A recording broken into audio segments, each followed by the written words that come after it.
Ghana's story of value and exchange began with a cowrie shell long before digital wallets and contactless pay, before coins clinked in pockets and banknotes were tucked into wallets. From that shell came a symbol. From that symbol, a system. From that system, a story of sovereignty secured, of stability pursued, and of an economy nurtured through change. This is the journey of the cedi at 60. This is 60 years of the cedi, a symbol of sovereignty, stability, and economic resilience.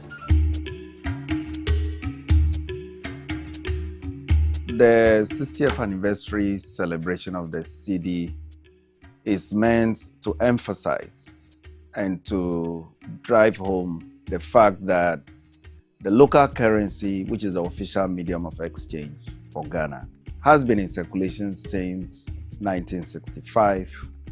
It has performed a number of functions. It facilitates economic activity. It drives decision-making by businesses.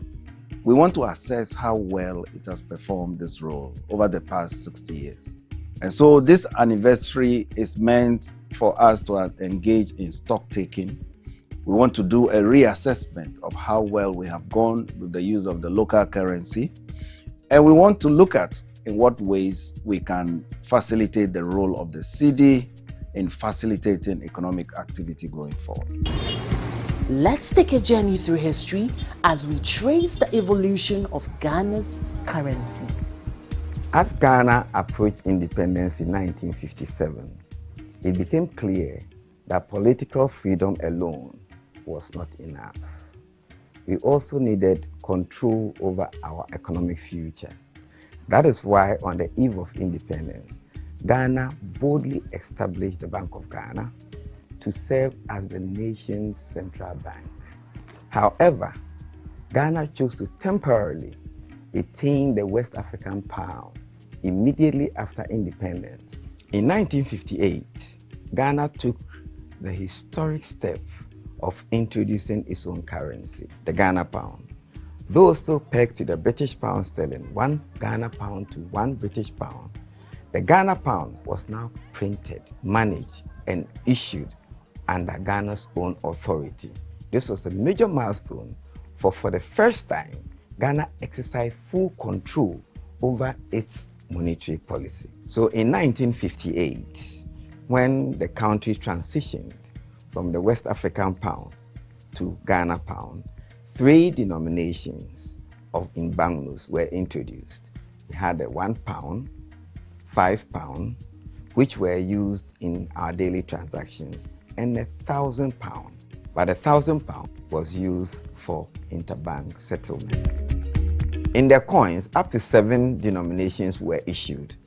We have half penny, 1 penny, 3 pence, 6 pence, 1 shilling, 2 shillings, and 10 shillings. Then came a bold shift. In 1965, Ghana adopted the decimal system. A new currency, the cedi, was born, named after Cedie, the Akan word for cowrie shells. The coin became Pesewa, replacing the British penny. It was African and it is ours. In 1967, the cedi was redesigned after the overthrow of Dr. Kwame Nkrumah.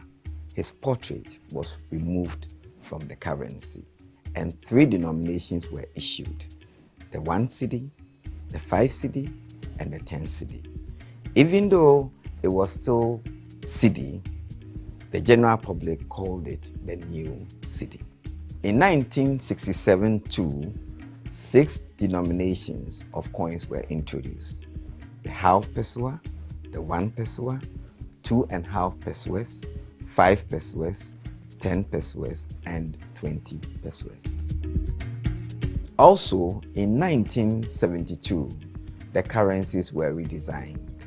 It was still the cedi, and 4 denominations were introduced: the 1 cedi, 2 cedis, 5 cedis, and 10 cedis. Again, in 1979, the cedi was redesigned. 6 denominations were introduced, and the denominations are the 1 cedi, 2 cedis, 5 cedis, 10 cedis, 20 cedis, and 50 cedis. Between 1983 and 2007, up to 11 different denominations were introduced by the central bank.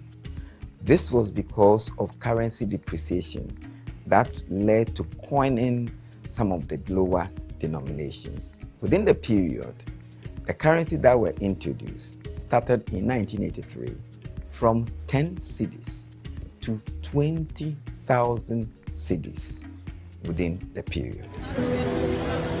By 2007, everyday purchases involved stacks of cash. So, the Bank of Ghana made a bold move. Redenomination, 4 zeros were removed.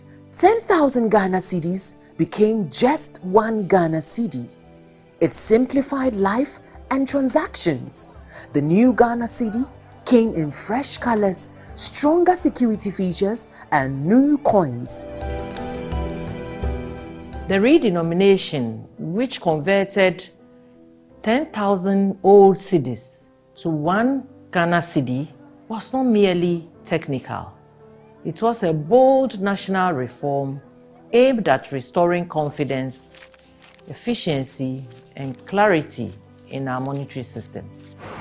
The objective was to reduce the deadweight burden on citizens and for economic transactions. The Ghanaian at the time preferred cash to any other mode of payment. The other digital ones were now emerging and weren't too popular. So people still carried a lot of money around. One of the most demanding tasks was educating Ghanaians across the country, from the markets, women in Tamale, to the teacher in Ho, and many others, to understand that while the zeros had changed, the value remained the same. We faced technical challenges, from selecting denominations and security features to managing dual circulation when both old and new currencies were in use. But with commitment and collaboration, we implemented the redenomination exercise smoothly in 2007. In 2019, the cedi was upgraded again, not in value, but in security. The notes remained familiar, but safer, smarter, and harder to counterfeit. The same year, the 100 cedi and 200 cedi notes were introduced to reduce the cost of transactions and printing in a largely cash economy. A new 2 cedi coin also joined circulation, and in 2022, the 1 cedi coin was upgraded with enhanced security features. The upgrades, we have a technical way of assessing the degree of counterfeiting, because we have the public recognition features, we have machine reading features, and we have central bank only. And so if we monitor the kinds of counterfeits that come, some are so simple that can be easily detected on the streets. Bank of Ghana is involved in all aspects of the cedi, from design to destruction. The bank monitors regularly the cash cycle and undertake preemptive steps to improve the cedi's quality and its operations. The bank has also ensured that its engagement with third parties, i.e. printers and suppliers of equipment and other logistics, have always been bound by legally enforced memorandum of understanding, contracts, or agreements. These quality assurance measures place the cedi among the topmost resilient currencies in Africa. Despite the many pressures on the cedi over the years, the Bank of Ghana has implemented sound policies strategically and interventions to cushion its performance and restore confidence in the currency. From clean note policies to anti-counterfeiting measures and modernized cash operations, Bank of Ghana steadily strengthened the currency ecosystem. Over the years, Ghana has built significant expertise in currency management. The country is now a regional leader in currency operations, mentoring other nations, contributing to global currency discussions, and earning seats in and at international forums. Over the years, the city has contributed to boosting the image of the Bank of Ghana and impacted positively on the bank's vision as a central bank of excellence.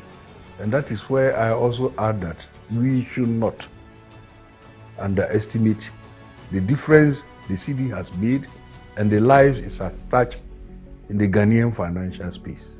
And in my view, the city challenges Ghana's premium cocoa for quality. Today, I look back with joy. It was a moment that marked a turning point in our economic journey. And I'm grateful to all, colleagues, stakeholders, and the Ghanaian public who embraced this change with understanding and unity. Let us all, as Ghanaians, reflect on the journey of the city. Take pride in how far it has come. Let us commit to preserving the dignity of our currency, because the city represents more than money. It represents us. 60 years on, we celebrate the enduring legacy of a symbol that has stood the test of time. The city has weathered economic tides and quietly supported our national journey. I wish the Ghana city a happy 60th anniversary and stronger performance in the years ahead. From counting calories manually with the hand to complete digitization and technological transformation of our currency management system, the city has come a long way. The cedi is the sole legal tender in Ghana, and hence every economic transaction in Ghana has to be engaged or has to be conducted in the cedi. I wish you great celebrations. May the cedi for another 60 years perform its expected functions, and may it become the sole legal tender in every way. The cedi, a symbol of sovereignty, stability, and economic resilience. And we look forward to the digital cedi, the e-cedi. As we honor the city's legacy and look ahead, may we guard and value its worth in our daily lives. Know the cedi and keep it clean.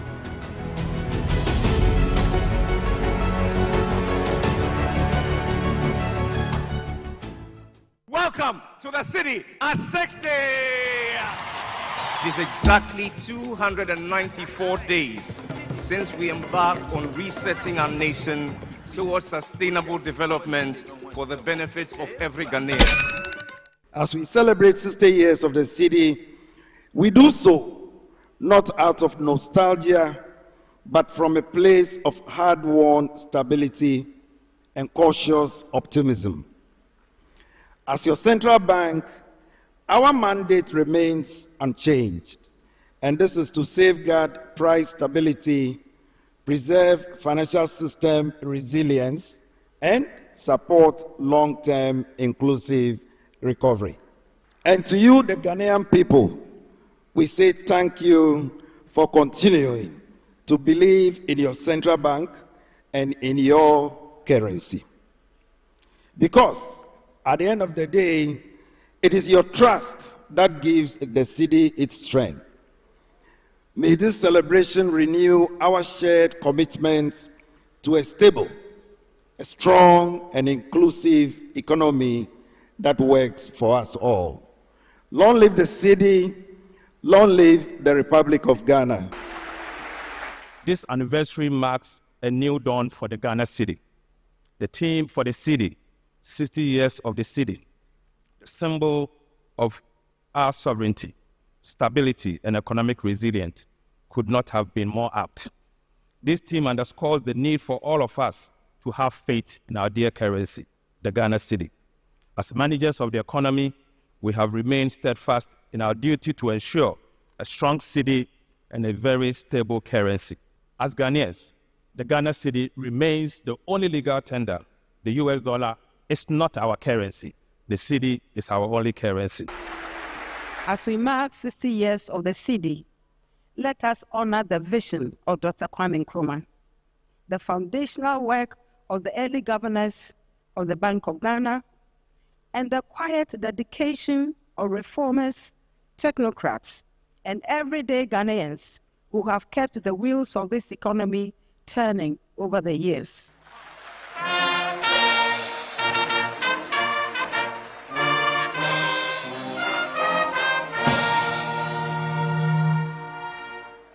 May God continue to bless our homeland, Ghana.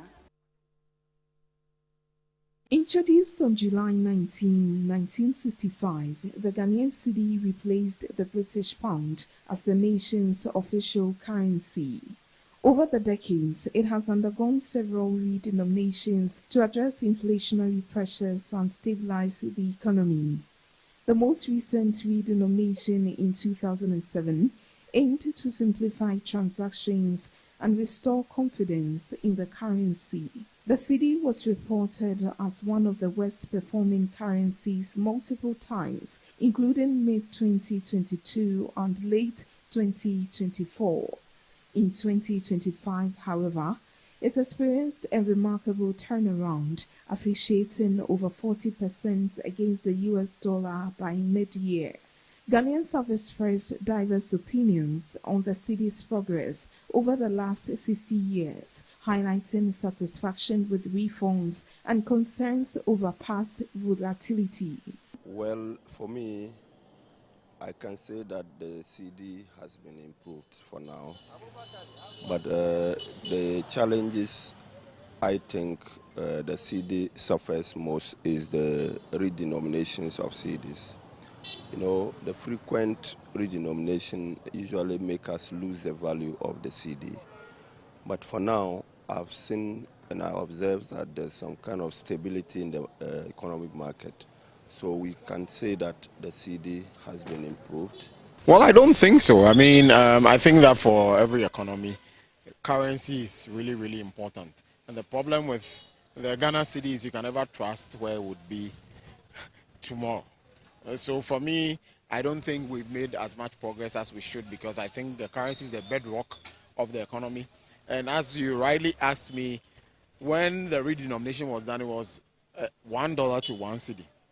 In however many years, we've gone from $1 to 1 cedi to 4 cedis to $1, 6 cedis to $1. Now we are fluctuating anywhere from 20, 18, 16, I think as of today is about 12 or 14. As I speak to you, I'm going to change money, and I'm not even sure the rate I'm going to get.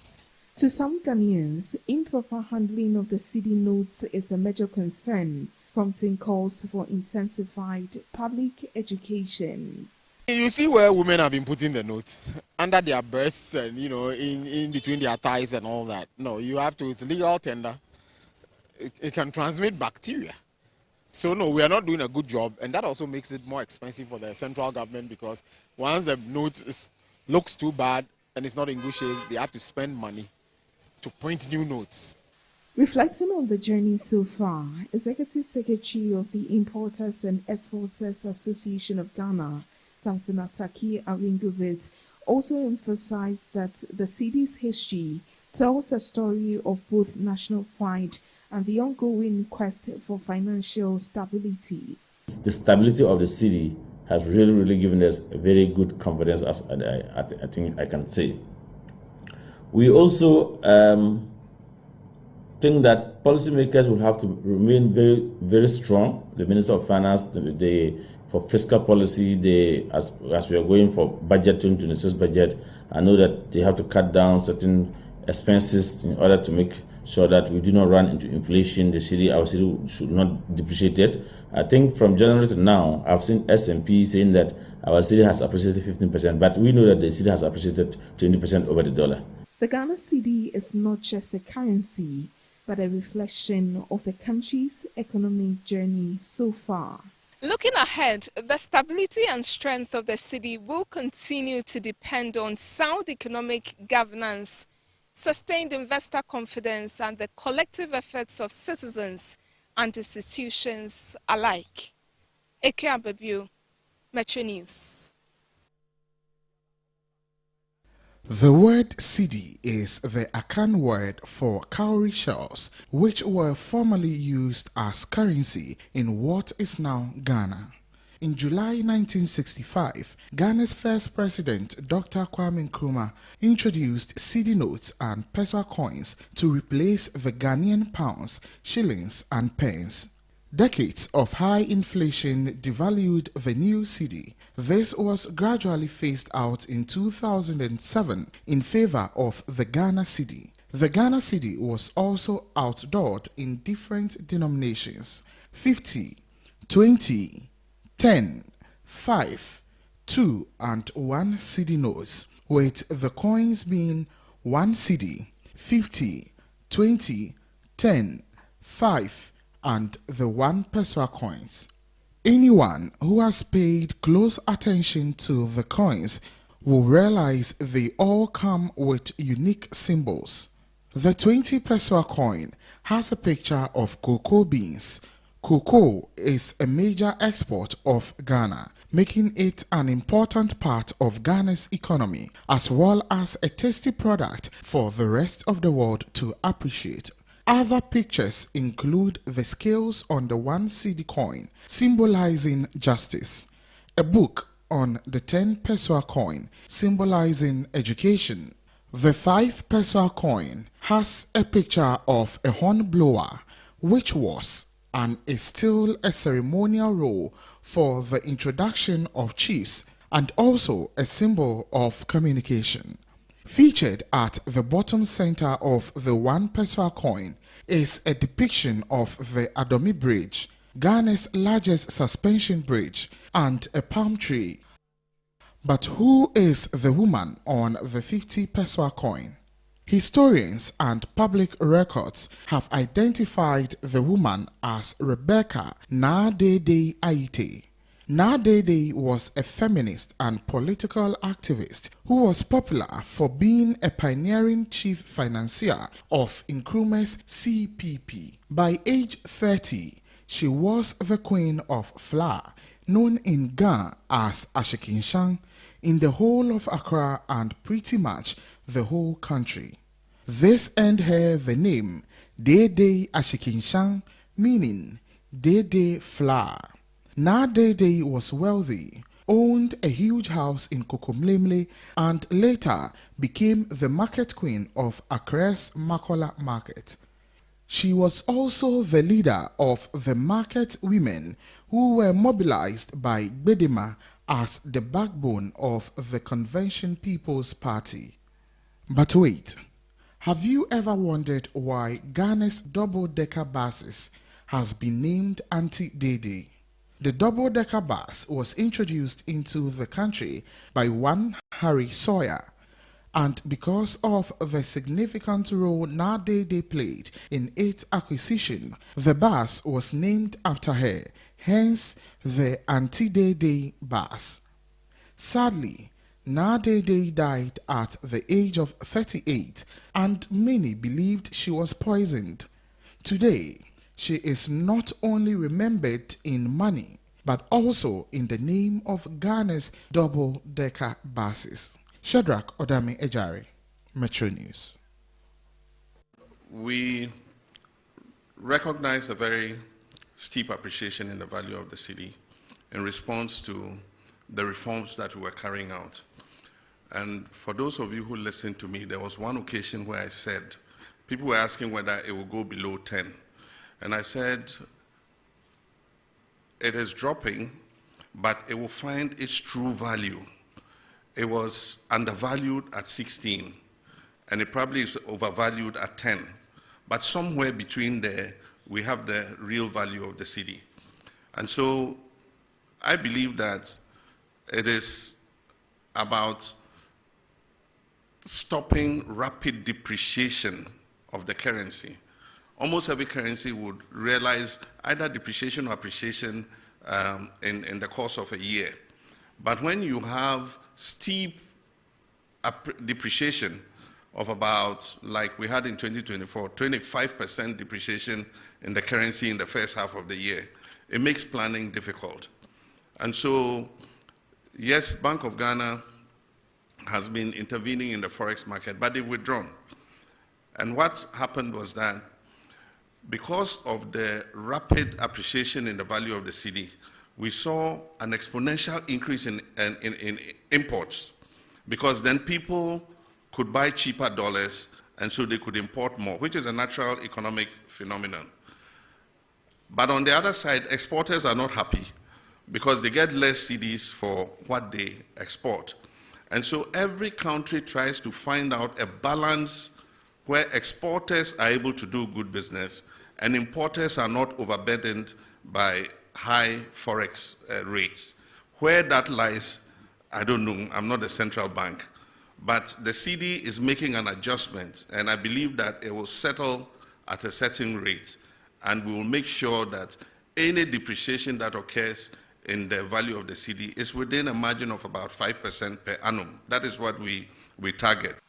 The Ghanaian cedi, which depreciated by 19.2% in 2024, has shown signs of recovery, appreciating by 3.9% against the US dollar by the end of April 2025. This has been supported by stronger forex inflows, improved trade balances, and growing investor confidence. Our gross international reserves have improved further from $8.98 billion in December 2024 to $10.6 billion by April 2025. This is equivalent to almost 5 months of import cover. This reflects enhanced export earnings, particularly from gold and non-traditional exports, as well as timely disbursements from our multilateral partners. Fiscal consolidation is underway. We reduced the fiscal deficits on commitment basis from 7.5% of GDP in 2024 to 6.4% in the first half of 2025. And we're on track to meet our 2025 target end year of 3.1% through expenditure rationalization, improved domestic revenue mobilization, and strong anti-corruption measures. These figures, though early in the year, are clear signs of a disciplined and inclusive economic recovery. This forum presents us with a unique opportunity to unlock the synergies between European capital and Ghana's natural resource potential. The EU's experience in technology transfer, environmental standards, and precision manufacturing is a natural complement to Ghana's youthful population, abundant natural resources, and our strategic location in West Africa. The African Continental Free Trade Area Agreement opens up opportunities to reach a market of 1.3 billion people on the African continent with a combined GDP of more than $3 trillion. I invite EU investors to explore opportunities in the following areas. 1, in agro-industrial zones, integrated value chains for cocoa, cashew, shea nuts, spices and ginger, and vegetables, where EU expertise in food safety standards and packaging can add immediate value to Ghana's products. Ghana's recovery is gaining momentum even as the global environment remains uncertain. Worldwide growth is easing and financial conditions are still tight. Amid trade tensions and geopolitical risks, yet domestically, improved fundamentals have strengthened confidence in our outlook. Real activity has firmed, And provisional data shows GDP growth accelerated to 6.3% in Q2 of this year, which was led by services and agriculture, with non-oil GDP expanding by 7.8%. Our high-frequency indicators also confirm this momentum. Despite seasonal pressures and a moderation in remittance inflows in recent weeks, the cedi remains among the strongest currencies globally year to date, appreciating by about 21% as of September 12th.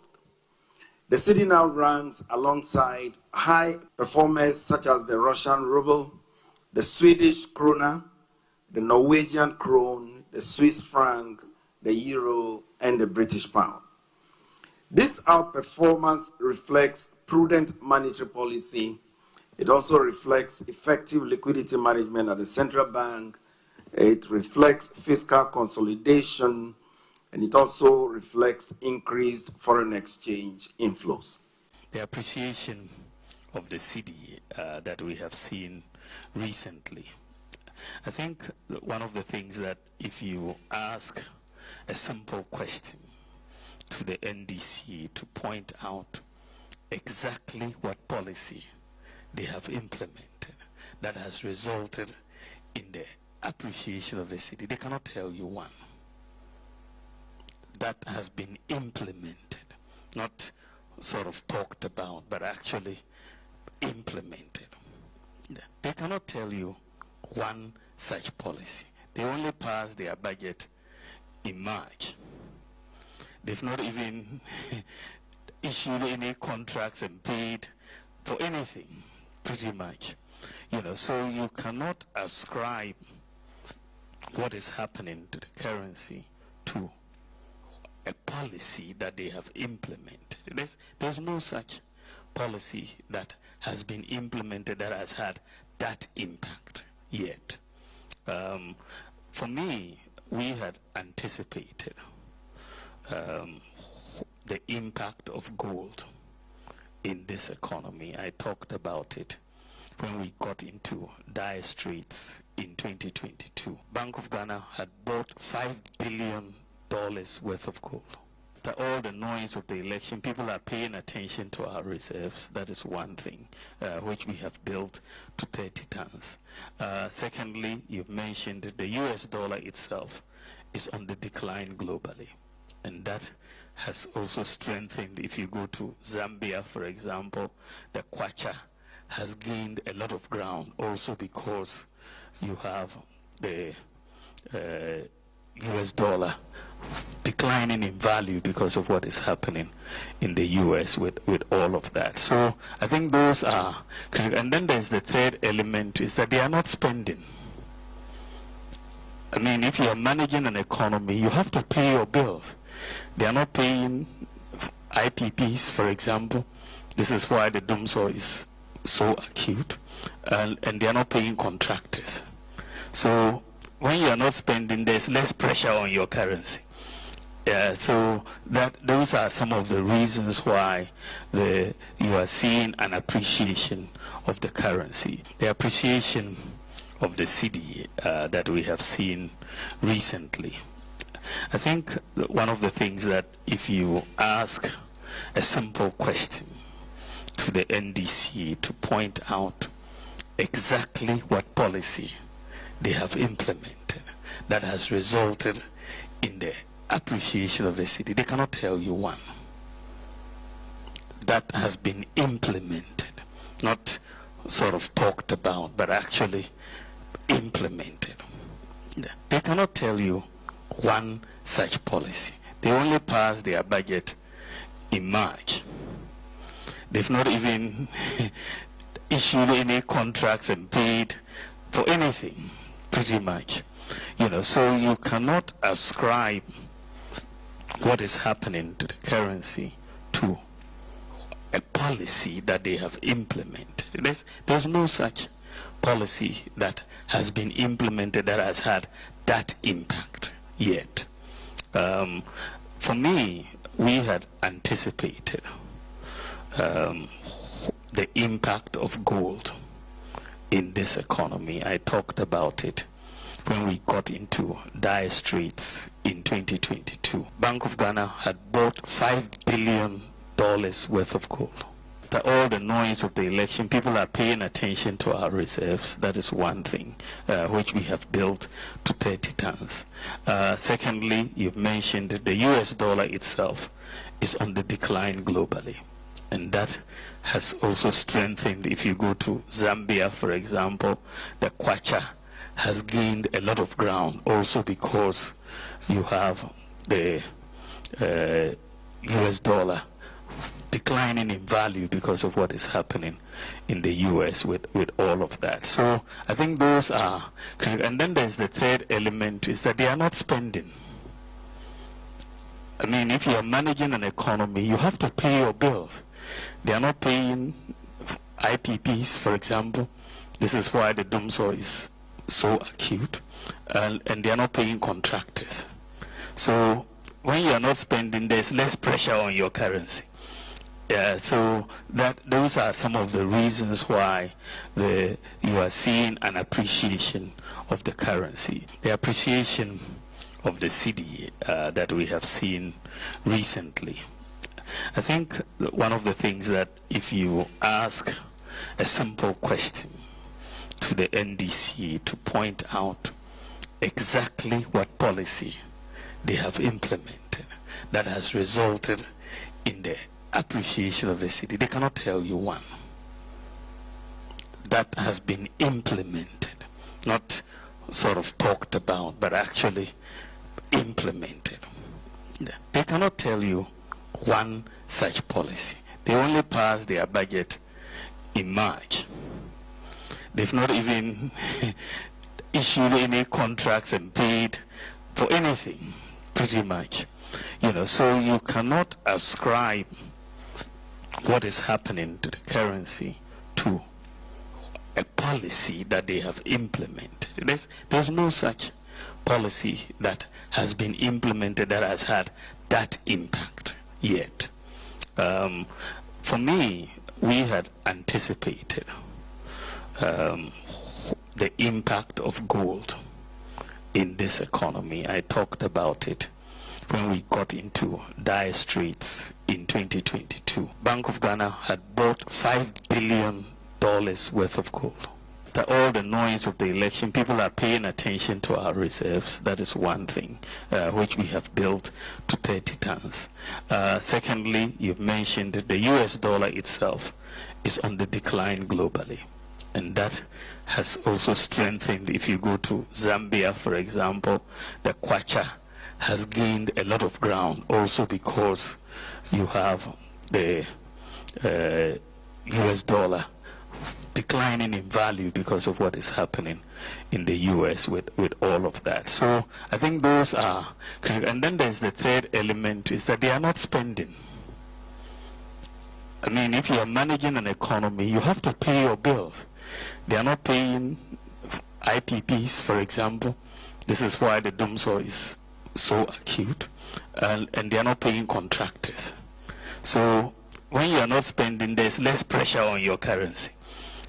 So those are some of the reasons why you are seeing an appreciation of the currency. The appreciation of the cedi that we have seen. Your Excellency, the Vice President of the Republic of Ghana, Speaker of Parliament, Ministers of State here present, the Governor of the Bank of Ghana and his deputies, former Ministers of Finance and Governors of the Central Bank, Members of Parliament, Members of the Diplomatic Corps, Captains of Industry, invited guests, ladies and gentlemen.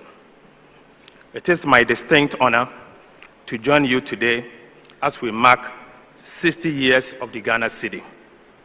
The Ghana cedi represents the pride of our nation and our heritage.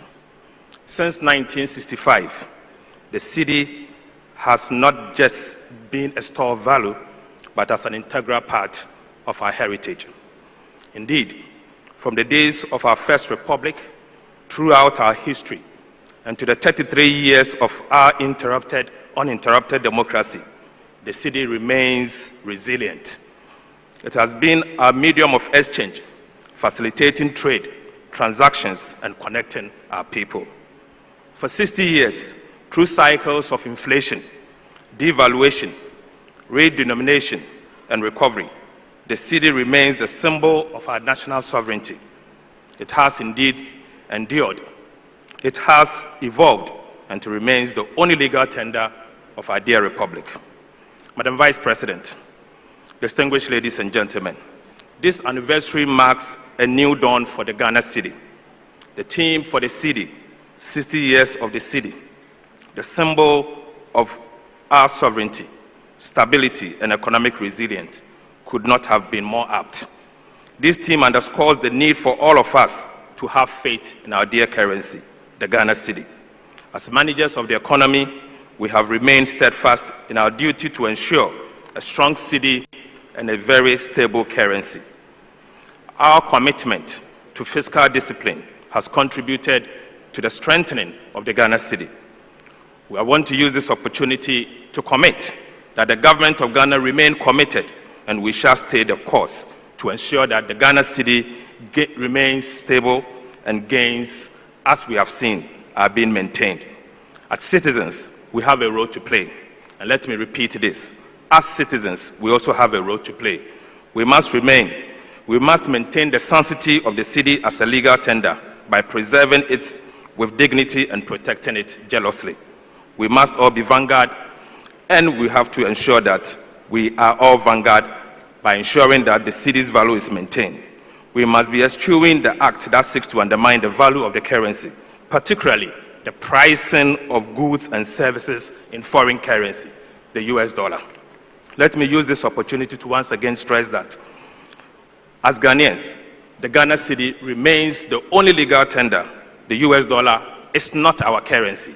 The cedi is our only currency.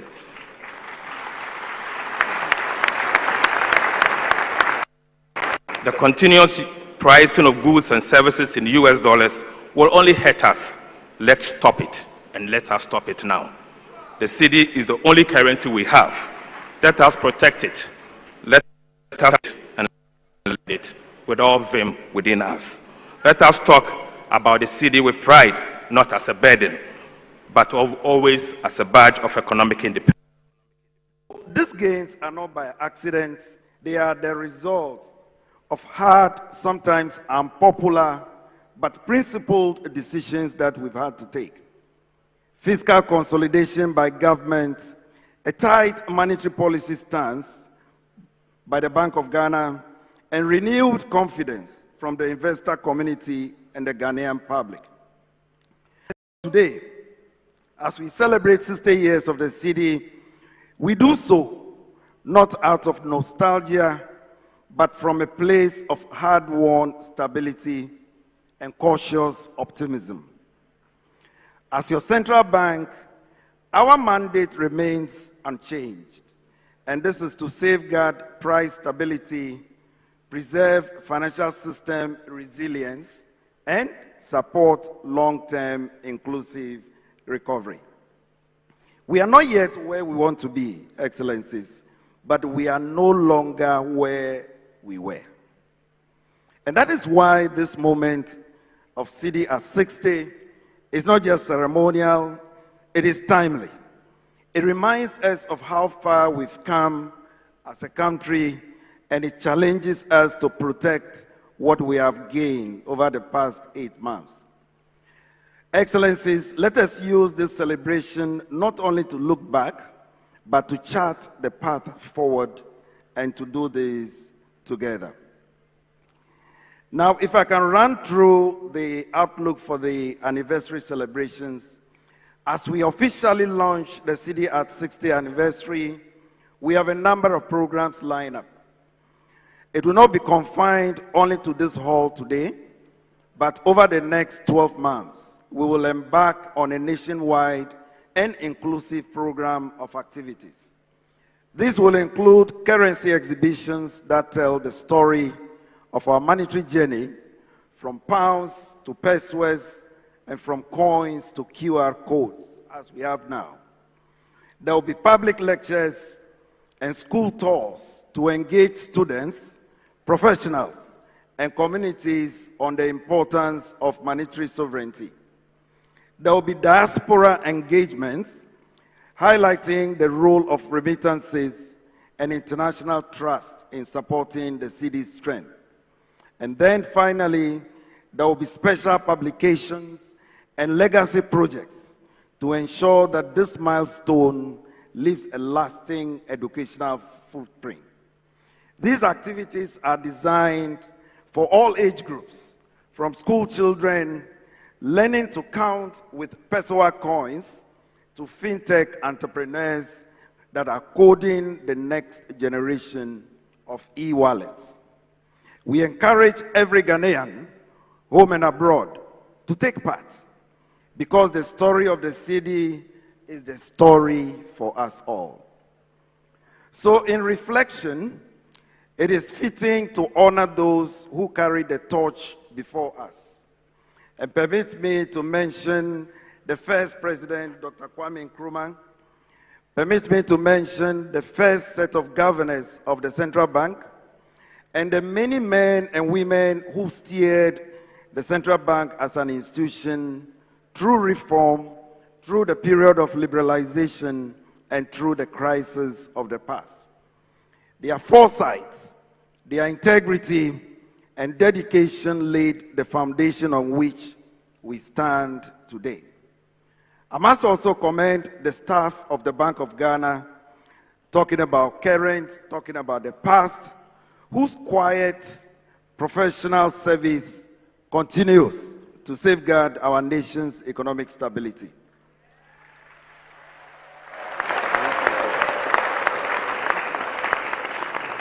And to our colleagues at the Ministry of Finance, at the commercial banks, in regulatory agencies, and across our financial ecosystem, we want to say thank you for your partnership and for the shared purpose.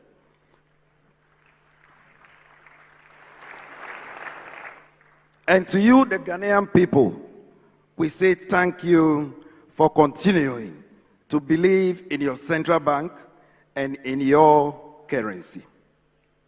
Because at the end of the day, it is your trust that gives the city its strength. May this celebration renew our shared commitment to a stable, a strong, and inclusive economy that works for us all. Long live the city, long live the Republic of Ghana, and you are all welcome. As we celebrate the 60th anniversary of our city, and as we also reflect on our economic identity and on our future, I bring you all greetings from His Excellency, the President. It was in July 1965 that the city replaced the Ghanaian pound, pence, and shillings. This was the result of a bold plan by Dr. Kwame Nkrumah to free our economy from colonial structures. As we know, the city is drawn from the cowrie shell, which for centuries served as reliable currency. Thus, Ghana sent a signal that our history did not begin with colonization, and that independence and sovereignty may be found in our ability to express value and transact in our own terms. The city has since borne witness to our achievements and also our problems. Indeed, our currency is a social contract that reflects our confidence in our institutions and economy. A reliable city helps businesses and industries to plan and compete effectively and attract long-term investments. To our farmers, stability means that the cost of farm inputs does not spiral out of control from one season to the next. For our public sector, a reliable cedi means better debt management and freeing up resources for infrastructure. For our students and young people, it means fees, books, and jobs are more predictable. And of course, for our households, it means less inflation, predictable food prices, and long-term planning. Therefore, macroeconomic stability must not be treated as an abstract achievement, but must be seen as the quality of life. Ladies and gentlemen, we have weathered domestic and global storms, notably the structural adjustment of the 80s, the 2008 global financial crisis, the domestic debt exchange, and some of the most recent economic crises. We have learned painful lessons from fiscal indiscipline, over-borrowing, and ignoring tried principles. But today, the cedi has not only recovered, it has soared. You are not happy about it.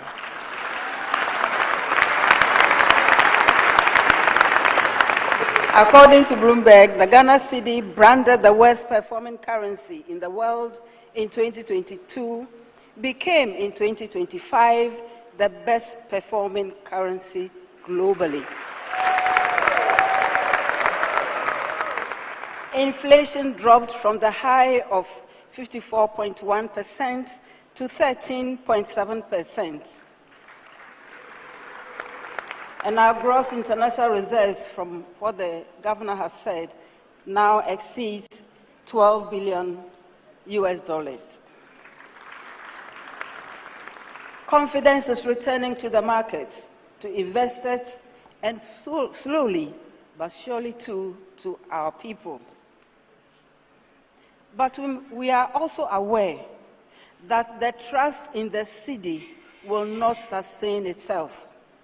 Confidence must be maintained with sound decisions, transparent actions, and accountable policies. What I mean, ladies and gentlemen, is that we must now protect what we have rebuilt through action from government, institutions, and citizens. Government must lead by example and commit to real fiscal discipline. No more reckless borrowing or surging deficits that pass today's problems to tomorrow's generations. We must anchor public finances in realistic revenue plans, efficient spending, and long-term planning. Let every loan be tied to a return and every cedi spent to a corresponding value.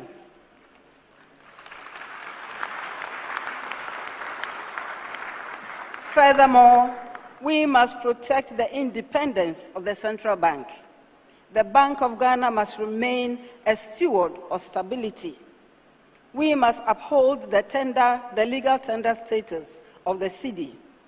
Today, too many goods and services are still quoted in foreign currencies. But if you earn in cedis, you must be able to transact in cedis. Let me acknowledge the role of the Ministry of Finance under Dr. Cassiel Ato-Forson and the Bank of Ghana under the Governor, Dr. Johnson Esiama, and all the generals. I acknowledge all of you.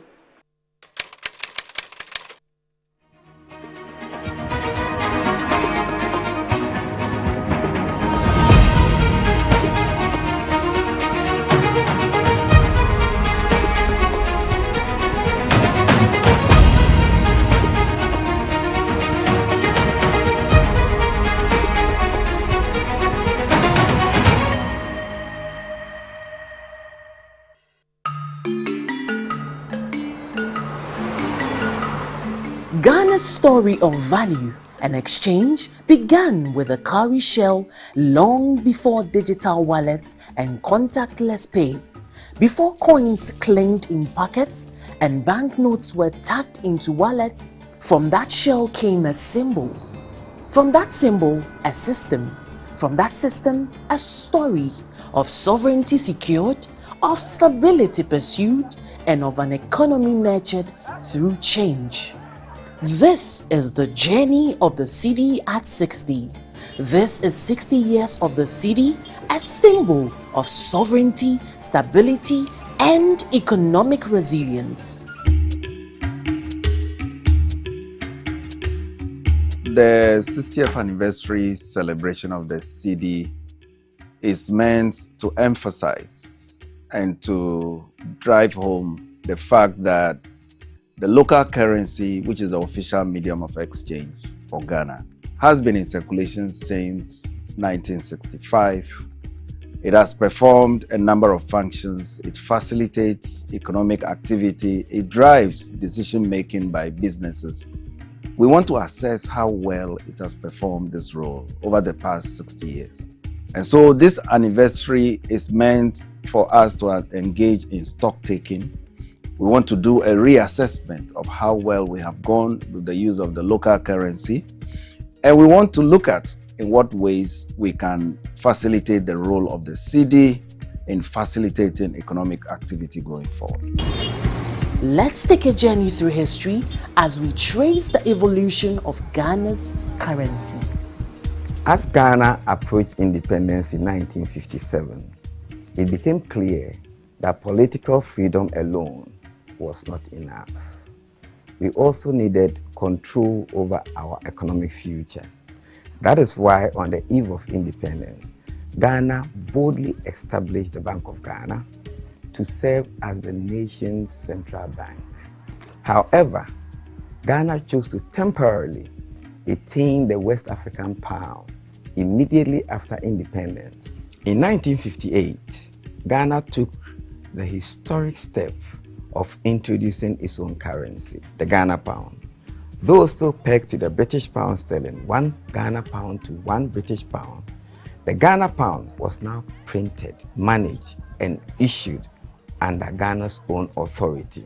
This was a major milestone for the first time, Ghana exercised full control over its monetary policy. So in 1958, when the country transitioned from the West African pound to Ghana pound, 3 denominations of Imbangnus were introduced.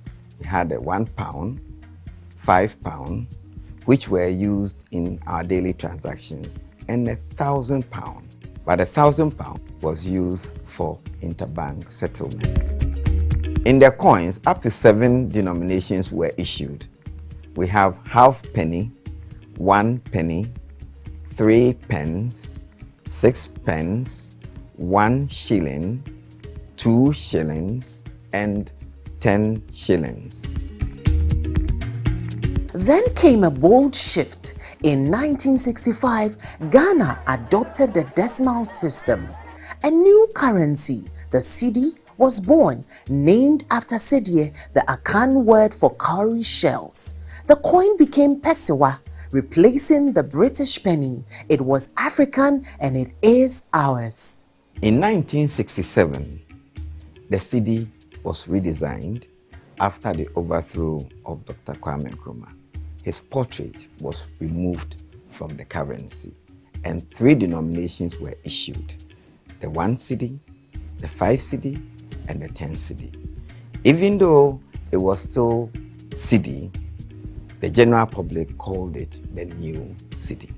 In 1967 too, 6 denominations of coins were introduced: the half pesewa, the 1 pesewa, 2.5 pesewas, 5 pesewas, 10 pesewas, and 20 pesewas. Also, in 1972, the currencies were redesigned.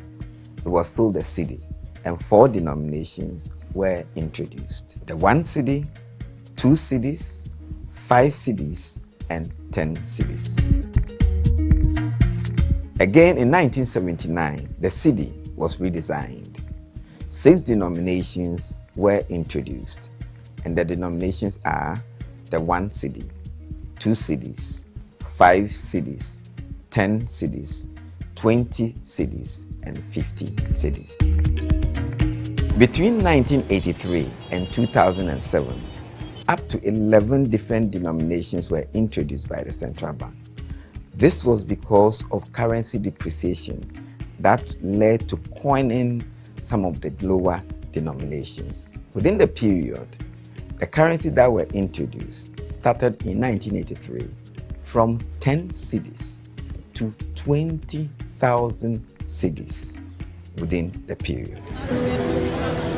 By 2007, everyday purchases involved stacks of cash. So, the Bank of Ghana made a bold move. Redenomination, 4 zeros were removed.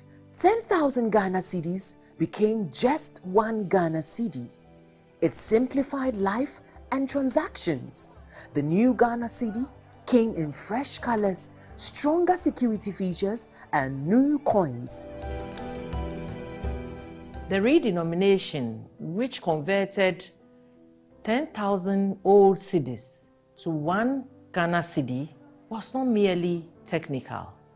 It was a bold national reform aimed at restoring confidence, efficiency, and clarity in our monetary system. The objective was to reduce the deadweight burden on citizens and for economic transactions. The Ghanaian at the time preferred cash to any other mode of payment. The other digital ones were now emerging and weren't too popular. So people still carried a lot of money around. One of the most demanding tasks was educating Ghanaians across the country, from the markets, women in Tamale, to the teacher in Ho, and many others, to understand that while the zeros had changed, the value remained the same.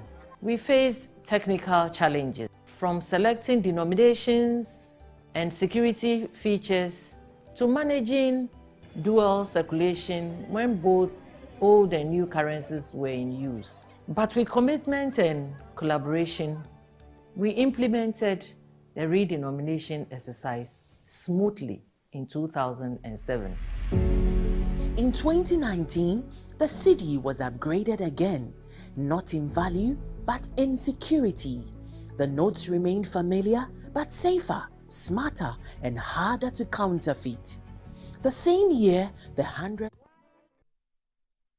were introduced to reduce the cost of transactions and printing in a largely cash economy. A new 2 cedi coin also joined circulation, and in 2022, the 1 cedi coin was upgraded with enhanced security features. The upgrades, we have a technical way of assessing the degree of counterfeiting, because we have the public recognition features, we have machine reading features, and we have central bank only. And so if we monitor the kinds of counterfeits that come, some are so simple that can be easily detected on the streets. Bank of Ghana is involved in all aspects of the cedi, from design to destruction. The bank monitors regularly the cash cycle and undertake preemptive steps to improve.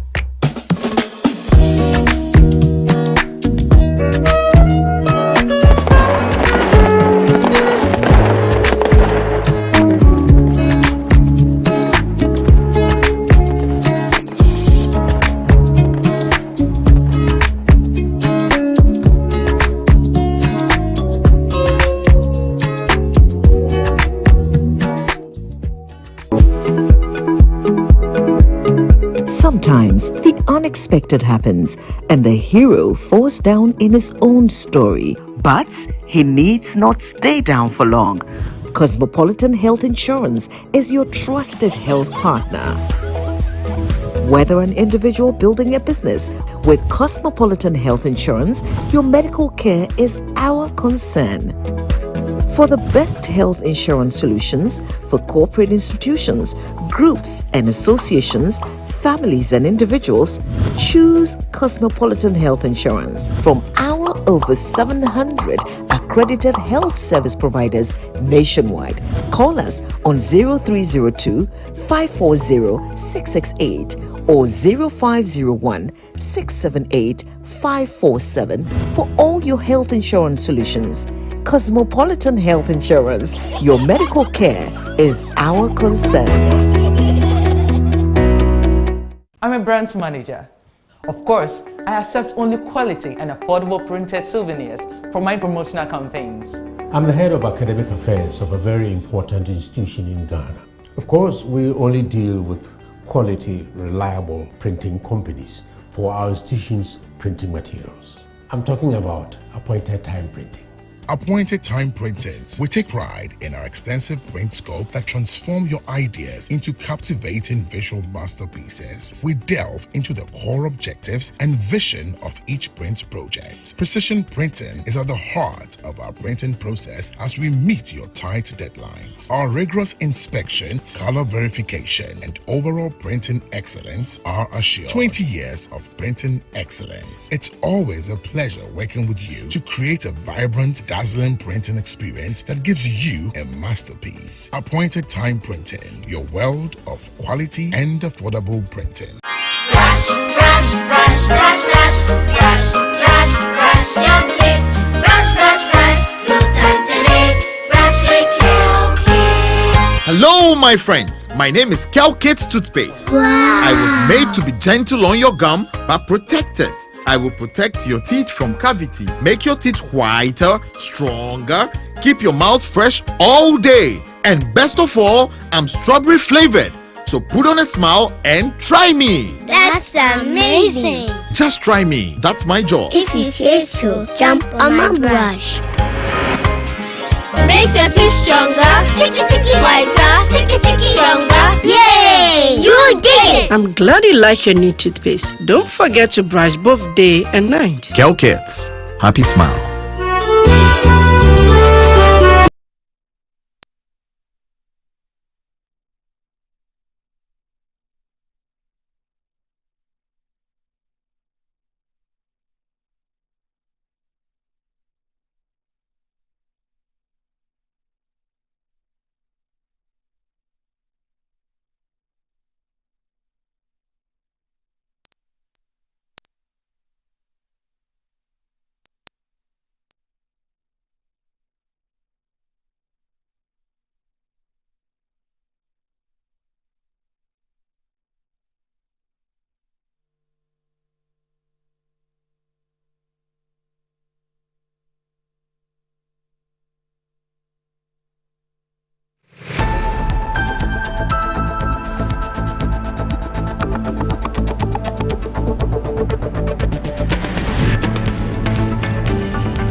So let me welcome you to Metro TV this morning. Good morning to you. If you're watching us, wherever you are watching us from, we have a very simple question for you.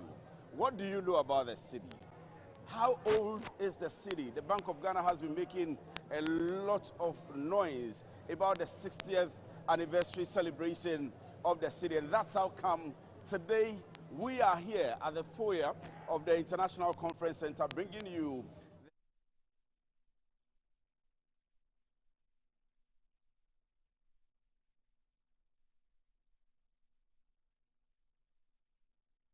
Minister of Finance, KCL Atoforsen, and a host of other dignitaries, all of who gathered here at the International Conference Center and began the celebration. Good morning to you, wherever you're watching us from. We are here at the International Conference Center, and this is Metro TV. This is right where we are going to begin our morning show today. So right at the foyer of the International Conference Center, we are beginning our morning show. We are going to be doing the politics, a bit of the politics. And then we begin talking to you about, so you'll see to the entrance of the conference center, preparations are briskly going on. You'll see, maybe we'll take a snapshot of what's happening inside, and you'll see that preparations are briskly going on. Everybody is getting prepared and set. So in a short while, when we are done with the political discussion, we are going to be talking to you about the 60. We've shown you a documentary of the city itself. from 1965 right to the year 2005. 60 years.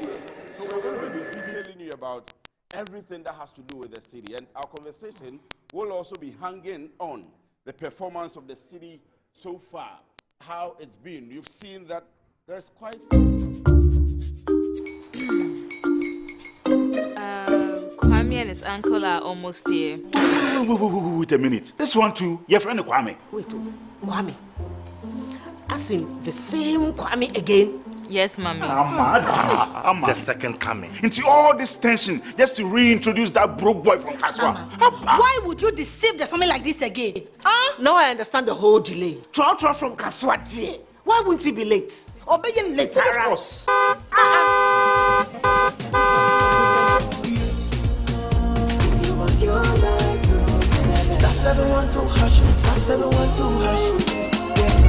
You go be the luckiest. Copy from Georgia be luckiest. From not the cause she be luckiest. Me and you go be luckiest. No bugger why you luckiest. Everybody go be that luckiest. God Kwame! Send your God down for boom. If you put it toy, so would the coming of the Son of Man be. Is that his car? Ha! Even now, your shadow the way designer. I use my own mouth to reject him. Oh, this is my mouth. Look at that. Kwame, my son. Now, tell me the truth. How did this all happen? Oh, Mommy, simple direction. Mr. Goodluck no check me way. Yeah, man. Easy cry. Or dial star 712 hash. The devil is a liar. He picked his ticket and entered his lucky 5-digit number. I'm his birthday. Oh, how romantic. And he followed the prompt, yes. And then boom, confirmation test. One quick, pick 5 numbers for me, okay? I'm feeling like 7.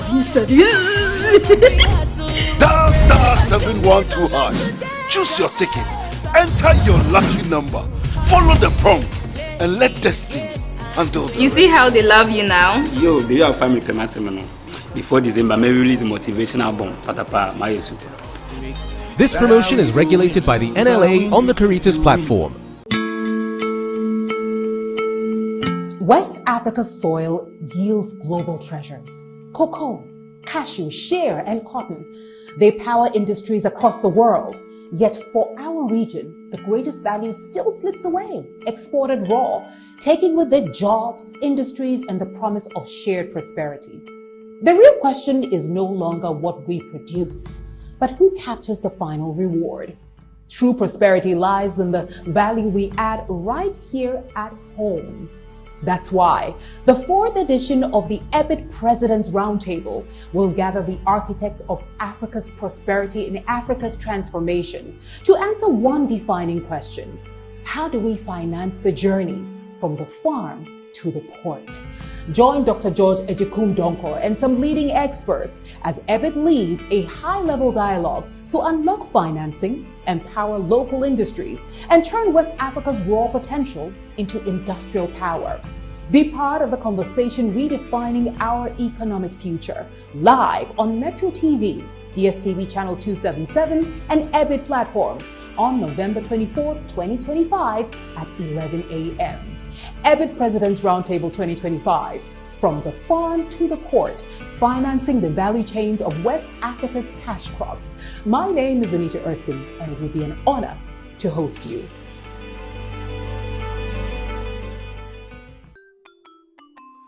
Start your kids' day the right way, filled with confidence to take on any challenge. Pepsodent Kids contains the right amount of fluoride and sugar acid protection to care for their developing gums and teeth. Grab either orange or strawberry so they brush with the sweet flavor they love morning and evening. Pepsodent Kids, giving your children a bright smile for a brighter future. Are you a headmaster, headmistress, Parent, teacher, or an educator looking for high-quality textbooks for preschool, primary, and junior high school students, look no further than Advocate Publishing Company. Advocate Publishing Company is a leading publisher of educational materials in Ghana that publishes very engaging, interactive, and comprehensive textbooks that meet the needs of students, teachers, and campaigns, not laborers. So that's it for the newspapers that we have for you this morning. Remember that we are coming your way all the way from the Accra International Conference Center, where the 60th anniversary celebration of the city. It's a whole program. So it began some few weeks ago, of course, with Her Excellency the Vice President, and now we are expecting the President himself to come in this morning. Right when he comes into the auditorium, we are going to hand over to him, and before that, we'll get the opportunity to be speaking to quite a few people. But take note that, of course, our discussions for the morning, the political one, will obviously go on. And this is Good Morning Ghana. That is who we are. On the Good Morning Ghana, you would always have the politicians, the MPP, the NDC. And so to my immediate right is our very good friend, the Honorable Member of Parliament for the Jirapa constituency, Honorable Cletus Seidu Dapila. Honorable, yes. Thank you very much for joining us. I hope you're doing well. I'm doing good. And you're looking good as well. Very good. And then our very good friend as well, Kamal Dean Abdullahi, Deputy National Communications Director for the NPP. I was actually looking for his former position, the appointment, the ambassador to Saudi Arabia. Honorable, thank you very much for joining us as well. Thank you. I hope you're doing well. Thanks for having me. And forgive us for bringing you in here this morning. You were expecting to come into the studio, but we are here. It's fine. Thank you. We are celebrating our city, 60th anniversary of the Ghana city. It's a milestone chop. We have to celebrate our city. We have to hold our city in high esteem.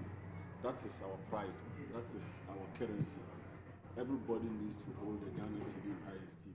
So I'm happy that we are celebrating it. Let's dramatize it. Let people know the city. Let the people, Ghanaians, know the value of the city. And I'm happy so far. The city is doing very well with its trading partners. So the celebration of the 60th anniversary is timely, very timely, particularly that the city is strong now. Exactly. The performance so far from the last 60 years, 1965, to this current year, have we come the right way, if I should put it, for you as a member of parliament? You've witnessed different governments, different transitions, the performance of the city against the major trading currencies. He's lived in different countries.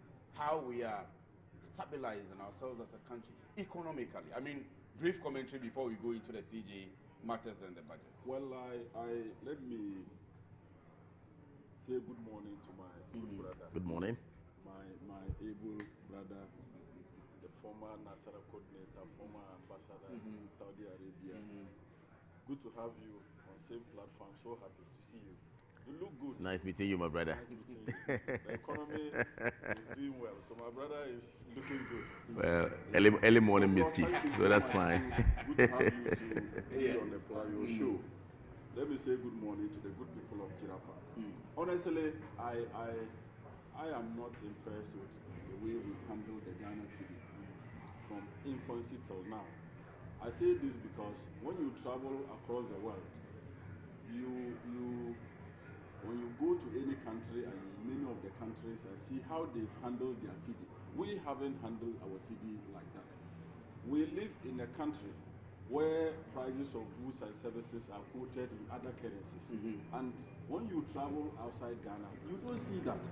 You cannot even go and spend any other currency other than their own currency. So for you to be able to spend, for instance, say Dubai, Turkey, anywhere you go, you have to go and change. They have their forex, bureaus around. That you have to go and change, convert whatever currency you have into their city before you can buy anything in their shops.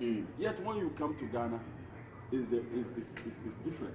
People are able, even land in Ghana is quoted sometimes in dollars. Houses are priced in dollars. Real estate, real estate, accommodate hotels, properties is quoted in dollars. And we how do we track our own currency? That is why the economy, we've been struggling with managing the economy over the years. You understand? Because you don't, at any time, you don't even know how much forex is in your economy. You are unable to tell because you can't track it. You understand? The amount of forex that is in individual hands, let's say Goro boys, is so much that the government is not able to tell. They can estimate, but you cannot be estimating all the time if you want to get things rightly. You understand? So for me, it's one area that we haven't done well. And I want to urge and encourage the governor of Bank of Ghana, the finance minister, look, let's spend our cedi. If you are in Ghana, if you bring dollar, convert to the cedi and spend. Just like the way when we travel outside Ghana, we convert into their currencies to spend. You see, it's not for nothing that they do that. It helps them to be able to track their currency. It helps them to be able to build their economy. That's why their economies are strong, and we are struggling with our own. Because our own at any time can be flooded with other currencies that we won't be able to track it. So for me, that is in this area that we haven't fared well. But I've seen some changes in that direction. I've seen the finance minister insisting that we need to quote prices of goods and services in our own city. Even our own MP's loan, he insisted that he won't pay dollars. And I know he has some problems with MPs, but he insisted that we will pay cedis. But that's good. That is good. But you know, something that people have done for so long. You know, when people are in something for so long, change is a problem. You know, and change is something that is not easy. People find it difficult to change, especially that something they've benefited, you know, on it for so long. So that is the problem. So for me, so far, this is just my little comment about Bank of Ghana in regards to, you know, celebrating 60th anniversary of the Ghana cedi. Let's be proud of our own. Let's know our identity. The cedi is what identifies us anywhere in the world. So let's be proud of it.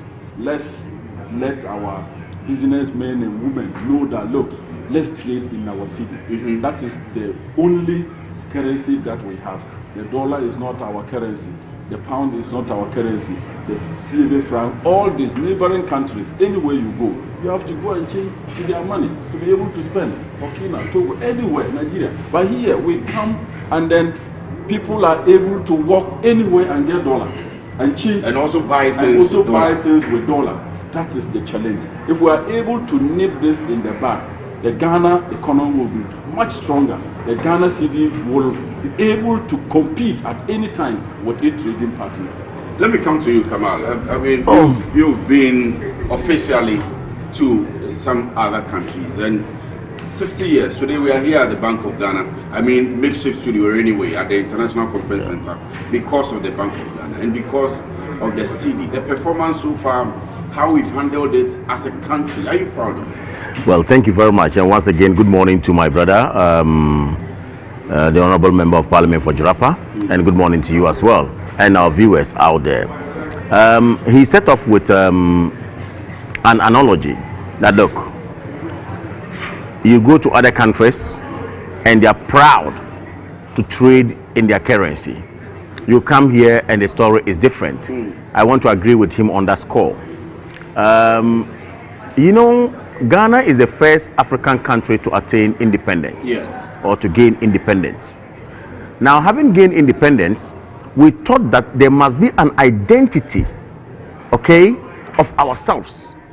And to identify yourself, we decided that we're going to, if you like, jettison the British, currency that they left us with, and then come on board with our new currency that will give us our identity, which was the cedi in 1965. Now, by 1967, 2 years down the line, the cedi got a new face after the overthrow of Kwame Nkrumah. Then the name changed from cedi to new cedi, just because they needed his pictures off and all that. Now, fast forward to 2007. Again, President Kufuor said that, look, our cedi politically has suffered Because you see, you cannot tell the story of power change in this country without talking about the currency, as it were. Yeah. Like that's why I said 1967 it had to change, and by 2007, because of the changes that we have, and because as a result of we not sustaining and keeping our city well, the devaluation was so high that at the point the inflationary rate suffered a lot of inflationary, if you like, rates and all that. So by 2007, President Kufuor said no. Let us knock off the 4 zeros on our city. When 20,000 was about $2 then. Okay, and then maintain a single digit. So knocking off the 4 zeros of our city, we got what we call the 1 cedi note, or 1 Ghana cedi note, as it were. So we've had the cedi, the new cedi, and then the 1 Ghana cedi, which is now where we are. But see, I have always maintained that despite the strain on the cedi, it remains a central pillar, because that is our, if you like, currency, and that is what we're supposed to trade with. That is what we have to say is our legal tender, as it were.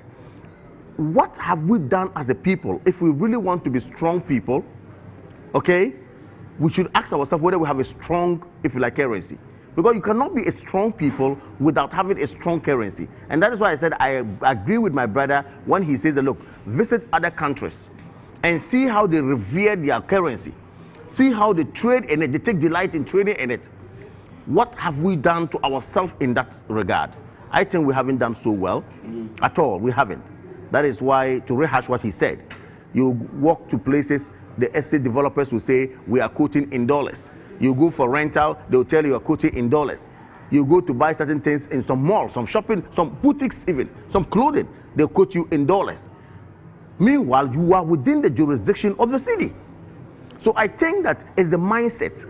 We need as a people to revisit our mindset and tell ourselves that, look, we cannot be a strong group of people without having a strong, if you like, currency. To achieve this, let us all try as much as possible to be patriotic towards our currency.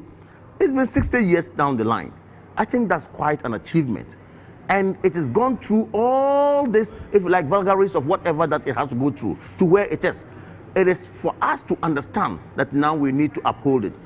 Since we're paying with notes, now today people will pay with mobile money. People pay with ATMs. I mean, POS and all those things. That means that there's an evolution. And once there's an evolution, and as a people we have come to agree that this city must be protected and then must be given that name, then of course, I want to agree with my brother that all of us must ensure that whatever that we are trading in this country must actually be done and done with our city. Lastly, I was in South Africa some time ago, and just moving from my hotel to a nearby shopping mall, I thought, oh, I had some few dollars with me, I could go buy some whatever. When I got into the shop, they told me no, there is no way. That was dollar, not even, so they wouldn't accept. You would have to find absolutely. I was not even just a place, not even a place. It was a bank. And when I went, they showed me a bank. I went to the bank.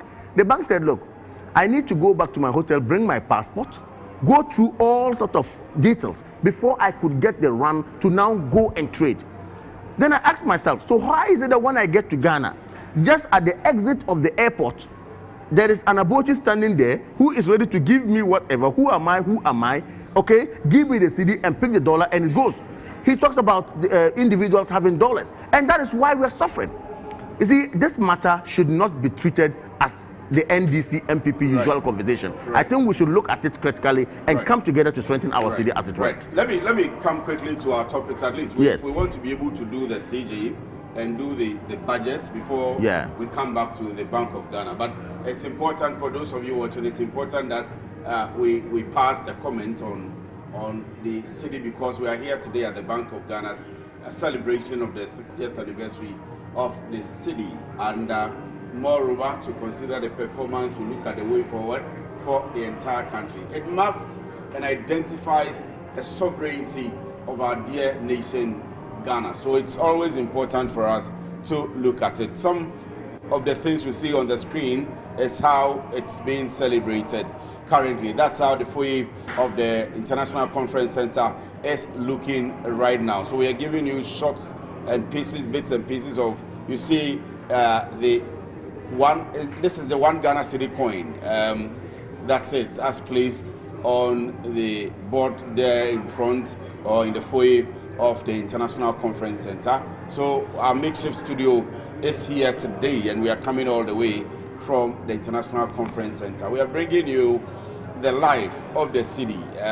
Some people say city, and some people tell us about how it has evolved. And Kamal was just explaining 1967, 2007, the redenomination exercise that brought us to the new Ghana city that we have currently, and so on and so forth. So this is it. This is a feed from the Accra International Conference Center. But our makeshift studio is here. Yesterday, the Chief Justice was sworn in. And I'm going to begin with you this round, Kamal. And I would say briefly that with all the back and forth, yesterday, His Lordship Chief Justice Paul Bafuboni was sworn in with very resounding words. We must uphold the independence of the judiciary and the sovereignty of the country, both from the president and, of course, from the Chief Justice himself. Let me come to you. Let me say congratulations to our new CJ, albeit the issues surrounding his vetting, and also even before his vetting, the issues surrounding the judiciary, as it were. I've always maintained that the only place we can all run to seek redress and, of course, to seek remedies is the courts. And where the independence of that entity is in question, then, of course, I will not know where citizens will run to. I pray and hope that his promise to uphold the integrity, the independence of the judiciary, indeed is going to see the light of day. That is my prayer. That said, we as a party, in principle, did not take part in the vetting of the CJ. And you all saw what happened. That's why I said that, look, despite all this, he's still the CJ, as it were. And our principle was that simple, that, look, we have actually had for ourselves a constitution. That constitution has given us what it says are the laws of this country that we need to follow. That constitution says that procedural impropriety, when it is impugned, must actually be traced to its logical conclusion. And that is why we thought that, look, if the outgone CJ had issues with the way she was treated, with the way it's not about her, it's about the constitution I'm talking about, so that we can have the established constitutionalism that we all have actually upheld for ourselves and wish for ourselves, as it were. Yes, whether or not the issues are settled, we still have a CJ anyway. But we think, in principle, legally sworn in, legally sworn in. Through the process. But we thought that all those matters that, of course, were pending should have actually been brought to rest before we go ahead to have that. But hey, who are we? Today, I've always maintained that, look, whatever we do in this life, there are two things: economy and politics. You can never say you are out of it. Some people who say, look, this is work for politicians, I am out of it. Sometimes I cringe. I go like, whatever decision or policy is made by a politician affects you, whether positive or negative. I also say whatever decision is made economically also affects you, as it were. So you cannot throw your hands in despair, or you cannot sit aloof to say that you are not part of whatever is there. Nonetheless, once we have stated our position, we have stated our principle, and we still believe in it, it doesn't mean that we cannot hail the Chief Justice. You see, it's not about his persona. Bafuboni has actually proven himself to be one of the judges that we can revere or we can respect, as it were. On point of laws, all his judgments that you read, top notch. On the history of his, if you like, evolution or rising to the where he is, indeed, top notch. He's gone through a lot. But it is not about he as a person, it's about the institution. We have had him now. He's made some promises. We pray and hope that those promises will hold. And then, of course, we are going to have the sanctity of the judiciary upheld and upheld well. But hey, the way things are going, I've made this point and I'm continuing to make it again. Politicians or the executive, if the judiciary is not watching and if the judiciary is not actually aware of this, I will mention this.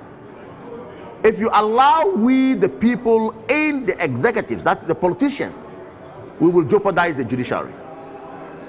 And I'm not saying this because of MPP or NDC. I am saying it because Ghanaians must have so much confidence in the judiciary arm of government. That arm of government, that's why I began by saying that the only place we can seek remedy and redress is there. But hey, the way things are going, I think gradually we are allowing ourselves to jeopardize the judiciary, in fact, directly or indirectly, which I pray and hope that members of the judiciary will stand up to the law and should be fidelity to the law, fidelity to the constitution, and not fidelity to any appointor in this country.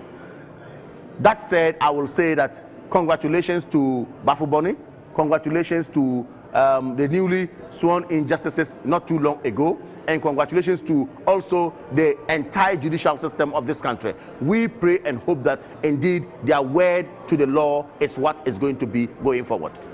Let me ask you this question. Do you follow social media, the members of your party on social media? Very well. Do you agree that by the actions of the minority and members of your party on the social media, you have kind of tainted the new CJ? Tainted. In fact, when you say we have kind of tainted him, when you heard me, I said that it's not about his person. It's not about him. Why? He was appointed. Wait a minute. You were required to take part.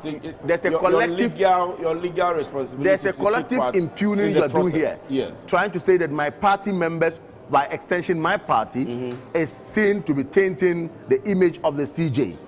I want to say no, not so much. Why? We were questioning. That's why I said we were questioning the principles around an independent judiciary. Have you seen the statements that some people have said that the term of the Chief Justice will be coterminous with that of President Mahama? It is because of what I said earlier. If you have pending issues, if you had, you see, when we triggered Article 146 of the Constitution to remove the CJ, a lot of people thought that this was a dangerous path for us to all tread, especially when you do not have, when you have discretion to come to play. So when laws are actually tilted in a way that politics is read into it, you would have yourself to blame going forward because such critiques will come up. So, of course, that's why I said pending issues were there, and those pending issues ought to have been settled. Then we all move on in unison. So for you to hear some of this criticism and all that, obviously, it has to do with that political collaboration that we sought to give to that particular process, which was not very good to all of us. If the CJ empanels the court. Why? I heard the former CJ. If the CJ empanels the court and the ruling goes against, if it's the MPP involved, it goes against, will you accept it? Because what many people do not even know is that political cases at the Supreme Court are very, very, very minute in terms of fraction. But if it happens, would you agree? If it does happen, you will look at the ratios. Why? Judgments have always been fought. Judgments have always been criticized. Judgments. We have had, there's a case I read about it some time ago, and I was told that such a case is not going to be cited by any lawyer in court at all because it was a bad law. That is a law made by a judge. So I'm saying, if you ask the question whether or not the MPP will accept certain judgment which tilts against them, we will look at the ratios and we have the right whatsoever to criticize it on point of law. So if by law it is not, we will actually come out against it and we will point to the judgment. Not too long ago, my good friend Oliver Becker Vermoe, was on top of a judge who cited Animal Farm as a ratio. Not too long ago, Martin Amidu, the Venerable Martin Amidu, also came out to chastise a judgment. There are judgments like that. So even if you think you have your way, but trust me, posterity will come to you and posterity will never be kind to you in that regard. Let me come to you now, Cletus. With all the back and forths from the vetting process, even before the vetting process, that the parliamentary sessions that got the ruling of the Speaker of Parliament, you were in Parliament, and then the vetting process itself, beyond the vetting, even the approval, saw lots of should I say, rancor from the minority. Now here we are. We have a new CJ. Well, let me also use this platform to congratulate Justice Paul Bafo-Boneh for his elevation to the Chief Justice of the Republic of Ghana. I want to commend him and also commend His Excellency the President for actually nominating Paul Bafo-Boneh and subsequently swearing him as the Chief Justice of Ghana. I also want to state that the circumstances surrounding Paul Bafo-Boneh's nomination and the brouhaha in Parliament, in all the issues that we were battling with in Parliament, the Speaker has said that all the issues that the minority has tabled wasn't about the nomination of Paul Bafo-Boneh. So Parliament was going to go ahead with the vetting. They said they had pending cases in various courts about how Justice Tokono's rights or Justice Tokono was treated. So Speaker then said that yes, if you have cases pending, that should not stop Parliament from going ahead to vet Paul Bafo-Boneh. Because all the issues, even your petition to me, wasn't about the nomination of Paul Bafo-Boneh. It was about Tokono's right being trampled upon. So for me, Parliament was good to go with the vetting. That said, Paul Bafo-Boneh has been sworn in, but my brothers and sisters, where we have gotten to in this country, I have maintained, and I'll repeat, that look, we have gotten to a point that judges should not be appointed. Judges should not be appointed in this country. Where we are getting to, we have three arms of government, the executive, the judiciary, the legislature. Now, some powers have been given to the executive. You see, we claim that we have some institutions and we claim that they are independent. But to what extent are those institutions independent if the heads of those institutions ought to be appointed by another arm of government? So for me, I believe that especially the judiciary, the judges, the security heads, and all of that, the electoral commissioners, I believe that these people should not be appointed They shouldn't be elected. Let me come to my point. Please go ahead. Judges in this country, in my view, is that if you finish the law school and want to be a judge, join the judicial service and climb through the ladder Don't go and do some politics somewhere. Don't go and align to some grouping somewhere. Then when they find solace in you, then they appoint you to come and be a judge. That is where Ghanaians are losing faith in the judicial system. If we don't stop this, if we don't review the constitution to allow people, when you finish law school, join the judicial service and climb through the ladder. Otherwise, if we say that politicians or the executive should continuously appointing judges, then we come to say that it is politics or it's not politics. We will continue to come and debate this thing all the time. But how on earth can somebody contest elections as former MP, as former something, then the person is being appointed as a judge? And people say that we shouldn't talk about it. Ghanaians should have faith in that person, that he is now coming to serve. He's now coming to serve with impartiality. That, I think that many Ghanaians have a problem with that. So it's about time we look at the Constitution. Fortunately, the Constitutional Review Commission is ongoing.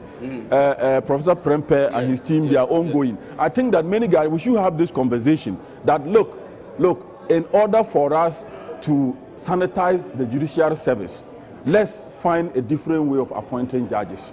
Let's find a different way of appointing the security heads of this country. Let's find, if people say, oh, the IGP, who is the IGP? He's an appointer. By the Constitution, he's supposed to be independent. Who is the electoral commissioner? He's supposed to be independent. But how does he become electoral commissioner? Someone ought to appoint him or her. That in itself is problematic. You see, we are in democracy for some time now. The Fourth Republic has traveled for some time now, but we are still learning so many things. So for me, and I have said that if you are carving laws, you look at the environment, the nature of the people, who the people are, before you carve laws to govern them. Let's don't go and copy people laws or laws from other jurisdictions. When those people, their attitude, their character, their mindset is completely different from ours. That is why we are struggling for so long, you know, without getting our way right, without turning the corner. Because we go to copy things. Oh, for this foreign country, this is how it's done, so we can also do it. Their mindset, their orientation, their environment, their character, everything is different from ours. So you carve laws to govern people based on the nature of who they are. That, I think, we are missing. So we should stop importing foreign policies when we are Ghanaian and we know the Ghanaian, who we are.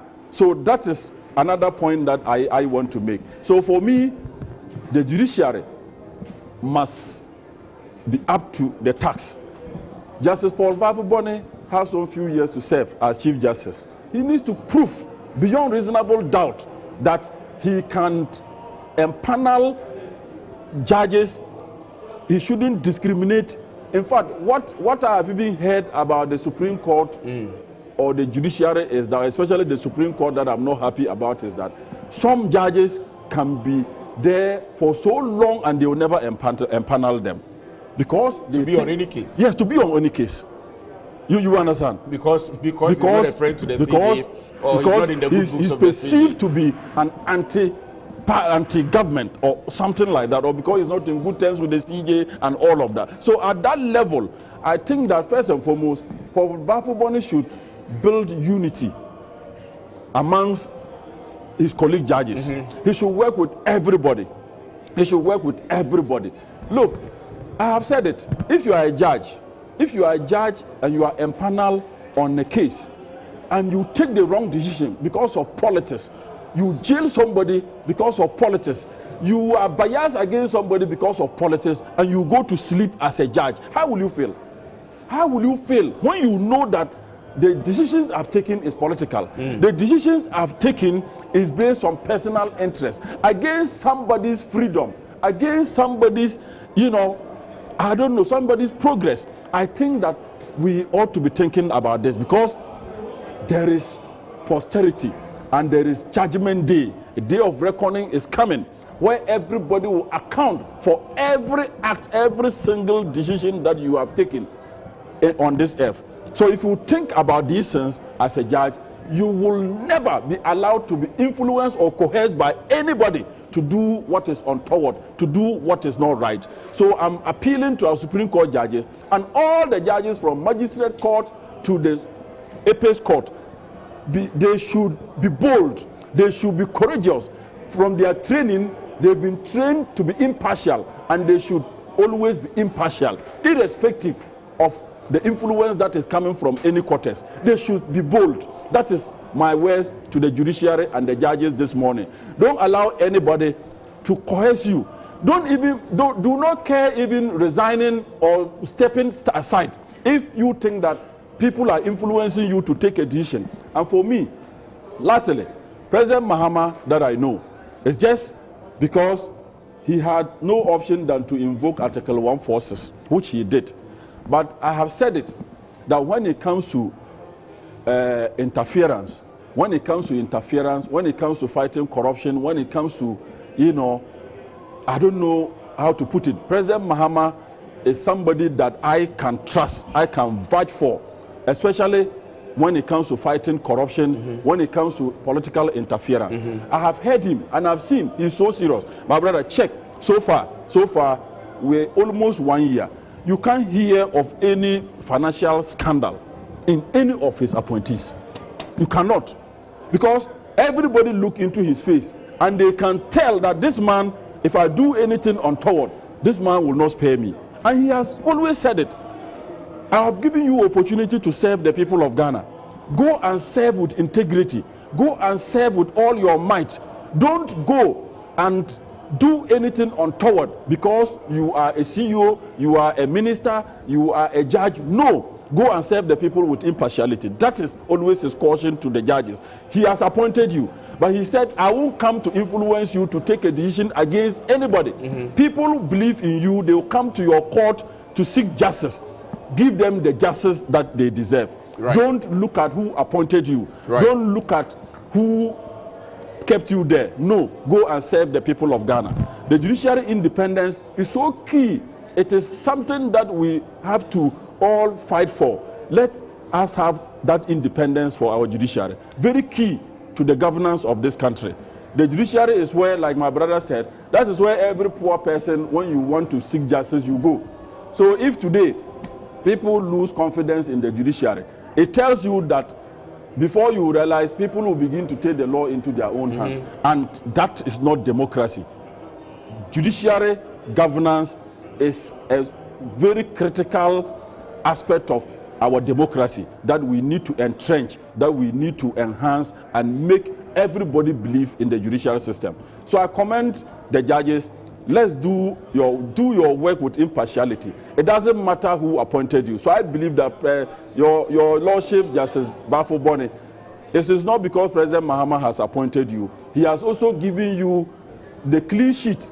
Go and do your work with impartiality. So don't look at which party or under which regime. That if you check Paul Bafo-Bonny, he's cut across. He came in 2008 under President Kufuor. So he cut across all the regimes. You understand? So it tells you that he's seen it all. So he should be bold and take decisions that will support the growth and the democracy of this country. Right. So I'll do this. I'll do this. Remember that we are coming your way from the Accra International Conference Center, where the Bank of Ghana celebration of the 60th anniversary of the city is currently ongoing, and a lot is happening here today. So I'll be shuffling between our discussions and going into the auditorium to bring you snipers of what's happening in there, and then in the foyer as well, I'll be telling you a bit about what's happening right there at the foyer.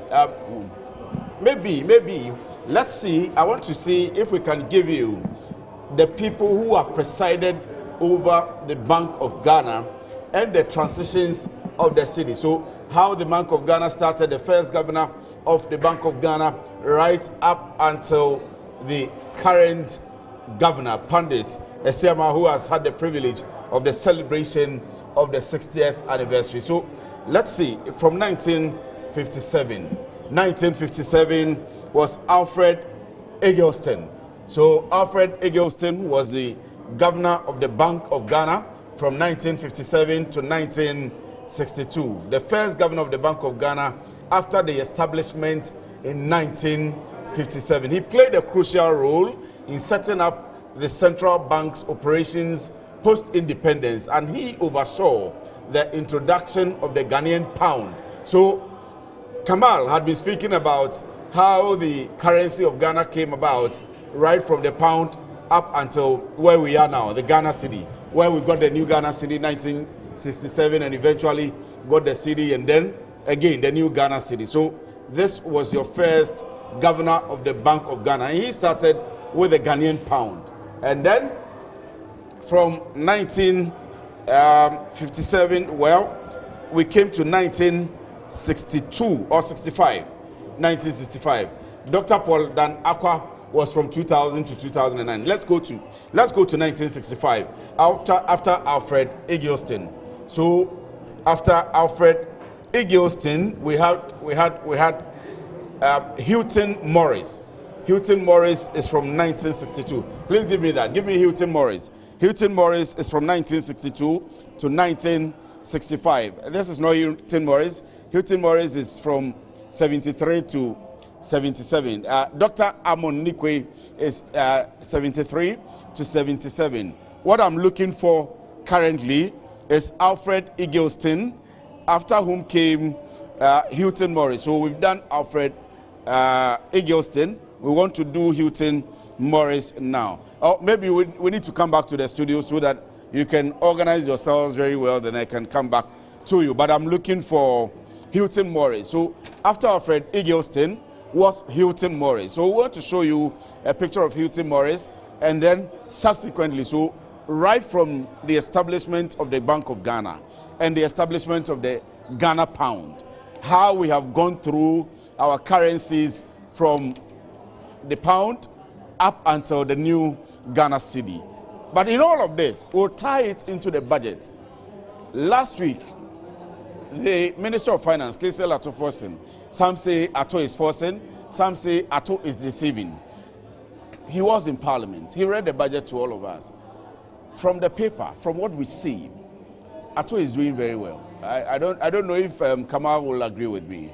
But from the macroeconomic indicators that has been stated to us, the inflation rate, which is a single digit, the exchange rate, we are talking about a stabilized cedi, which can be used by business people, the fuel pricing, all the macro, the MPC rate and so on and so forth. Then we come into the construction sector, the agri sector, all their inflations gradually coming down. Kamal, your people, the minority in Parliament, have said that this is a dress code for us to wear and not see the proper systems of the economy. You see, just like I gave the history of the cedi and how it fared from 1965 till date, and which should have been a stronger currency, but unfortunately, we are having a sad story to tell about the currency, just as a result of our own attitude. So will I say, or will I speak to this budget? We've seen budgets upon budgets since independence. And let me just narrow my conversation to the Fourth Republican Constitution since 1992. Okay? We saw what Ghana has gone through to where we are. And I would like to make an emphatic point or statement that, look, government is a continuum. And government being a continuum, that is why we have handed over to the next government. And when you hand over to the next government, whatever preparation that you have made towards the building of the economy is equally handed over. The budget we are seeing today, look, let me be fair. Clearly, like you indicated, all these, figures, talk of the inflation, talk of the forex performance, talk of the macro indices, economic indices, all those things, of course, point to a positive direction. Because we had built a foundation as a government when we're living in 2024 for them to inherit and then spearhead sake. So I'll give credit to Ato Forsen for making sure that fiscal prudence has actually been maintained, and then we move on. However, the fiscal prudence that, of course, that you have maintained, which you inherited from your predecessor, is also seeing so much tightening. Why am I saying seeing so much tightening? Today, purchasing power out there is a no. Many people do not have money to purchase. That is why your inflation is down. As simple as that. Why? What is inflation? More money chasing fewer goods. It's a simple definition. And today, the money that is supposed to chase the goods is lacking. About 60 billion Ghana cedis is deprived of the people of Ghana. And that is why this policy of demand and supply is actually not operating well, and you feel that artificially your inflation is good.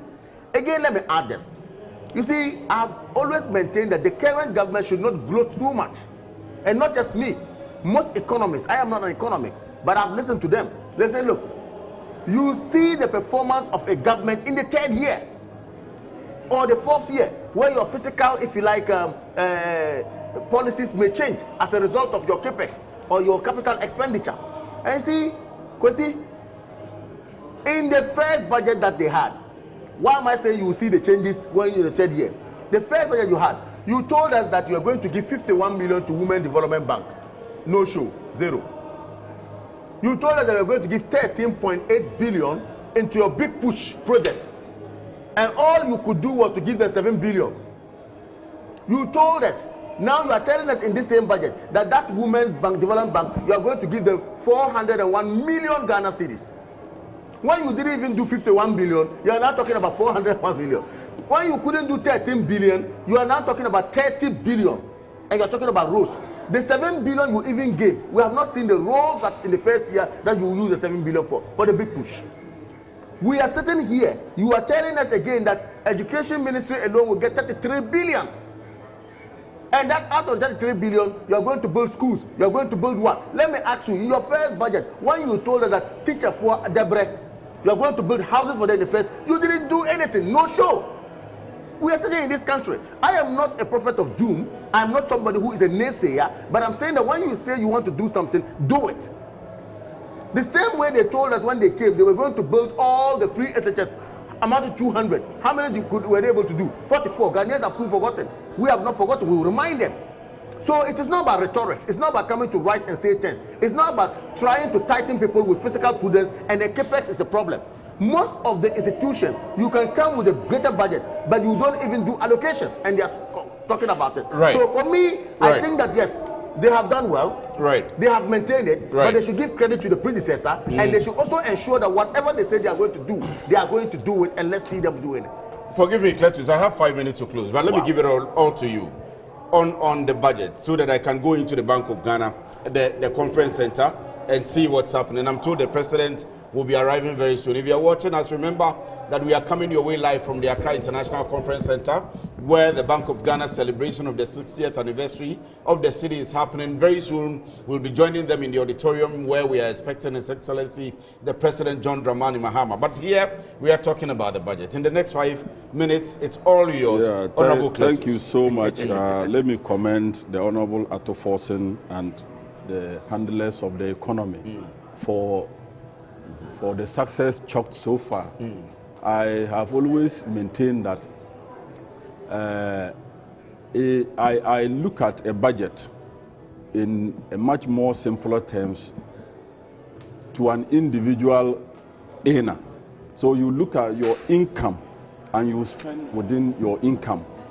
That is basically what the Honorable Ato Forson is doing. Nothing more, nothing less. He's just being physically disciplined.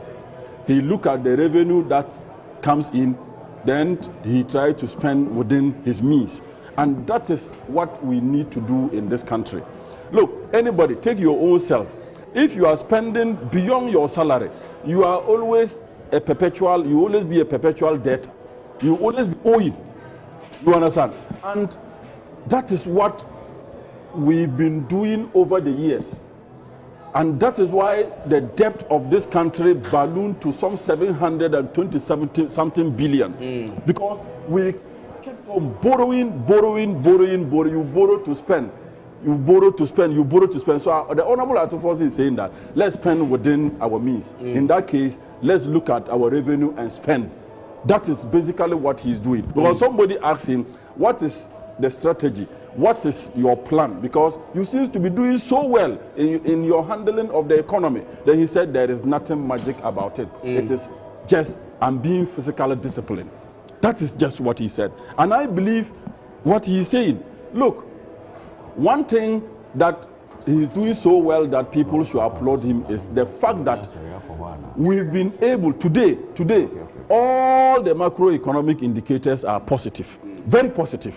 Very, very positive. My brother alluded to that and just said that we should commend the previous administration. I have no problem with that. But let's also, just like he also commended the current regime for maintaining the gains or whatever they think they did, and we are maintaining it. You understand? But they should also remember some people were there before they came and they failed to maintain the gains, and we ran into bankruptcy and all of that. And all the economic indicators were so negative. They were so negative at the time they were handing over. I thought you were going to keep to it. You understand? Don't worry. The good things that are yes. So let me just tell you that look, one of the things that he's doing so well is the fact that the statutory releases is something that I am very happy about. Get Fund is on cap. Health insurance is on cap. Common Fund is on cap. For the MMDC. Yes, we started. These funds were capped and the monies were being centralized. When we actually need these monies at the local levels. Today, the municipal district assemblies are so happy that so much is being released to them for development. You understand? In my assembly, so far, two quarters, they've got almost 8 million Ghana cedis. Just 2 quarters. 2024, they've got not up to 1.5 million Ghana cedis for the whole year. And just 2 quarters, they have some 8 million plus for development. Third quarter, I'm told, is being released again. So it tells you now when you go to the assemblies, every officer there is so happy. They are working. They are doing projects. You understand?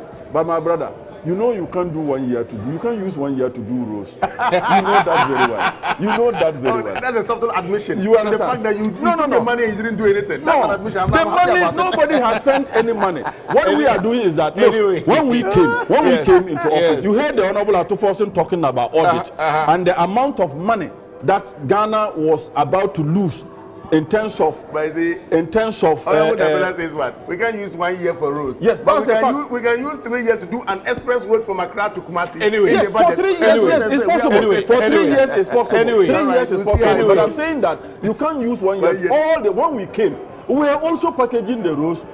Procurement processes were ongoing. I like your honesty. Yes, procurement processes were ongoing. Now, sources have been cut. Contractors are on site. Next year, we will, when we are on this platform, my brother, then we'll be able to tell that the Hang JFC Navrongo Road, this is the amount of work that has been done.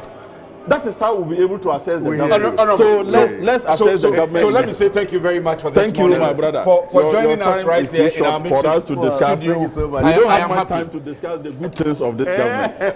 But lastly, let me just chip in this. Let me chip in this. Give me just 1 minute. 30 seconds. 30 seconds. I have to go on break. 30 seconds. Yes, I have a problem. I think that it is not for nothing that the National Development Planning Commission is a creation of the 1992 Constitution. Yes.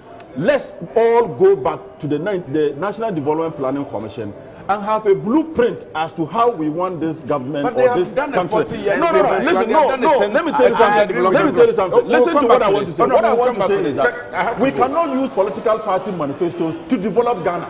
Let's go back to the NDPC. So you're watching us right from the Accra International Conference Center. Honorable Cletus Dapila is a member of parliament for the Jirapa constituency. Honorable, thank you very much for joining me.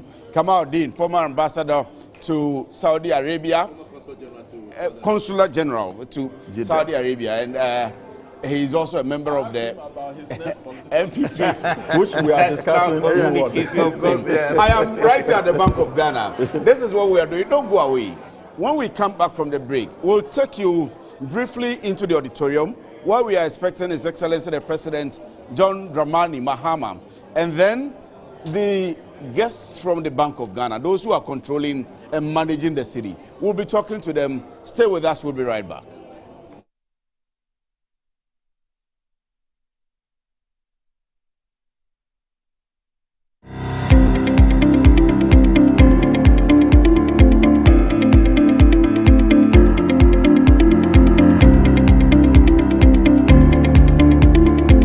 Ebusiafo ye mama kwaba eba Children's Palace. Nkwala nyema nyina fie enyi.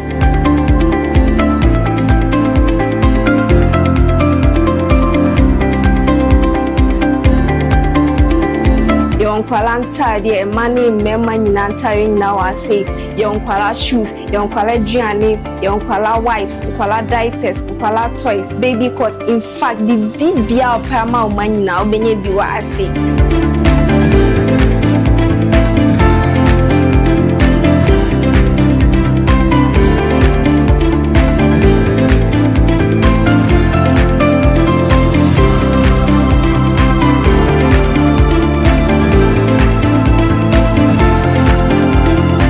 Located at East Legon Hills, Nana Krom KFC. Contact us on 059-6377-172. Children's Palace. Happy children, happy fashion. See you soon. Bye-bye.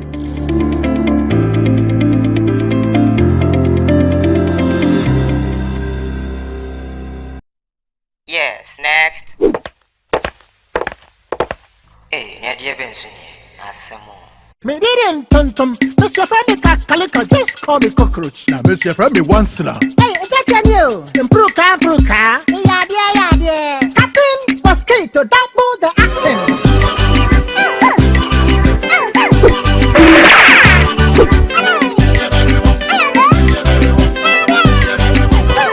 Me did Sasso spray. Me say for the Sasso quell. Yeah, to my Sasso Nunya.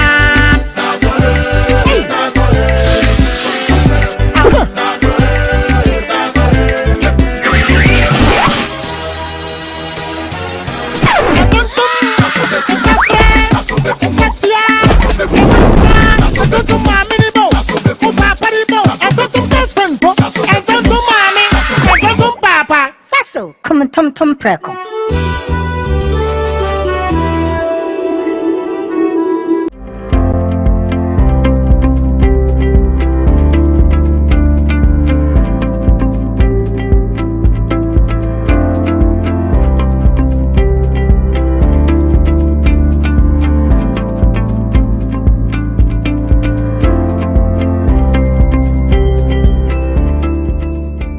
Step into a world of excellence with Gold Key Properties, Ghana's premium real estate developer since 1997. From luxurious residences to grade A commercial spaces, we have spent close to 3 decades shaping the skyline and transforming the way people live and work. Join us at the upcoming Mikasa Home and Property Fair 2025 on the 5th and 6th of December at the Icon Event Center, East Legon from 9 a.m. to 7 p.m. Come meet the team, ask all your real estate questions, and enjoy special discounts. See you there. Gold Key Properties, transforming the landscape.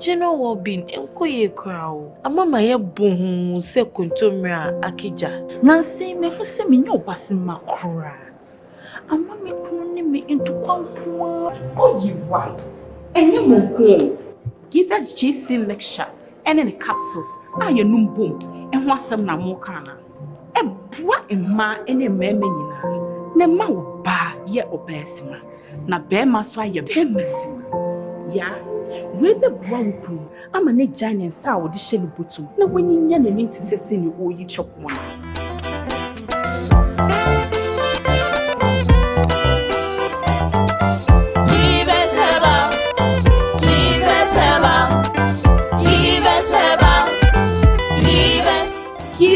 GC mixture and capsule achisa apin for abata one more menu for one kwada we fie du mienu ka In my line of work, a confident smile is everything. Kel Charcoal toothpaste keeps me on top of my game and ensures my smile is always radiant and bright. With the tiring nature of my job, we spend several hours under the scorching sun. To keep our teeth white and our breath fresh all the time, we use none other than Kel Charcoal toothpaste. Kel Charcoal toothpaste. You're on a Kessie and in a kit one. Samayo kendini ehu be hia se metwa sapapa dia to ama me manfo Kel Charcoal's natural ingredients eno ene bom se ho ban e ma ne sren ne sanso mama hotoso e wo bedwam. Kel Charcoal toothpaste. Choose Kel Charcoal toothpaste for anti-cavity, whiter teeth and fresher breath all day. Available in 80 gram and 150 gram. Grab yours today. Kel, happy smile. This advert is FDA approved.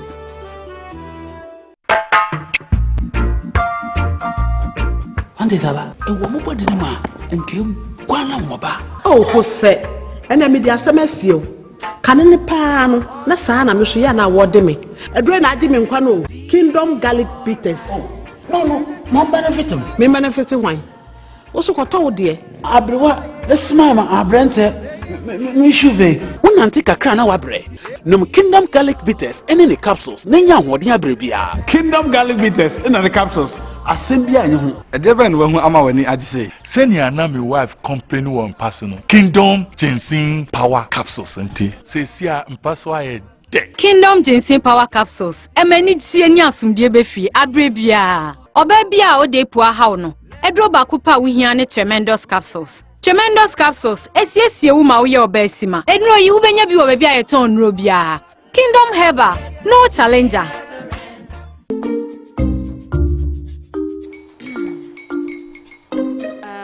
Kwame and his uncle are almost here. Wait a minute. This one too, your friend Kwame. Wait, Kwame.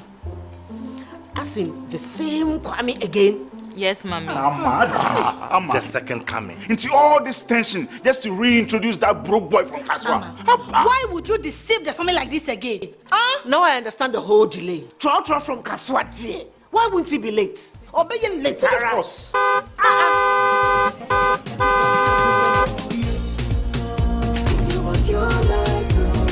Star 712 hash, star 712 hash.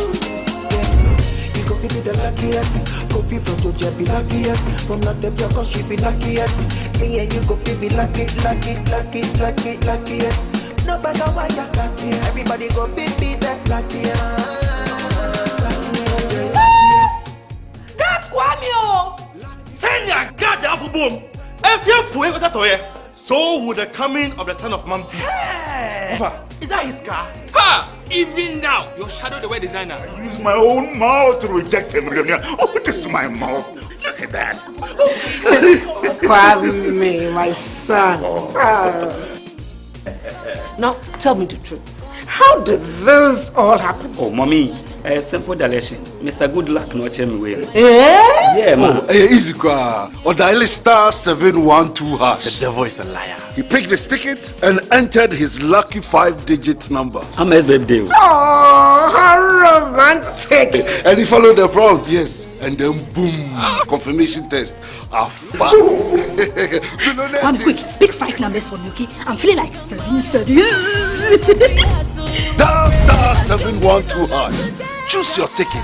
Enter your lucky number. Follow the prompt and let destiny handle the You see how they love you now? Yo, be your family payment. Before December, may release a motivational album. Patapa, my super. This promotion is regulated by the NLA on the Caritas platform.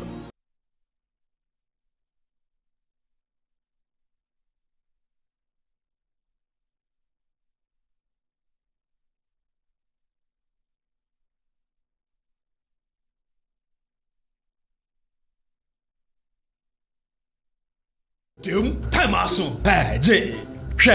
Watch it, na learning. Missy, watch and learn. Mekwaya ma besisia. Abozege. Akache say no ya konate and the more drink woman. Hey. But I didn't mean. Oh, sorry. She knew her all day.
We are coming your way live from the foyer of the Accra International Conference Center.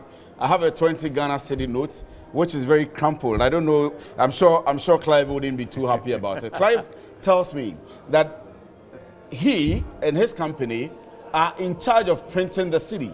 And look at how this is crumpled. Clive, first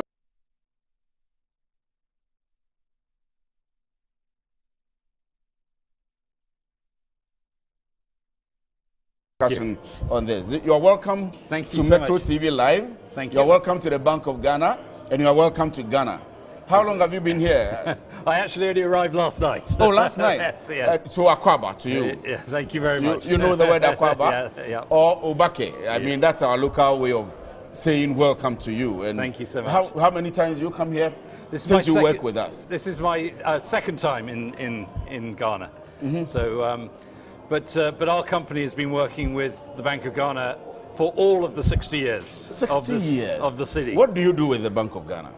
So we, back 60 years ago, we were the first printer of the CD, and we have been working with the Bank of Ghana and printing the CD, and also helping with the design and the specification of the CD ever since, right up to the current series. So right from the first CD in 1965, which was printed, up until today, you have been printing. We've been helping with the design. Do you have a cause to care about the value of it? In any of these periods for the last 60 years, the value of the city against, you live in the UK, against the British pound sterling, against the dollar, against the yuan, the yen, and so on and so forth? So yeah, so we actually print or are involved in over 100 currencies worldwide. So of course we monitor all the movements on the foreign exchanges, but our main priority is to ensure that we produce the most secure banknotes possible for the countries that we work with. And the Bank of Ghana is one of the forefront, in one of the pioneers in banknote design and technology. And so our focus in recent years is not only to make the most beautiful banknotes, but also to make them the most secure, with as many security features that are very hard to counterfeit as possible. But I am happy you have started that discussion of security, because in Ghana, we see people doing counterfeits, we see people trying to mimic what you're doing. And so when you print and bring it here in the country, we have cause to educate people the security features, especially when there are new notes. When we did the redenomination in 2007, you were there, you printed. Yes. And then the new 100 CD notes, the 20 CD notes, the 200 CD notes. We always have cause, that's the Bank of Ghana, to do training on the security feature. So for example, if you pick this 20 CD notes, what will make it unique from the counterfeits? So there are lots of different features on this note. Some of the most obvious are is just the quality of print and the way the pictures are actually put together through a series of dots and lines that our designers do. So when you put it under a magnifying glass, you see these aren't just photographs. These are pictures that are composites made by hand. The next thing that you'll see is that there is a very clear thread in the banknote. That we produce threads. Our competitors produce threads, and we ensure that that's weaved into the paper. There is often a watermark in the paper, and then in addition there are printed features. So if you rub your hand over the note, it's not smooth because some of the ink features are raised, and that's really important part of security as well. But the piece that a lot of the public won't know about, unless expressly told, is that within these notes we also build in covert features. Oh wow. And features that are machine readable. So some of the inks, for example, might be magnetic. Yes. And so the Bank of Ghana will sort the banknotes through machines. Yes. And the machines will be reading features that you cannot see That's to the the money naked eye. counting machines. Exactly. So when you place them in to count the monies, If these features are not in, if they're not it there, will not count. It will reject the note. And so what we have done over the years is make it harder and harder for counterfeiters to produce copies of the CD. And what that means is you're actually taking away a lot of the impetus for them to counterfeit it. But it is always a case, it's always a challenge for us to stay a step ahead of the counterfeiters on behalf of the Bank of Ghana. So it's a fascinating and very complex way I can imagine. in what may seem a simple product. Yes. But again, let's still stay on the security. Do you not have cause to worry about, for example, staff of yours who may leave, who understand your technology and may carry your technology out? So people will have the know-how of how to produce, for example, a specific feature. Yes. But all of this is tightly controlled with our physical security. So we have information technology that is incredibly secure. We have physical security where these are printed. So our banknotes, so the CD banknotes are printed in facilities that are harder to get things out of than a prison. So they are that secure. And so even if someone leaves, then they will have the general knowledge of how to produce something. They could even go to a competitor and produce similar type features. But we also have lots of IP protection. So we actually have hundreds and thousands of patents on our innovations for security. So it makes it so first of all, you protect it by not allowing it to go outside, and then you also protect it from employees who are generally good people, and so they're not going to try and counterfeit at all. But when they go to another company, they have to change their understanding and get a different set of IP, because this IP is protected by De La Rue. Let's come to Ghana. You've been printing for us for 60 years, and I'm happy about the book you're showing me. If you are just tuning in, Clive is part of a company that's been producing, or printing, let me put it that way, that's the most appropriate, printing the CD for us for the last 60 years. So they have a history of it from the very first Bank of Ghana £1 notes, and how they started printing the 10 shillings up until the 200 CD notes and all of that. And let me ask you, for you being a partner of the Bank of Ghana for the last 60 years, and this month, this year, 2025, celebration of 60 years, how do you feel? And the company, I mean, what's your message to us? Well, I feel very proud of the journey that the Bank of Ghana has been on. We always reflect our customers in terms of what they want to do. So we are led by the Bank of Ghana. And I have to say, we deal with over 140 central banks worldwide. And the Bank of Ghana is one of the most professional, one of the most forward-thinking, and one of the most pleasurable companies to deal with, central banks to deal with. So it is an absolute, it's an absolute pleasure to be working with the Bank of Ghana, and I look forward to the next 60 years with them.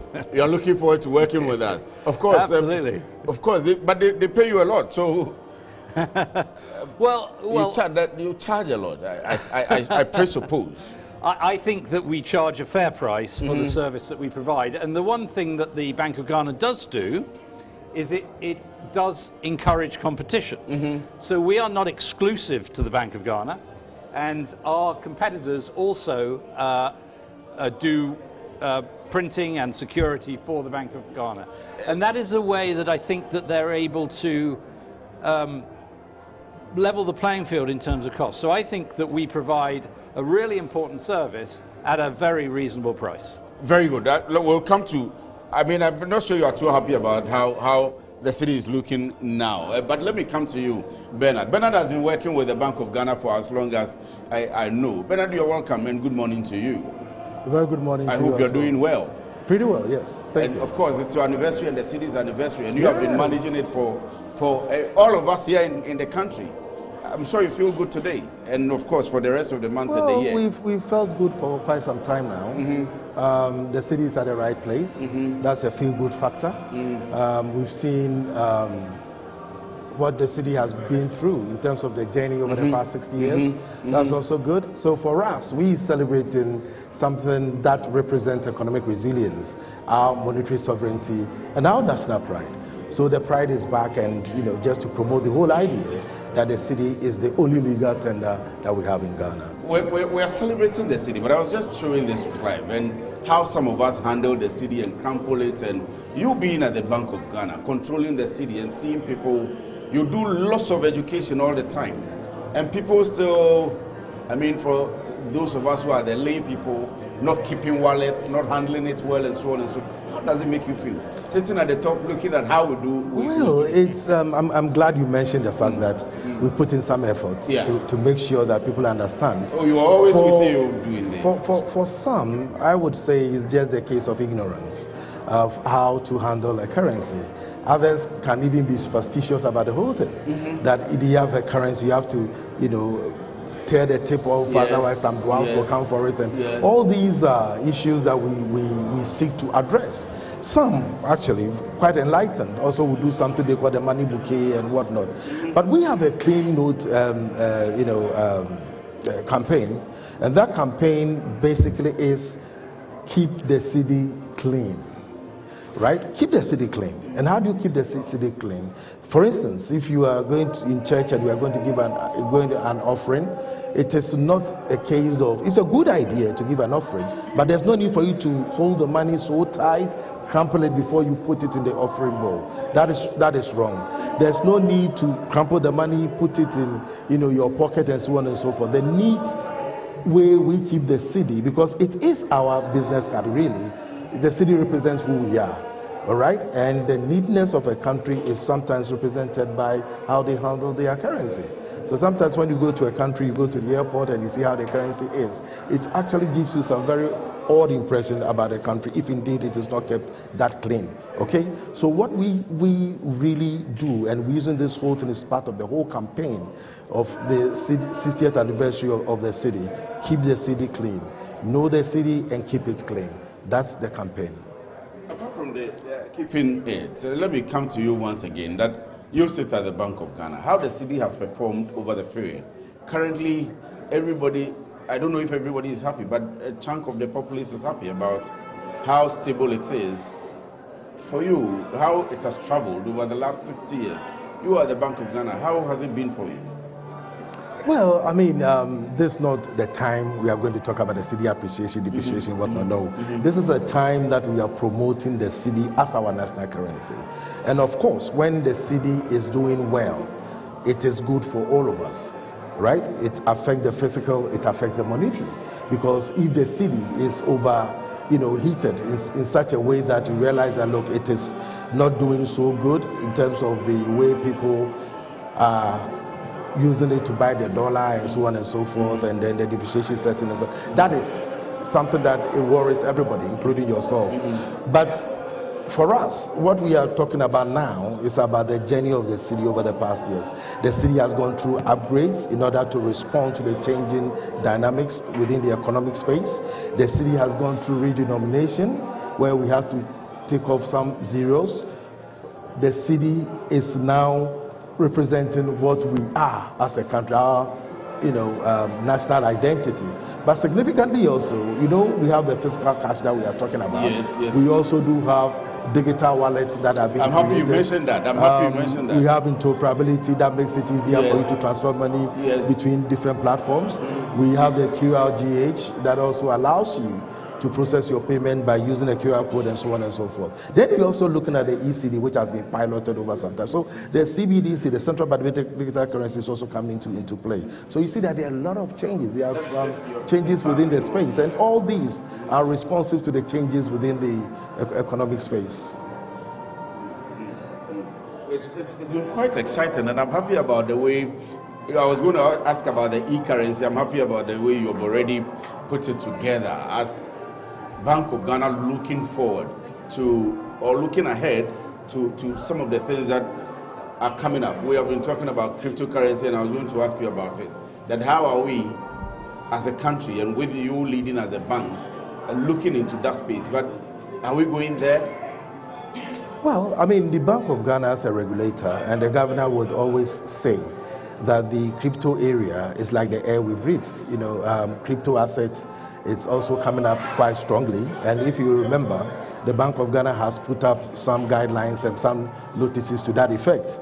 And in actual fact, an office is being considered to be looking at the crypto asset space, and other companies have already registered within that space. So crypto asset is big, everybody is looking at it, and therefore the Bank of Ghana cannot stand aloof and then see things pass by. When cryptography started, everybody thought, well, there's something which has come. It is another fad within the tech space and so on and so forth. But it's something worth looking at because it could have impact on financial stability if the central bank does not look at it.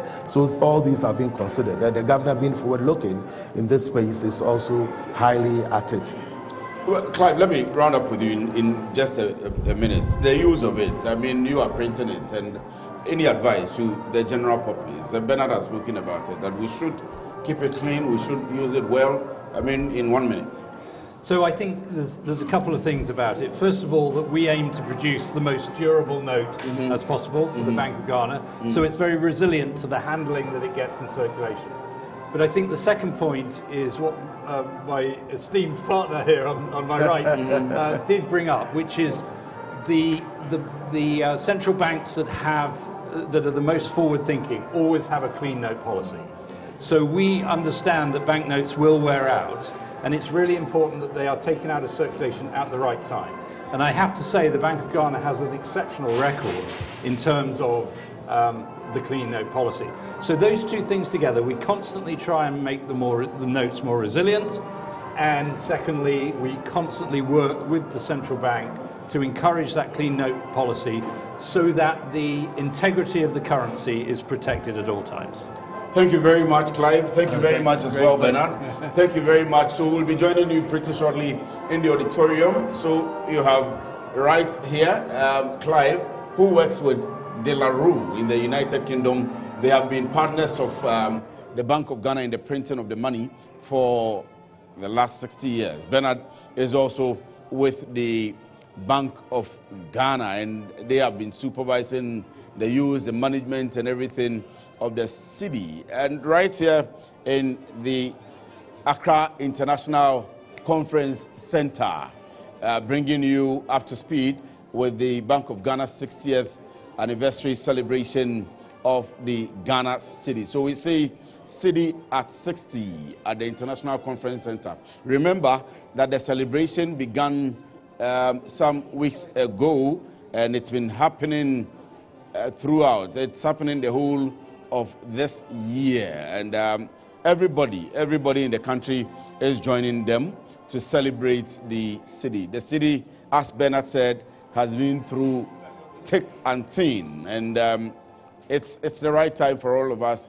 to support the celebration of the city. So Bernard and Clive will be leaving us, and we'll be having another set of guests. So thank you very much, Clive, and thank you very much, Bernard, as well. We'll join you pretty shortly in the auditorium. Very soon, we are expecting His Excellency, the President, John Dramani Mahama, to join us. So we are bringing you feeds from the auditorium itself at the International Conference Center. Charlie, sound up.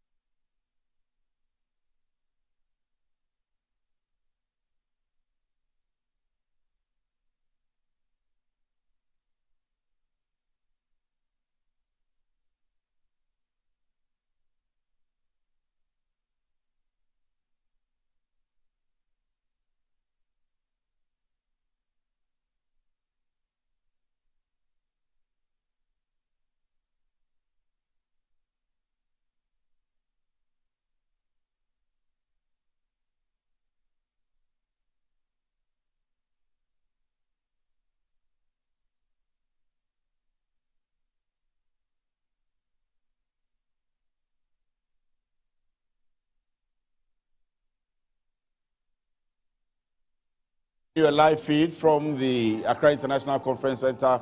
We are currently in the auditorium now, where we are expecting His Excellency, the President John Dramani Mahama. Of course, this has been Good Morning Ghana, and we are transmitting live from the Accra International Conference Center. You are live with me, Kwesi Efriye, on Good Morning Ghana today, obviously for God and country, and I have new guests getting set and seated to come in. Bernard and Clive have just left us, and so I'll be coming to my guests pretty shortly, and when they are settled, I would now introduce them to you, then we can begin the conversation. It's been about the city. We celebrated the beginning of it with the Vice President some weeks ago, and the Minister of Finance, Kisela Tuforsen, some weeks ago.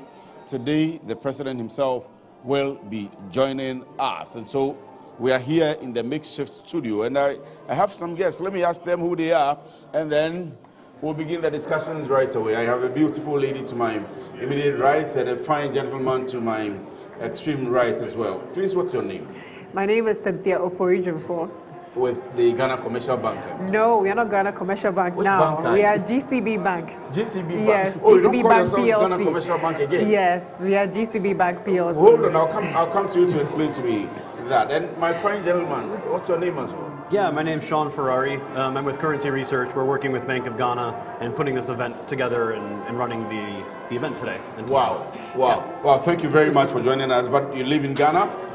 No, I live in the United States.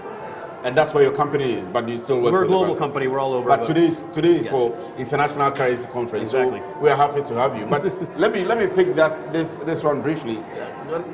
Not Ghana Commercial Bank again? What happened? But you know that we rebranded. Yes, I know. Yes, we rebranded in 2014. So we are GCB Bank But we have still been PLC. mentioning Ghana Commercial But Bank. that's actually a problem. So I'm hoping that you would help everyone to come on board, because it's been quite a while since we rebranded to GCB Bank PLC. So we are putting you on the spot. Since you are the head of communications for the GCB Bank PLC, you partner with Metro TV. Let's give us some small money. pay for small advertisement. Let's advertise for you and put it out there. Not just the PLC, but everything about the GCB Bank. Because I think you are the biggest bank in the country. We are happy to partner you. As you know, GCB Bank is Ghana's biggest bank, and we are not just Ghana's biggest bank. We are everywhere and everything when it comes to banking and financial sector in Ghana. So, I mean, we are more than happy to talk to you as one of the biggest TV stations in the country, very influential, you know, about what we can do together. You know. Thank you for the promise.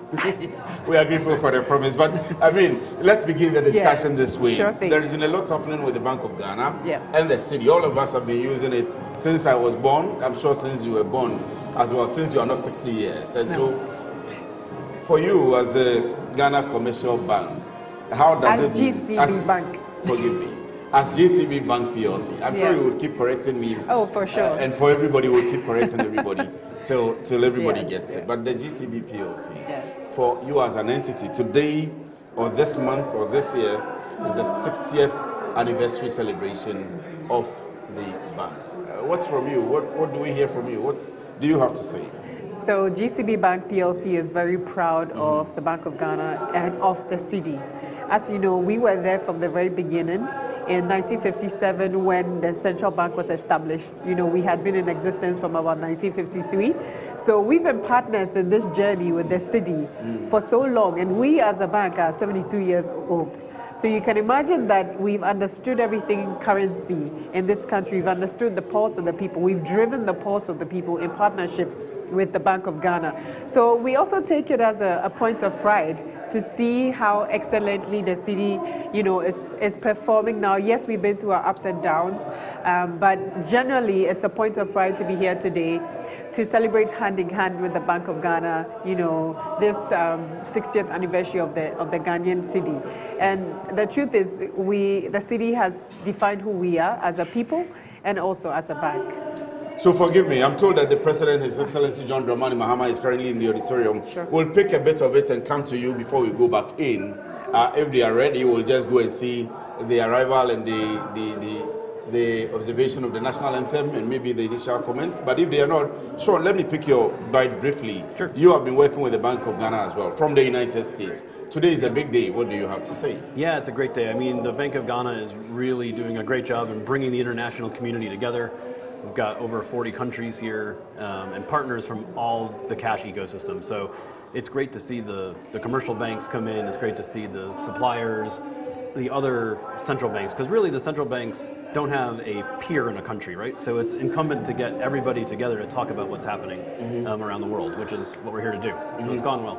So forgive me, what the test is that you are speaking, right? You are speaking when, today or tomorrow? Both days. You are speaking today and tomorrow? Leading several panels. Yeah. Right, okay, in all the panel sessions. So we'll be picking the speeches. Are you speaking as well? No, I'm not. I'm participating. But however it is, Yeah. since you have promised to partner with Metro TV, we'll still be picking whatever you do. Sure thing. And then to showcase it. Kindly allow me to go into the auditorium. Let's pick live what's been happening in there.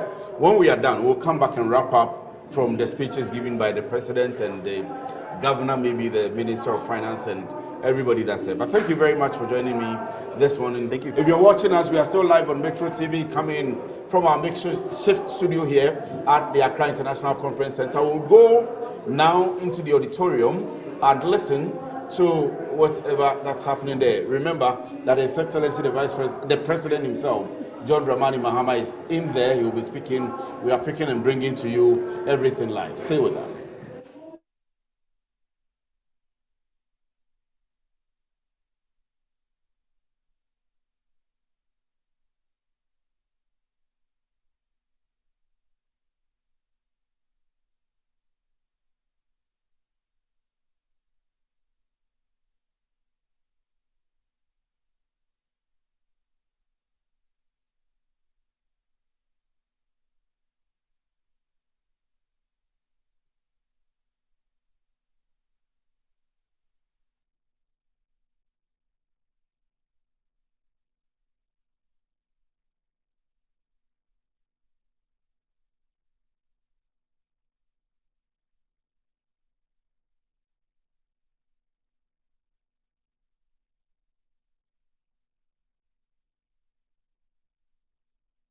Secured, of stability pursued, and of an economy nurtured through change.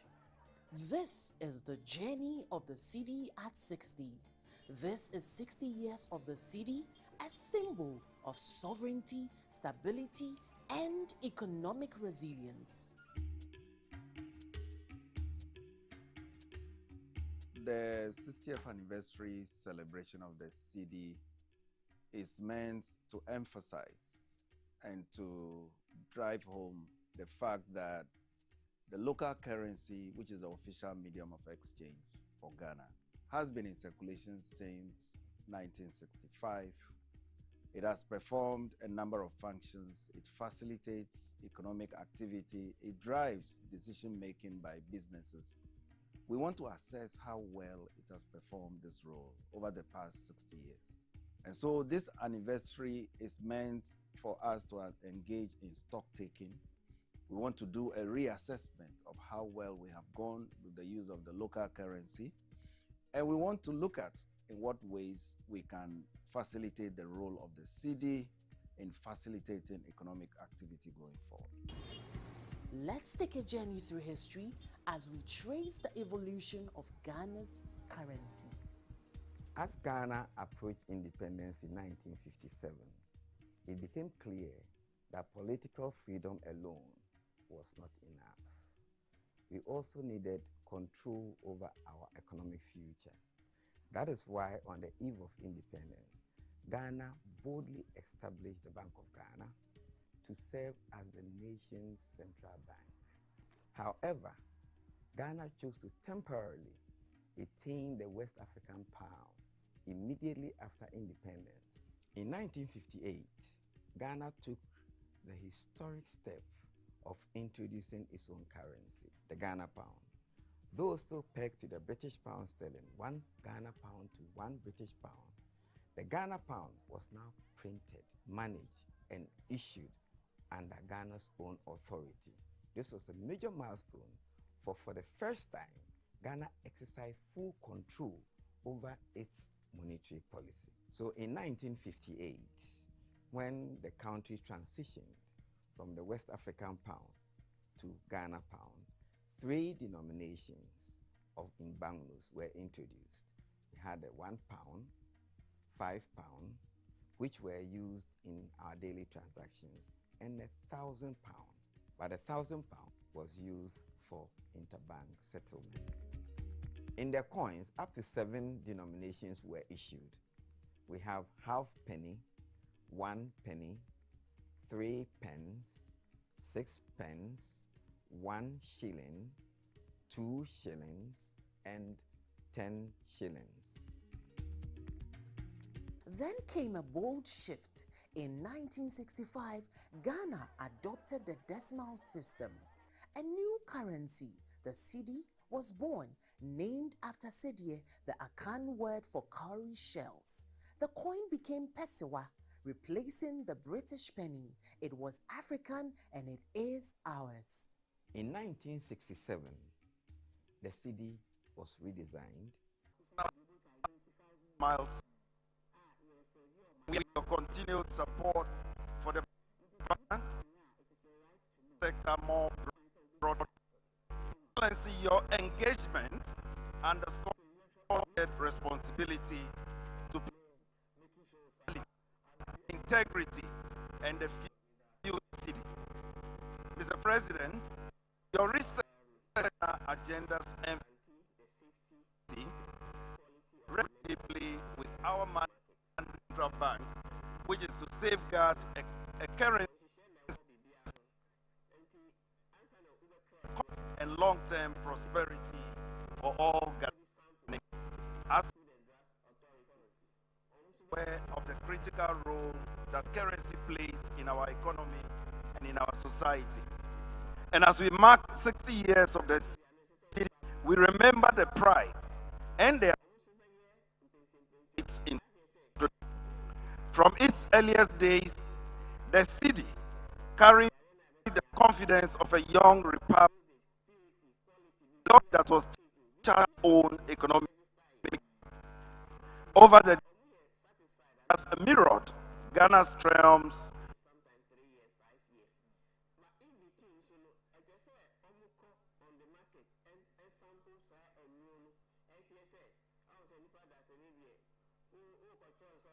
and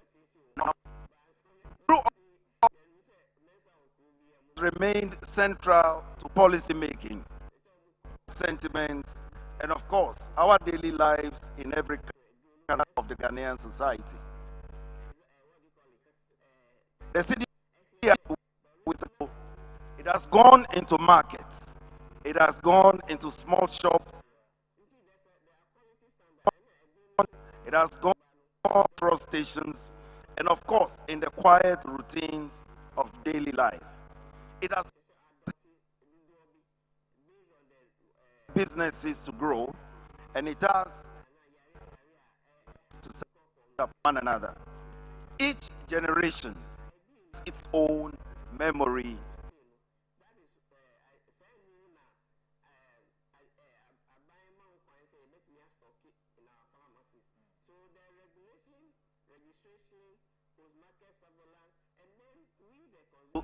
In new ways. And let's think. Young Ghanaians are growing up in a world where it moves instantly, where is second, where expectations of transparency, convenience, their relationship with the city, the place in that's so responsibility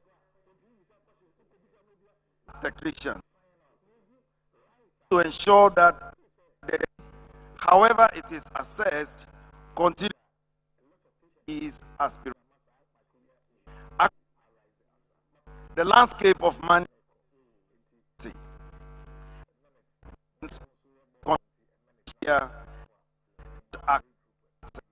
jurisdictions are BDCs raising new considerations around trust, interoperability, intelligence, are authentication, security cycle. At the same time, global uncertainty, geopolitical realignments, and technology all create new vulnerabilities like ours. These shifts, Ghanaians save, trade, and secure their future. Clarity and stronger coordination also require a to how the physical will cash continues to play essential role in inclusion and resilience, while digital convenience work on pay flex.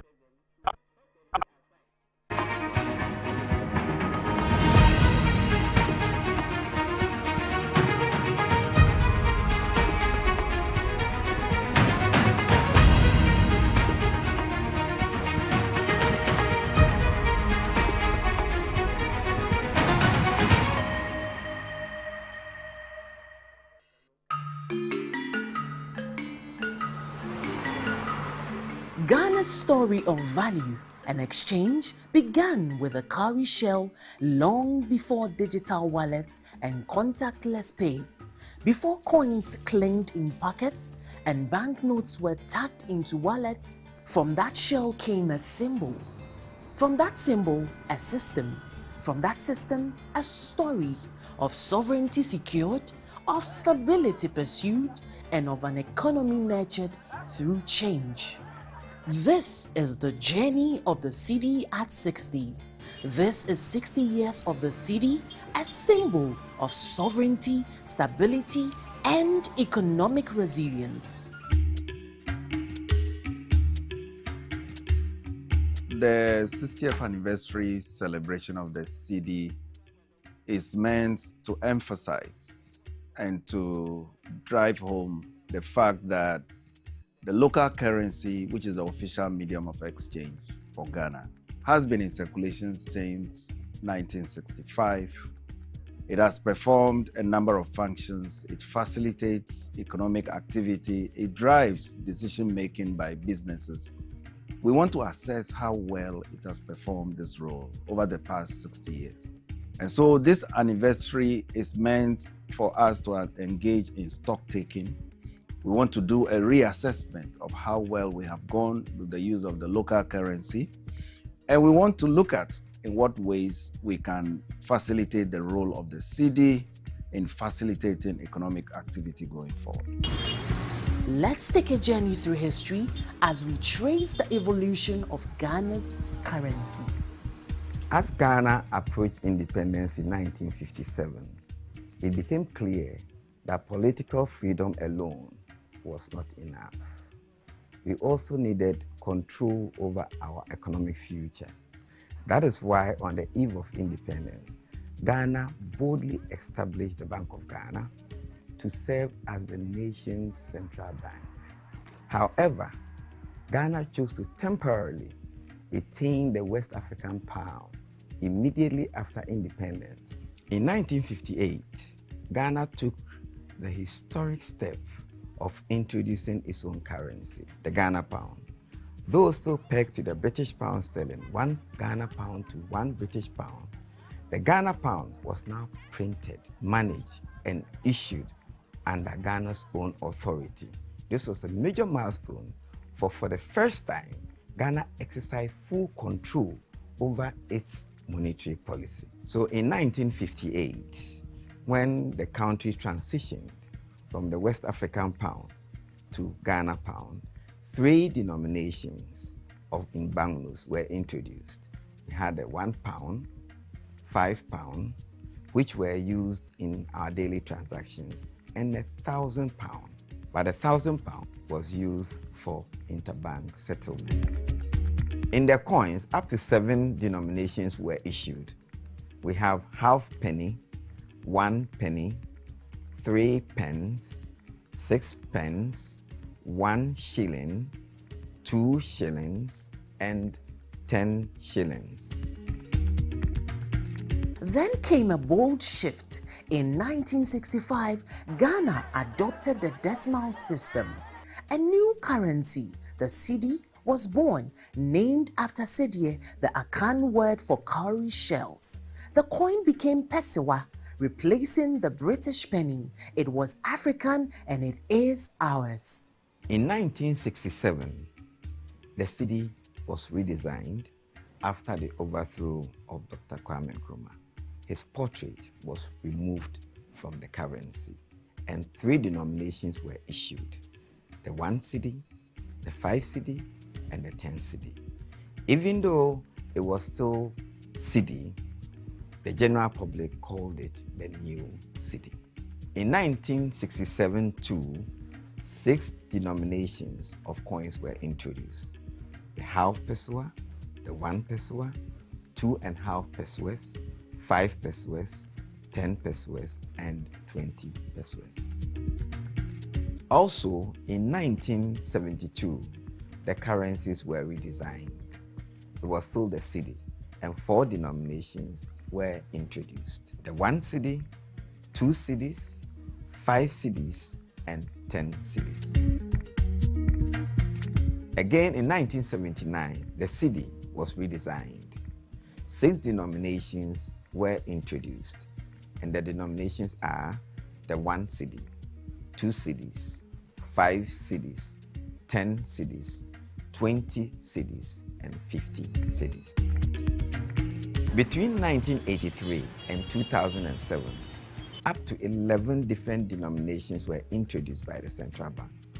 This was because of currency depreciation that led to coining some of the lower denominations. Within the period, the currencies that were introduced started in 1983 from 10 cedis to 20,000 cedis within the period.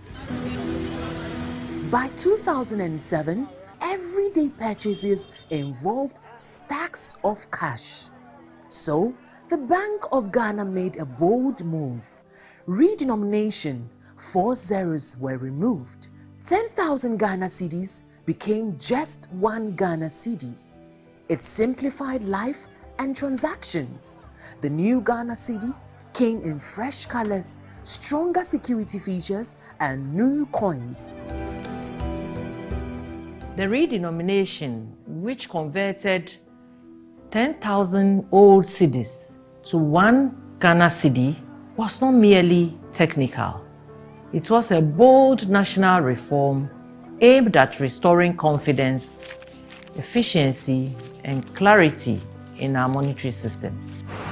The objective was to reduce the deadweight burden on citizens and for economic transactions. The Ghanaian at the time preferred cash to any other mode of payment. The other digital ones were now emerging and weren't too popular. So people still carried a lot of money around. One of the most demanding tasks was educating Ghanaians across the country, from the markets, women in Tamale, to the teacher in Ho, and many others, to understand that while the zeros had changed, the value remained the same. We faced technical challenges, from selecting denominations and security features to managing dual circulation when both old and new currencies were in use. But with commitment and collaboration, we implemented the redenomination exercise smoothly in 2007. In 2019, the cedi was upgraded again, not in value, but in security. The notes remained familiar, but safer, smarter, and harder to counterfeit. The same year, the 100 cedi and 200 cedi notes were introduced to reduce the cost of transactions and printing in a largely cash economy. A new 2 cedi coin also joined circulation, and in 2022, the 1 cedi coin was upgraded with enhanced security features. The upgrades, we have a technical way of assessing the degree of counterfeiting, because we have the public recognition features, we have a machine reading features, and we have central bank only. And so if we monitor the kinds of counterfeits that come, some are so simple that can be easily detected on the streets. Bank of Ghana is involved in all aspects of the city, from design to destruction. The bank monitors regularly the cash cycle and undertake preemptive steps to improve the city's quality and its operations. The bank has also ensured that its engagement with third parties, i.e. printers and suppliers of equipment and other logistics, have always been bound by legally enforced memorandum of understanding, contracts or agreements. These quality assurance measures place the cedi among the topmost resilient currencies in Africa. Despite the many pressures on the cedi over the years, the Bank of Ghana has implemented sound policies strategically and interventions to cushion its performance and restore confidence in the currency. From clean note policies to anti-counterfeiting measures and modernized cash operations, Bank of Ghana steadily strengthened the currency ecosystem. Over the years, Ghana has built significant expertise in currency management. The country is now a regional leader in currency operations, mentoring other nations, contributing to global currency discussions, and earning seats in and at international forums. Over the years, the cedi has contributed to boosting the image of the Bank of Ghana and impacted positively on the bank's vision as a central bank of excellence. And that is where I also add that we should not underestimate the difference the cedi has made and the lives it has touched in the Ghanaian financial space. And in my view, the cedi challenges Ghana's premium cocoa for quality. Today, I look back with joy. It was a moment that marked a turning point in our economic journey. And I'm grateful to all, colleagues, stakeholders, and the Ghanaian public who embraced this change with understanding and unity. Let us all, as Ghanaians, reflect on the journey of the cedi. Take pride in how far it has come. Let us commit to preserving the dignity of our currency, because the cedi represents more than money. It represents us. 60 years on, we celebrate the enduring legacy of a symbol that has stood the test of time.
once again, Aurora, the saxophone, is giving us a rendition by Osibisa, Welcome Home.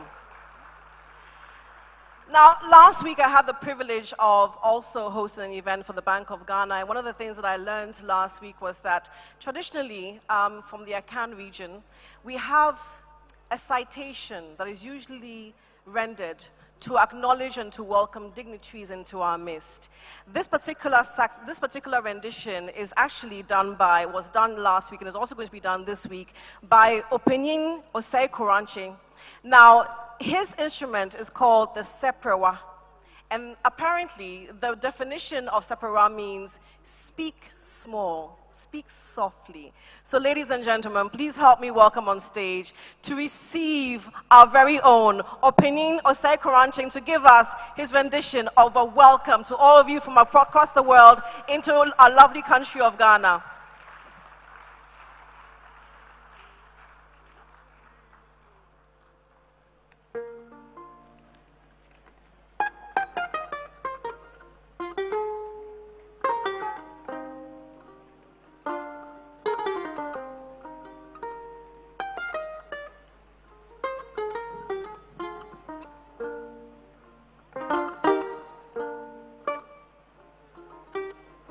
Ago Ejina Amanado a Bank of Ghana Amanado Doctor Esiama Sempremo Onen mpanimfo nyina na mu ama o man panyini akwa aba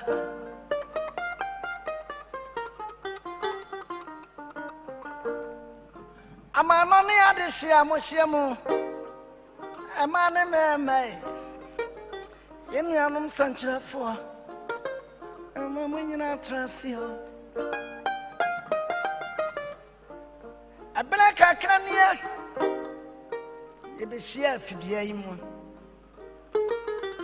Ninyina ye sika yitwae Omeimu 1965 Abedru 2025. In Fiadu Siania, Atubrafo Biba or Maimu.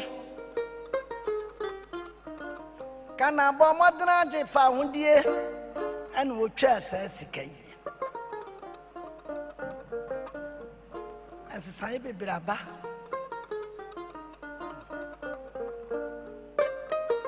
Nanso Yamamra. Amani anyira nti amrado obetra simpie no so no oya adwene se ye be shefa afanhye yimu ye be hwe yachi ni atwa ba bia ye dro ani ba bia ye kro or maybe Uncle Swagin and Sika some so. Nian Tetia said the Bay bit about Cressican and any fee. Ubi say Sika, you say Sika Chessica. I dream Poe. Now back on for son minute. Back on Susu. To our tone safari we are singing. Samomala, near Chabine. Nina, many years until said the Abaya, and I'm a women out. Then Chimania need that so.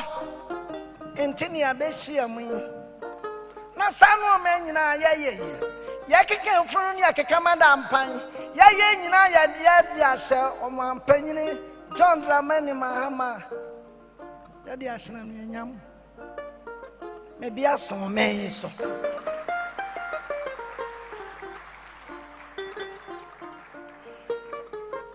Yes, Asiano. Bibinti. Osmana Bedi Achre. Near the Quavier. A man paying a tiana more bafidiamo.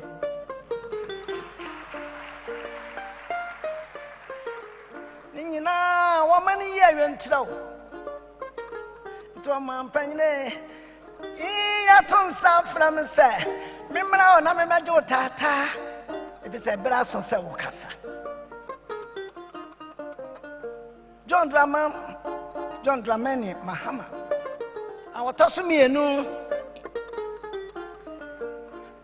Bama could do for Bama won't fair away.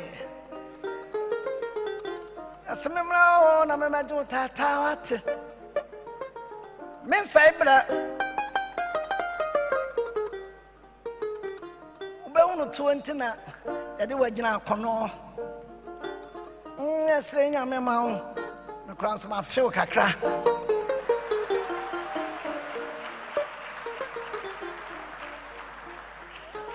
Koni Mosa Menawase. After a madam in your career, and no man and I'm the giant. I am a comma quadrium 20 instruments. Yatuna Jemu, I was a cordian able. Until Adia made it to an imminent say, Yamohumbai, preservation. Me bound to I am a quite my member.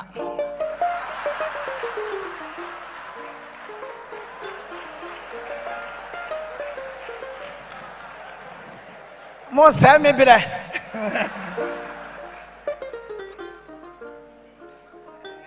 Dr. Siama Mamma Quain, I made it to an him. Say no man, and I'm the giant. You're born home by a beboa. If it's also a creative job. And I'm about him, Dr. Siama, Minko Mobile de and to say, I shall find me a beboa me. Also, when Nija Mamlania Mania Unti, made a massamia to an him. Minimidi, watching about what until I made it to an him. Minimum so better, me. And your son and another year. Until now, my friend was say, now come to Franciano, Petitu, Bamene, a blood row, Casse, Monfan Sambonciano.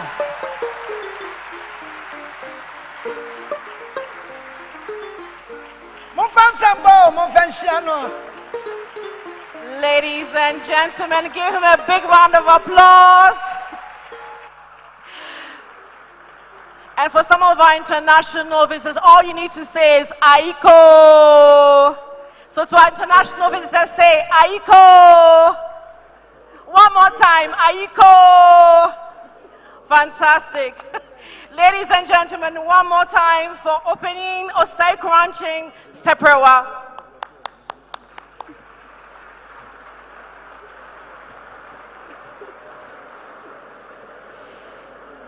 Distinguished ladies and gentlemen, please be seated.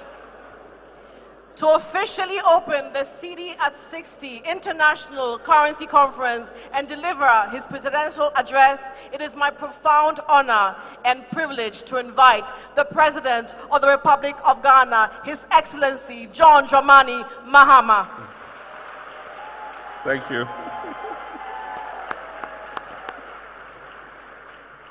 Thank you, Michelle. Thank you very much. I asked the Seprewa musician to pass this way to pick a number from my assistant so that he can come and see me.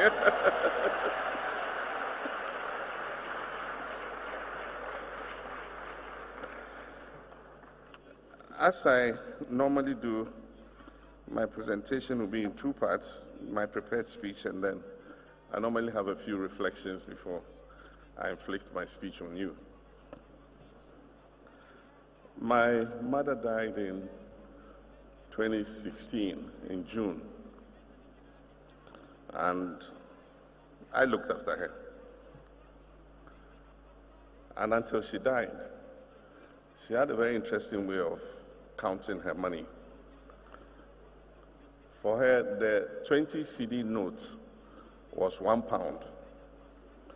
So if I gave her 100 CD notes, for her it was £5. And so 1,000 CDs was £50. And until she died, that was the way she would count her money.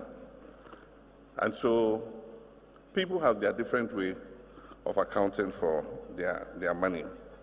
And I find it strange that even today, I think this current face of the cedi was introduced in President Kufuor's time, I think in 2007, if I'm not mistaken. And so 2027 will be 20 years of the current redenomination of the cedi. And yet it's very interesting. You go to somebody donated 100,000 cedis. And when it was announced, oh, so was giving 100,000 cedis, the whole place was quiet. Because I thought the guy deserved a very big round of applause. Apparently they didn't understand what 100,000 cedis was. So when the MC said, Namon Preno, Nipama 1 billion cedis. And I said, 20 years on, we still are calculating in 1 billion cedis instead of 100,000 cedis. I think that we must try and move on and call the cedi for what it is. And then also, in the past, when we traveled with our security and drivers and others, and they got their per diem, maybe $500 or $1,000, whatever it is. Anytime they went to the shop to buy a few things and bring home, they always use their calculator on their phone. And so if they see a shoe and they say, oh, the shoe is 120 pounds, they will calculate 120 pounds into cedis and say, what?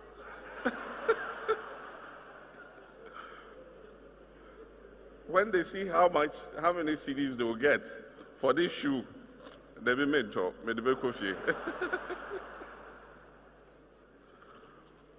And I'm sure that they will not be very happy with the Bank of Ghana and Governor Isiama, because now when they use that calculator, it will not be as much as it used to be before.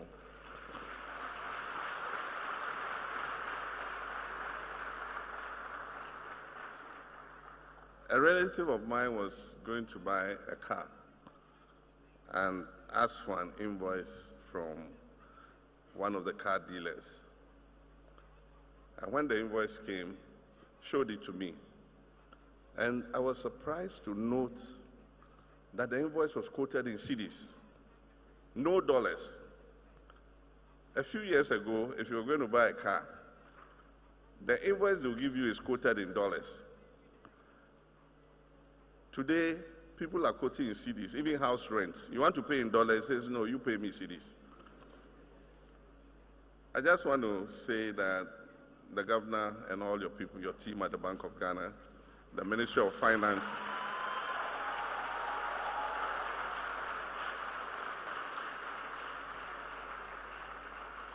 Bank of Ghana, the Ministry of Finance, Ghanaians are grateful to you for the management of our currency. I think that a lot of respect has returned to our currency, and it's my hope that you keep whatever you're doing to make sure that we don't have excess liquidity. All those words you people have, open market operations, whatever those your technical jargons are, whatever you're doing, continue doing so that the cedi is respected.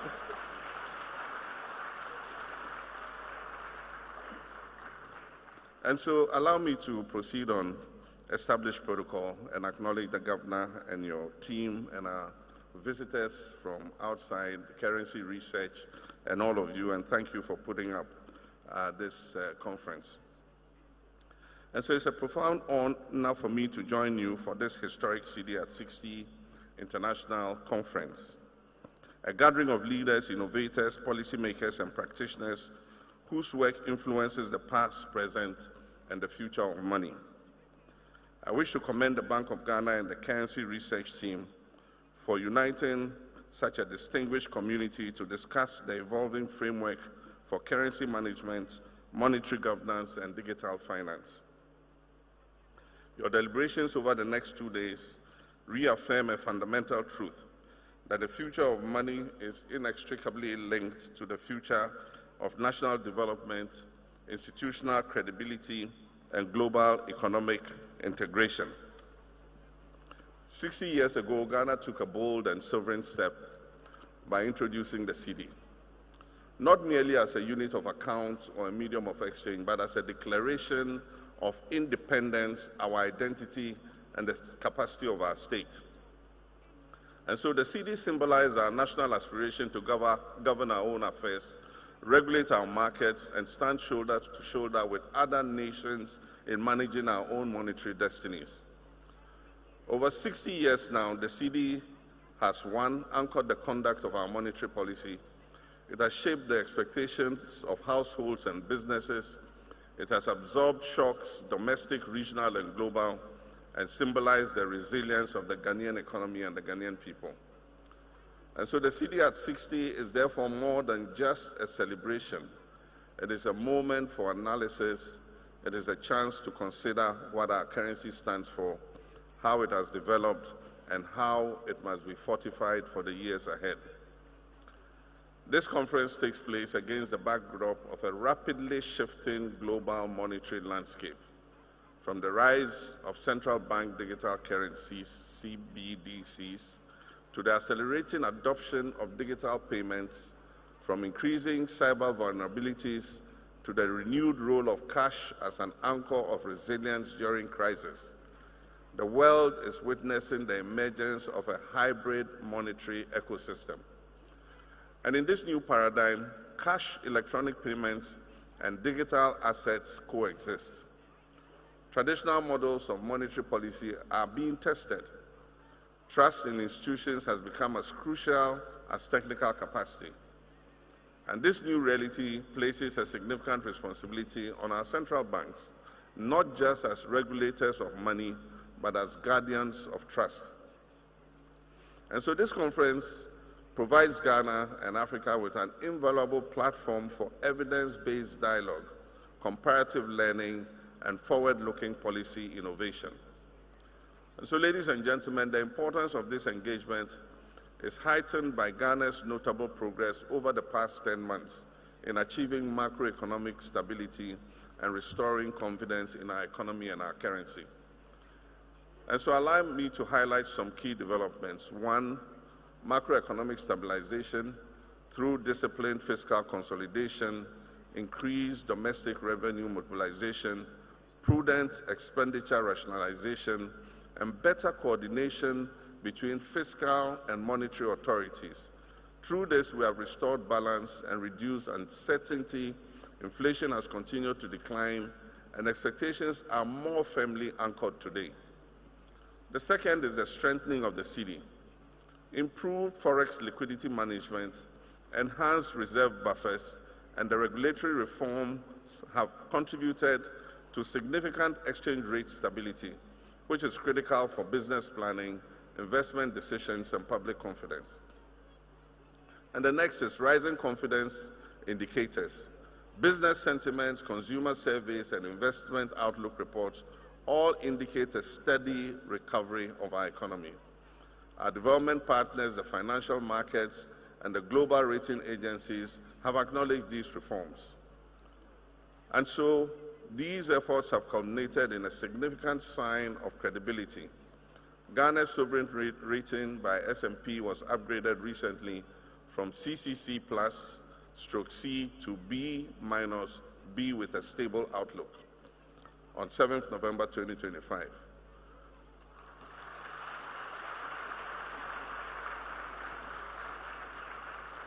And that is why I give credit to our finance ministry and our central bank, the Bank of Ghana. Ladies and gentlemen, this is an affirmation that our fundamentals are strengthening and that we're on a clear path of recovery. These gains must be protected, consolidated, and expanded through policy discipline and institutional coherence. A core principle of effective economic management is an independent, credible, and professionally insulated central bank. And so let me state unequivocally that the government of Ghana is firmly committed to safeguarding the independence of the Bank of Ghana.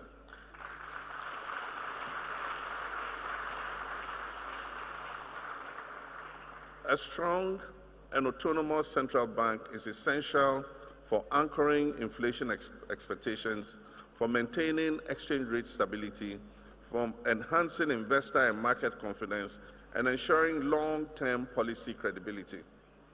This is not a matter of personal preference. It is an economic necessity.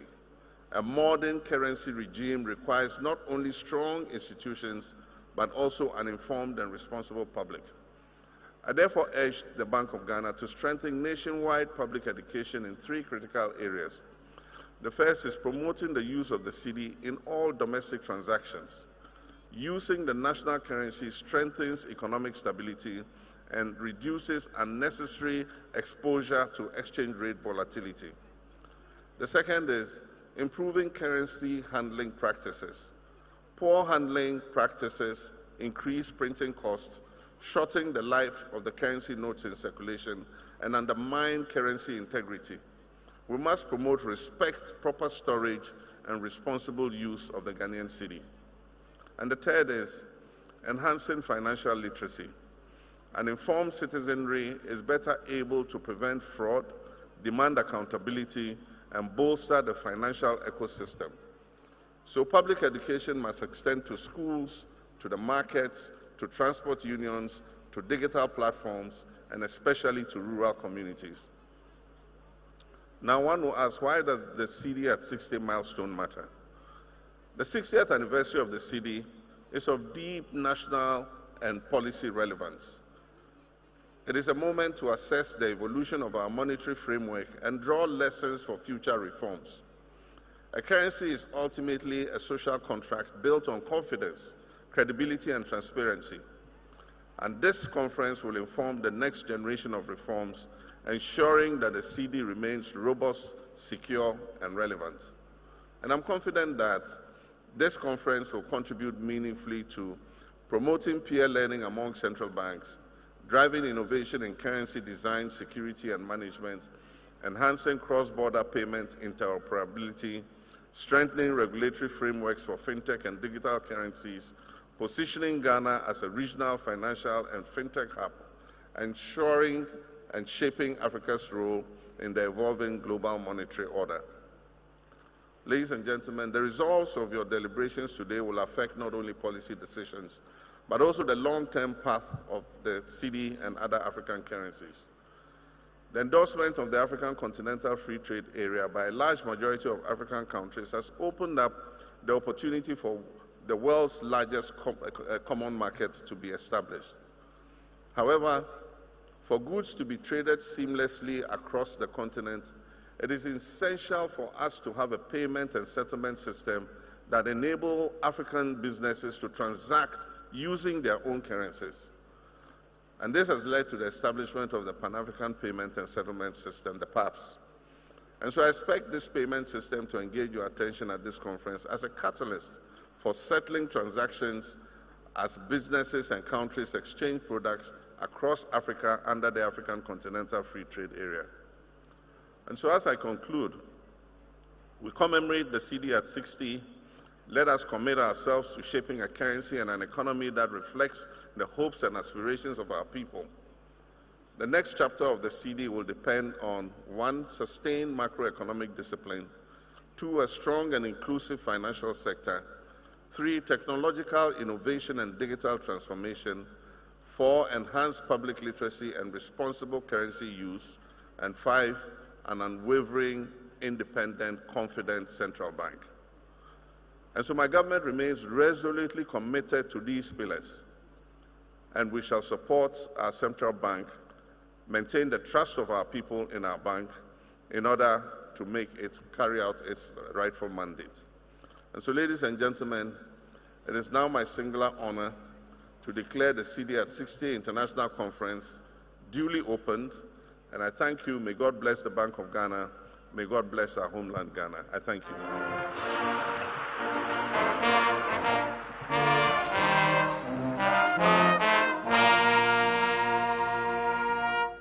Thank you, Michelle. Thank you, Your Excellency. May we please request your kind presence, as you have already graced this occasion for us, to kindly honor us with a photo group for us this morning. We'll be most grateful. Thank you very much, sir. So please, Mr. President, one more time, Mr. President of the Republic of Ghana. Thank you so much. It has. May I please invite the Governor of the Bank of Ghana. Please give him a big round of applause. His first deputy, Dr. Zachary Mumuni. And of course, the team for the currency research for our first group pictures, please.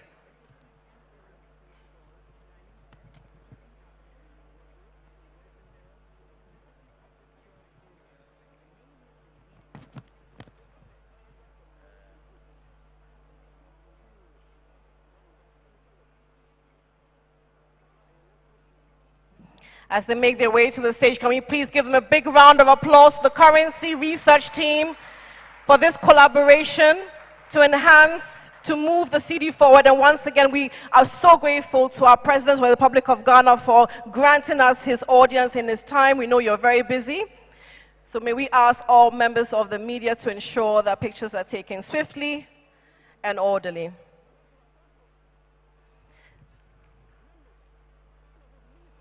Thank you very much. Thank you very much. A big round of applause once again for the President of the Republic of Ghana, the Governor of the Bank of Ghana and his first deputy, and the currency research team. Your Excellency, thank you very much. We're most grateful for your time. But would like to steal one more minute of yours, sir. One more minute, sir. One last picture. Thank you. Can we please give him a big round of applause for being so gracious and kind? We do know that he has a very busy schedule. Okay, so on that note, thank you very much, ladies and gentlemen. Please be seated.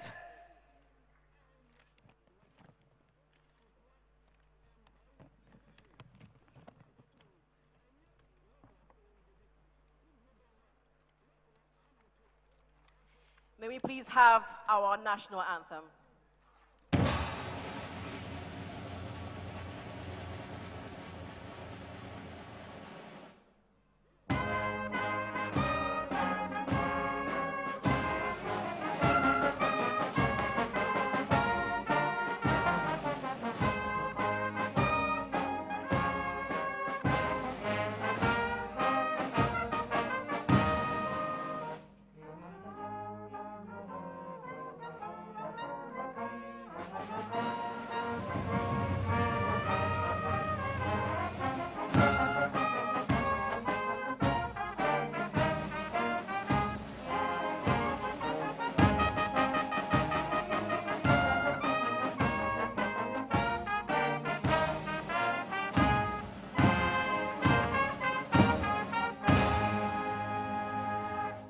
Thank you very much, ladies and gentlemen. Please be seated. One more time, His Excellency, the President of the Republic of Ghana, Mr. John Dramani Mahama.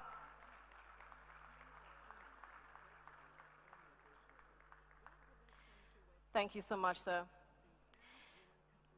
Now, ladies and gentlemen, this conference will be in several sections. First of all, we begin our leadership and sovereignty sessions, followed by a dynamic fireside chat, and then a headline presentation. We'll also continue innovation and culture sessions, and followed by a microeconomic panel, practical case study, and infrastructure insights. And we close, finally, our CBDC and interoperability panel later during the course of the day. Each segment is designed to give us a complete forward-looking understanding of Ghana's currency 60 years after. So ladies and gentlemen, as we allow the stage to be set, may we entreat you to give us a few more minutes and your patience for the morning conference to begin. Thank you.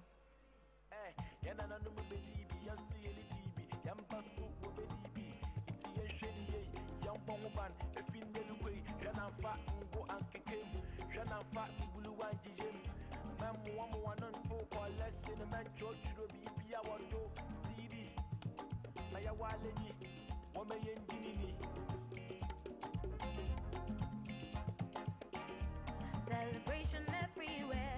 City now is 60 years.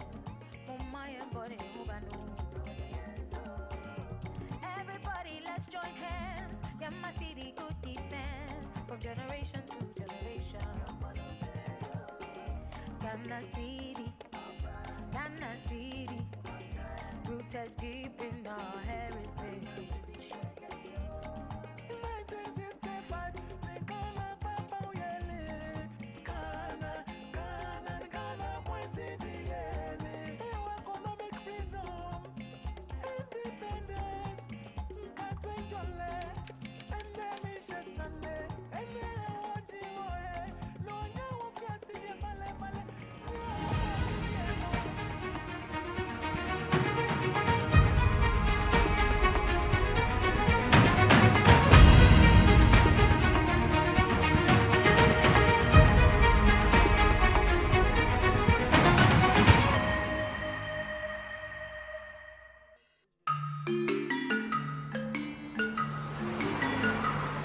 Ghana's story of value and exchange began with a cowrie shell long before digital wallets and contactless pay, before coins claimed in pockets and banknotes were tucked into wallets. From that shell came a symbol.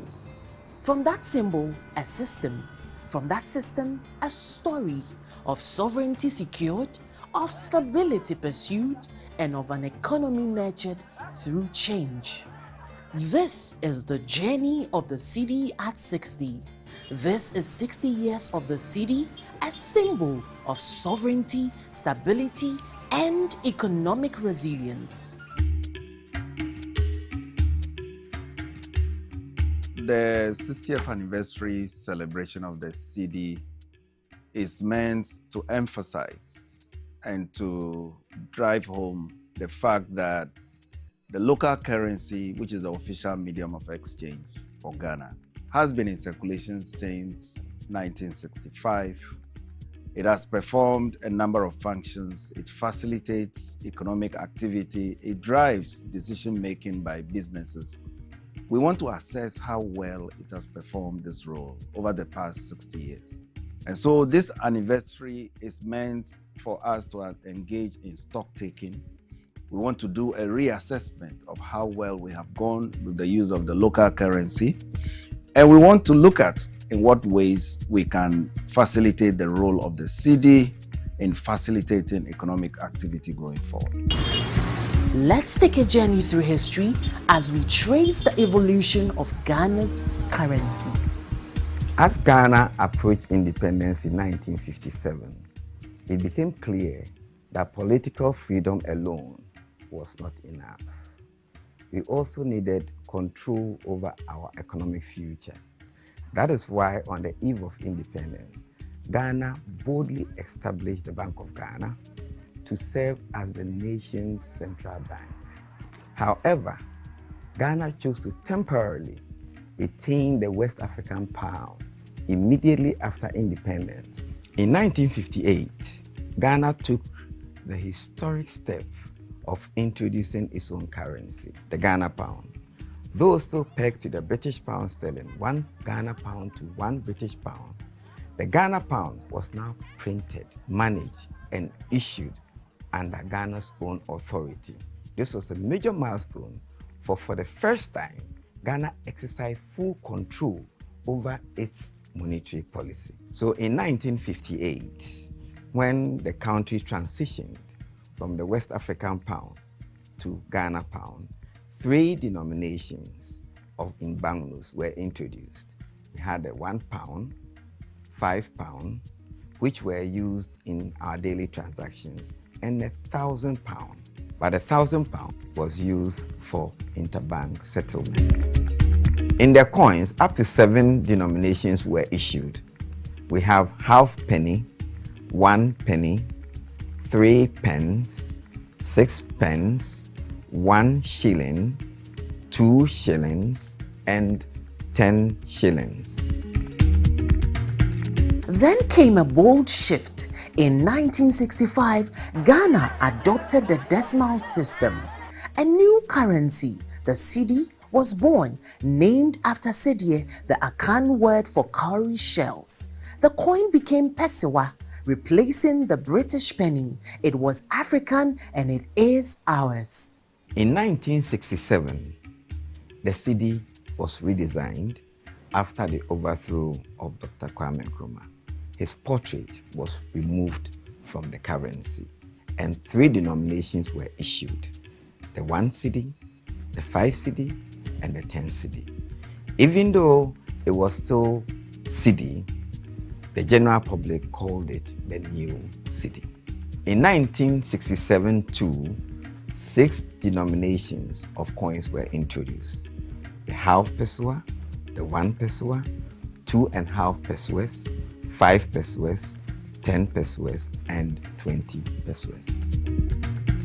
Also, in 1972, the currencies were redesigned.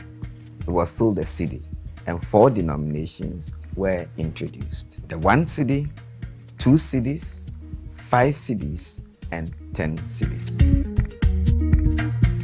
Again, in 1979, the cedi was redesigned. 6 denominations were introduced, and the denominations are the 1 cedi, 2 cedis, 5 cedis, 10 cedis, 20 cedis, and 15 cedis. Between 1983 and 2007, up to 11 different denominations were introduced by the central bank. This was because of currency depreciation that led to coining some of the lower denominations. Within the period, the currency that were introduced started in 1983 from 10 cedis to 20,000 cedis within the period. By 2007, everyday purchases involved stacks of cash. So, the Bank of Ghana made a bold move. Redenomination, 4 zeros were removed. 10,000 Ghana cedis became just 1 Ghana cedi. It simplified life and transactions. The new Ghana cedi came in fresh colors, stronger security features, and new coins. The redenomination, which converted 10,000 old cedis to 1 Ghana cedi, was not merely technical. It was a bold national reform. From a theoretical stance, monetary sovereignty, if you like, can be traced from classical economics to contemporary monetary theory. And it actually goes beyond just the technical ability to issue a currency. It encompasses as well the broader capacity of that particular jurisdiction to manage its economic environment or macroeconomic environment or conditions through independent monetary policy as well as fiscal policy. Monetary sovereignty cannot be said to be a binary. So you can't say this country has sovereignty, this country does not. If you like, it exists on a spectrum. So we have high or full monetary sovereignty, and that has to do with countries that have the absolute authority to issue their own currency and regulate the monetary system. But an important feature has to do with the fact that they borrow in their own currency. So the US, the UK. And if you look at the US, how the concept of Eurobonds emerged, they issue Eurobonds. So corporate issued Eurobonds. These bonds were sold in Europe, but they were designated in dollars. So the proceeds came in dollars. And that's a country with full or high monetary sovereignty. Then we can also talk about shared monetary sovereignty, and that has to do with countries belonging to a currency union who tend to cede aspects of their monetary sovereignty to a supranational institution, so like the European Central Bank. Then the other aspect has to do with limited or no monetary sovereignty. So here, these countries tend to peg their currency with a certain anchor currency. And it could be in the form of dollarization or currency board. Now, dollarization is where a country abandons the use of its currency in place of another. So in a country where people are using dollars or any other foreign, that is not dollarization. Dollarization is when you abandon the use of your currency and then you use that. So we can talk of Zimbabwe in 2009, adopted the dollar, the US dollar, the South African rand, and then the Botswana pula. We can talk about Ecuador, 2000 adopted the dollar. El Salvador, 2001, also adopted the dollar. So that is for dollarization. Then the currency board is where you peg your currency with an anchor currency. Now, these two forms of exchange rate management are forms of the peg system, so very similar to fixed exchange rate regime. And in the case of currency board, you can talk about Hong Kong, where the Hong Kong dollar is pegged to the dollar. with a very narrow band. So you have 7.75, between 7.75 and 7.85 Hong Kong dollar to the dollar. So that gives a certain fixed, if you like, exchange rate.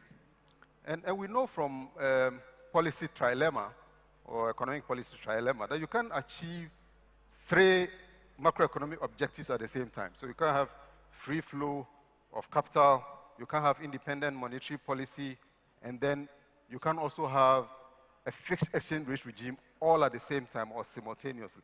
At any point in time, you can have 2, similar to political trilemma or energy trilemma. So in the case of Hong Kong, and then the African countries within the CFA zone, they peg their currency. So in the case of CFA, those in the CFA zone, the currency is pegged to the euro. Initially was the French franc, but now it's to euro, and Hong Kong also to the dollar. Okay, great. Maybe if I can interrupt you there. Let's move on and be a bit more specific about Ghana then. Philip, if you can tell us a little bit about the history of the cedi and what role it has played in helping with monetary sovereignty for Ghana. Thank you very much. So I'm Philip Otu, and I'm at the head of the research department. I'll start my speaking lines by picking up from where Prof started off. He goes to make a very critical point by saying that monetary sovereignty goes beyond the technical ability to issue currency. Now, for me, I think that it embodies 3 things: issuing currency, setting interest rate, and then defining your monetary policy framework. But these things don't come easy. These things will have to be backed by strong institutions. These things will have to be backed by operational ways of doing things more efficiently. We just heard the president talking about open market operations and all those things. Those are operational things that we need to do to solidify monetary sovereignty. And I think that on the institutional front, there's a lot that has to be done. You heard the president again talking about both monetary and fiscal policies coming to deliver macroeconomic stability. And we need macroeconomic stability to anchor our currency, to make it strong, to make people like the currency, to make the demand for the currency strong. And I think this is what macroeconomic management is about. I think in terms of the history of the cedi, we've heard a lot over the past 2 weeks. Your expose a while ago was also very insightful. You touched on some of the key critical issues. But for me, I think the currency defines who we are as a people. Okay, and to be able to do that, we need to work hard. We need to foster macroeconomic stability. Without that, the currency will not exist. So it's very critical, and I think I'll stop here. Thank you. Great, thank you very much. Well, having heard the central bank's point of view, let's move on to Abina from Ecobank. How do you see digital innovation actually impacting now how the cedi is going to look like in the next, I don't want to presume the next 60 years, but let's say in the next 5 to 10 years, and how do you think that might change the role of monetary sovereignty, if at all? Right, thank you very much. Good morning, everybody. I'm Abna Osaipoku. I look after Ecobank in Ghana and what we call the Anglophone West Africa. That excludes Nigeria. So cedi is 60, Abna is 30. It's my 30th year in banking at the moment. So direct to the question. So over the last 10 years, indeed, we've seen, a lot of innovation, as it were, or even transformation in the cedi and payments landscape in Ghana.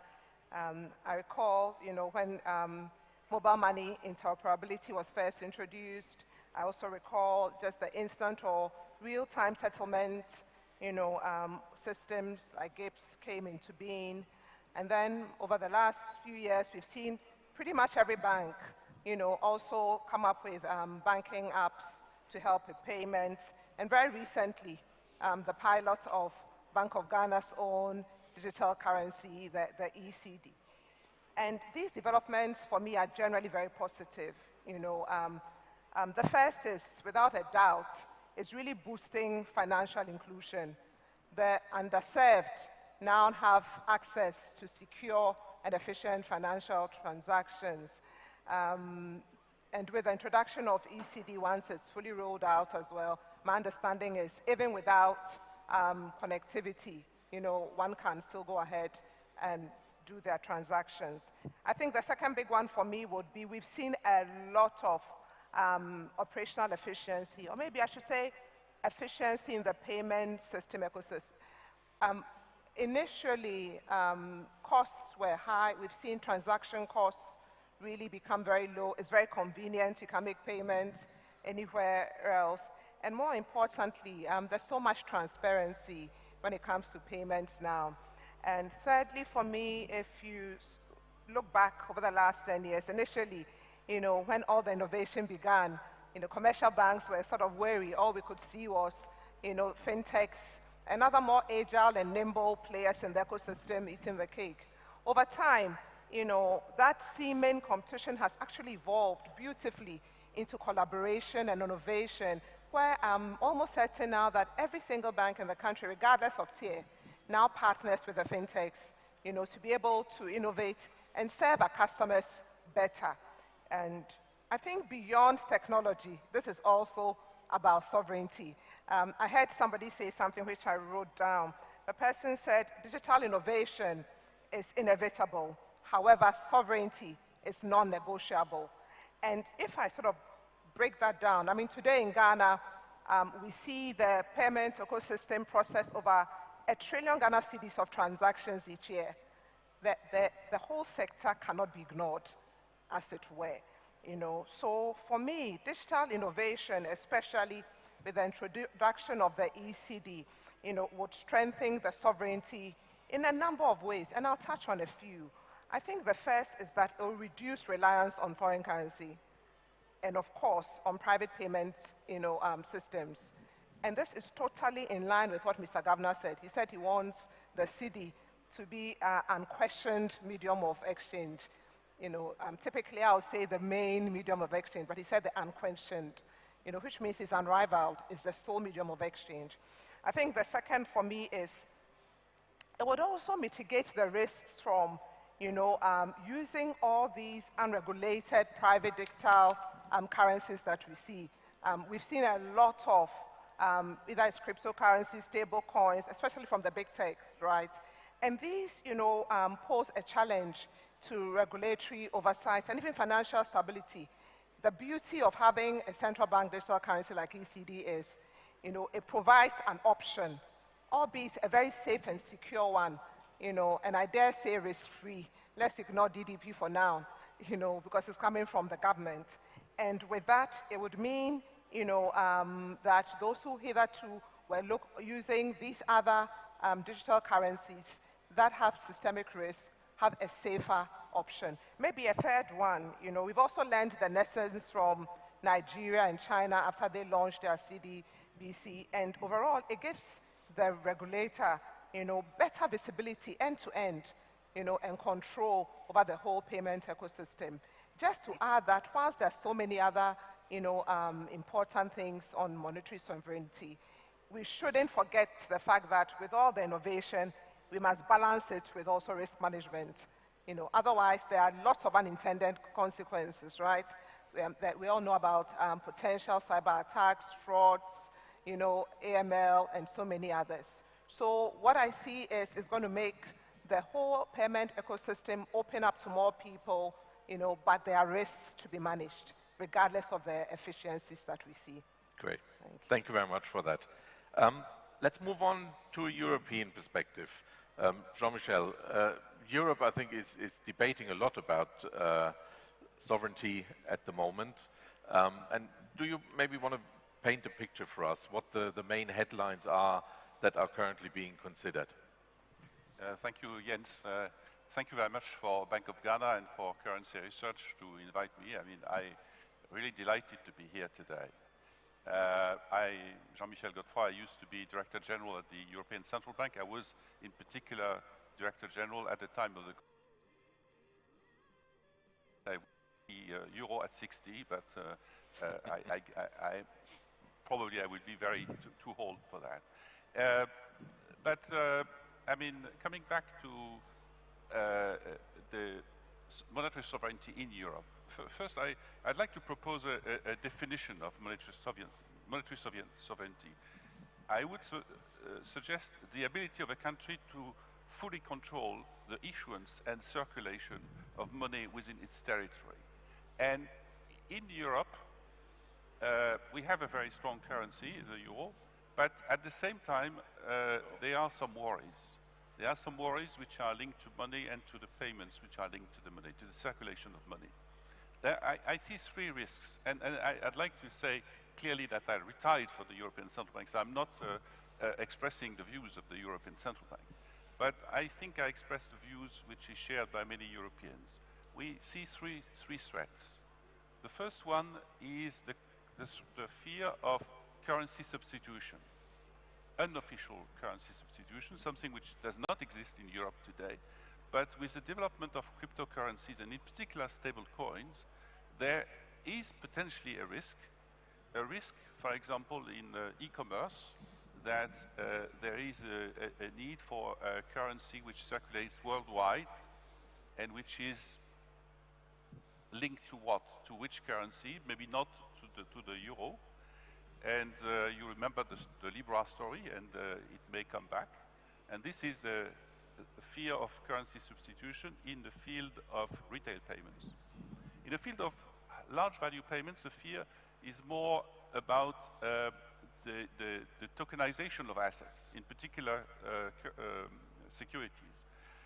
If securities are tokenized, then to settle the securities transfers, you would need a tokenized currency. And for the moment, stable coins who could play this role, they are issued privately and they are issued especially 95% in dollars. There are possibilities to, I do not believe too much about currency substitution for retail, but for wholesale, I think the solution will be to have a CBDC in euro issued by the European Central Bank. And I think that will happen. So this risk of currency substitution is not too big in my mind. Bigger is the problem of interference in the payment process, especially in the cards business. Europe is very dependent on cards. I mean, in many countries in Europe, at point of sale, there are more card payment than cash payments. This was the case in the Nordics, in Netherlands, but last year it was the case in France also. So you see, the cards is really becoming the payment instrument in Europe, and we are extremely dependent on it. And the cards payment is dominated by two institutions, Visa, MasterCard, who are very efficient, but they happen to be US-based. And they have to comply with the rules of the US government. Which means in Europe, we have 22 countries in the euro area, and 13 of them do not even have a card scheme domestically. So it means that through the international card schemes, there is a possibility for a foreign government to block payments internationally in the 9 countries who have a domestic card scheme but rely on Visa, MasterCard for their international transactions, and even domestically in 22 countries. So you could understand that this is a worry which explains, and I will come back to that tomorrow, explain why we are so strong in willing to have a digital euro, which is entirely under the control of the European authorities. The third risk is a risk of abuse of data.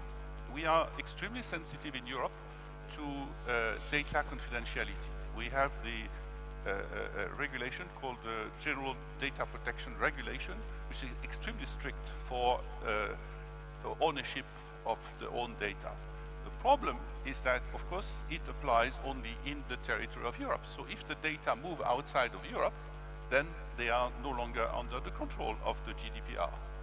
So this is, and then I could tell you a nice story about SWIFT, but let's say for the sake of being concise, I will stop here. So three main problems.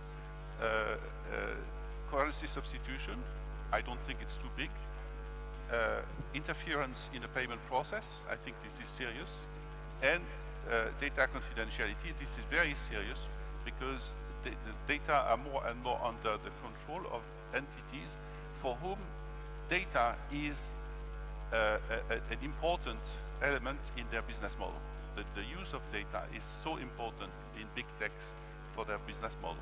Great. Thank you very much for that, Jean-Michel. Philip, sorry, Joshua, if I may come back to you. Obviously, the regulator has opportunities to react to some of these threats. And maybe picking up from what Jean-Michel said last, I think currency substitution in the year of the stablecoin hype is probably a good point to start with. How can you, from a regulator's point of view, and I'll come on to you, Philip, in a second, how can you actually react to that? All right, thank you very much. And of course, in addition to the points Jean and Abna made about currency substitution, the rise of private digital currencies, we can also talk about globalization and even participation in international corporations. These are also challenges to monetary sovereignty. But in terms of policy responses, clearly the point Philip made about macroeconomic stability is key. If you are constantly experiencing shocks, then people resort to currency substitution. They would rather want to acquire or pick up some hard currencies as store of value. So that is something that needs to be looked at. So how do you deploy appropriate policies to tackle and ensure macroeconomic stability? And also from regulatory front.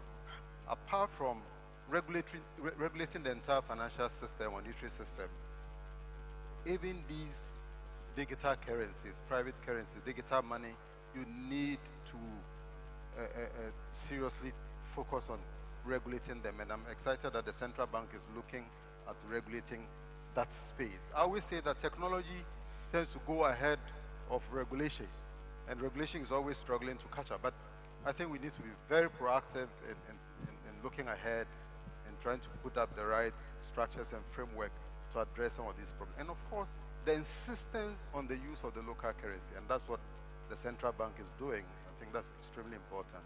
And then also issuing central bank digital currencies, and that's what some central banks are doing. Nigeria has issued it, Jamaica, Bahamas, and these serve as substitutes. And people would rather want to pick these assets from the central bank as opposed to going to private providers.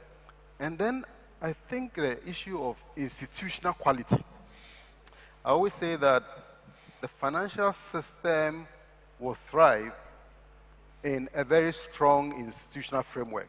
So if your legal system is working, people have confidence in the system, and therefore they will participate in the formal financial system. Otherwise, then they would want to operate in the shadow market or black market, or informal market. And I think we also need a strong voice in international corporations. And most of the times we are just borrowers or takers, but we need to contribute to reforming the global financial architecture. A recent discussion about channeling SDRs through, let's say, the African Development Bank. These are the things we should be championing as opposed to always falling on the IMF or the World Bank. I think these are some of the things I want to work on. Great, thank you. Philip, we just heard issuing your own CBDC is an option. Of course, Bank of Ghana have done a lot of work on the ECEDI already. I would presume there's almost like plans in the drawer now that could be actioned. But beyond that as well, we heard from Jean-Michel about the dependency on technologies from other regions, from other parts of the world. Can you maybe put some light on both of these aspects. How can the central bank actually deal with those risks? So for me, the way I tend to think about the payments landscape is that if you look at Ghana, we've seen a lot of changes over the years, and these changes are still ongoing. The payment system has changed. We've evolved from using cash, and now we are using some form of digital money that is moving around. We've seen the fintechs also come into the space. I think what the central bank has to do, which he touched on, is that we need to be very intrusive in the way we regulate these institutions so they don't create the next bubble down the road.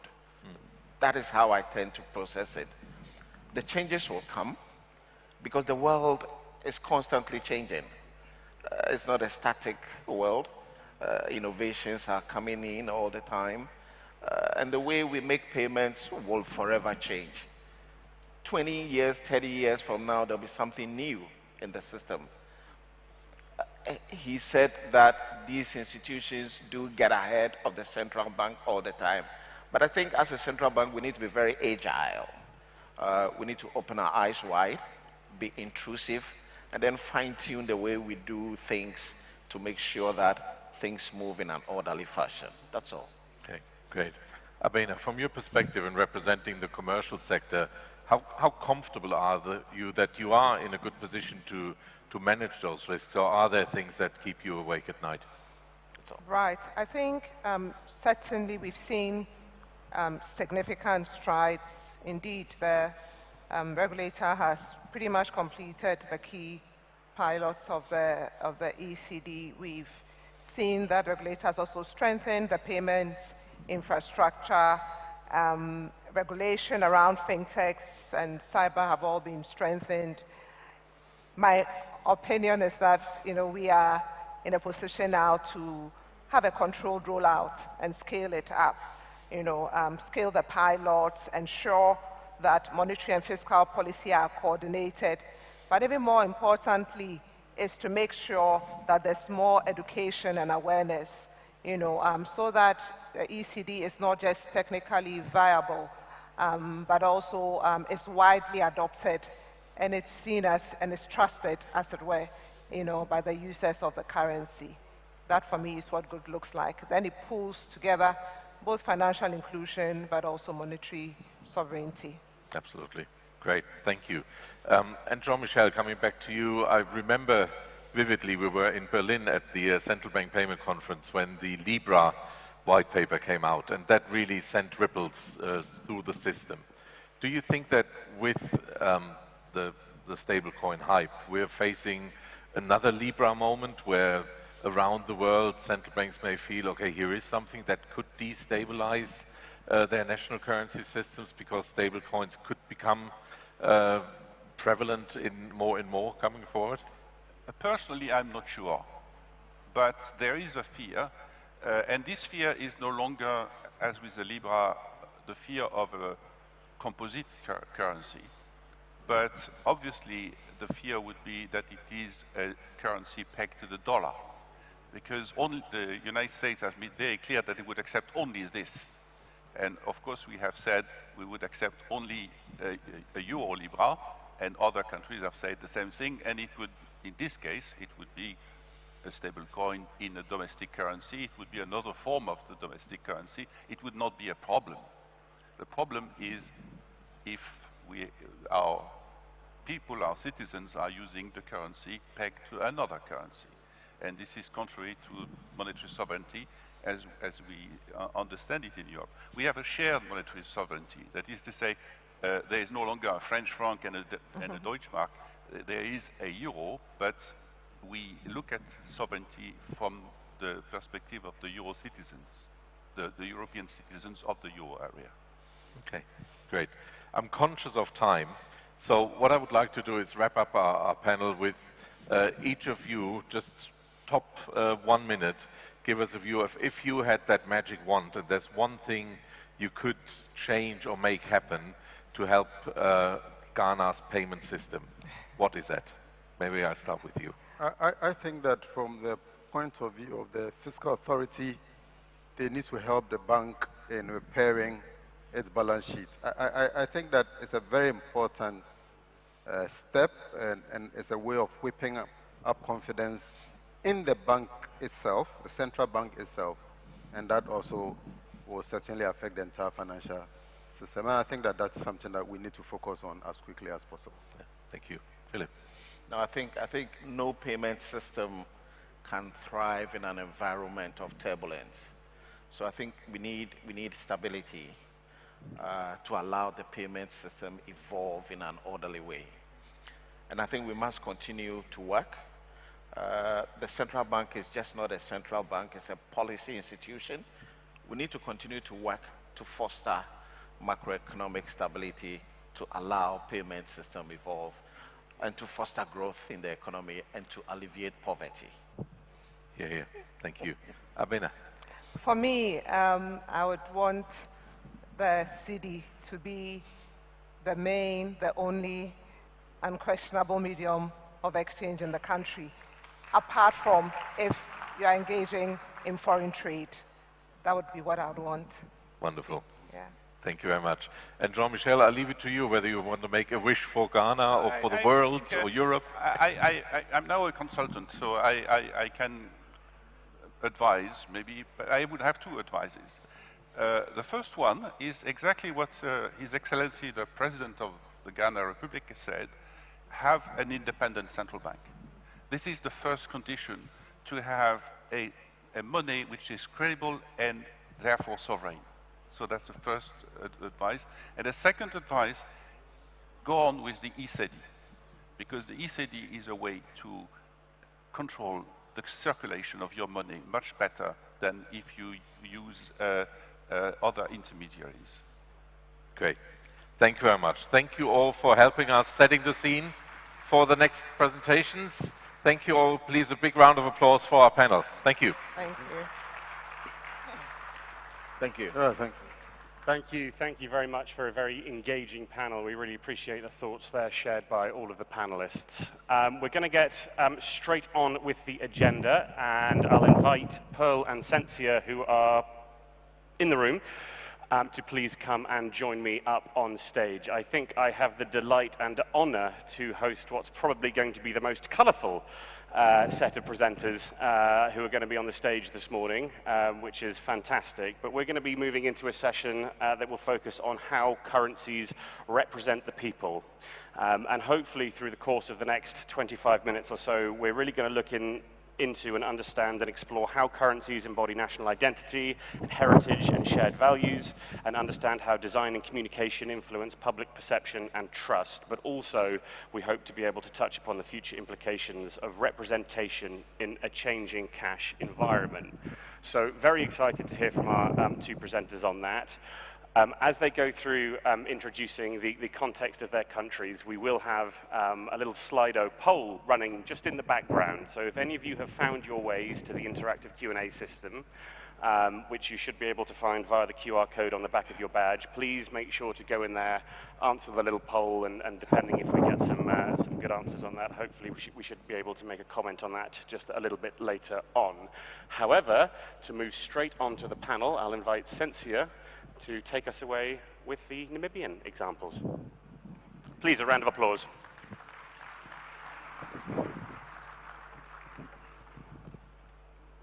Very good morning to the Bank of Ghana, the governor, everybody in absentia, the president. I am representing a country from the belly of Africa, where the desert meets the sea, with the second biggest canyon in Africa and in the world, the least densely populated country from Greenland, Mongolia, and then follows Namibia. I am the director responsible for currency management and banking operations at Namibia, Bank of Namibia. I want to deliver a poem that resonates with us as citizens of Namibia, with our currency. Namibia in our hands. Namibia, our motherland, vast and free, where where desert winds meets the endless sea, a land of beauty, of strength untold, our hearts as warm as desert gold. Each coin, each note we spend is more than value.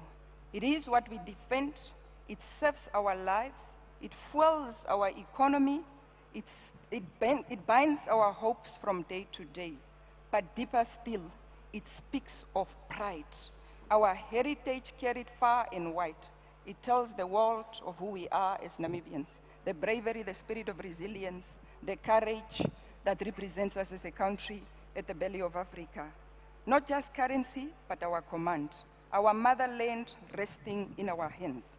Namibia's story, bold and grand, lives forever in our hands. Our currency is not just money.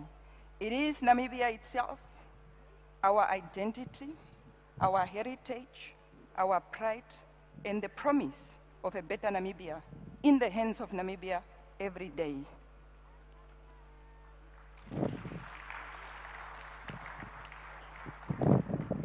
I will play a very short video for those who have never visited this beautiful country in the southern part of Africa, to just have a glimpse of how our currency resonates and talks to us and represents us as Africans on the African continent, but on the southern part of Africa. Please enjoy.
Indeed, our currency is our heritage, our pride, and it's who we are. And as you have seen in the last part of the video, there are two icons. The one that liberated Namibia from the colonial hand in 1993, and that's our late president who passed away on the 8th of February, His Excellency Dr. Sam Shafishuna Nujoma. And one of the main motives reflected on our currency that talks deeply to us as the citizens of the country and remind us of where we are coming from. It's the Captain Hendrik Witbooi. One of the biggest genocides that we've ever experienced in the history of Africa was in Namibia, 1904 to 1908. Captain Hendrik Witbooi fought for the land that we enjoy as Namibians today. He died on a bullet on the 29th of October, 1905. And for us, when we look at the history of where we are coming from, we carry our currency with so much pride, with so much spirit of resilience, understanding and knowing that there are people who have sacrificed their lives for us. We carry it with pride. It is our identity that talks to us beyond the borders of Namibia, to the world that speaks the warmth and the love of a Namibian. So with that said, ladies and gentlemen, I will unpack the rest of our currency during the one-on-one session. Thank you. Thank you very much, Sentia. A very, very good look into the situation there and into the Namibian currency. And we will move on then to Pearl. Good morning from South Africa. We've got 11 languages in South Africa, but the one language that I like and I think it will resonate with all of you is that when we are excited and we are happy, we ululate.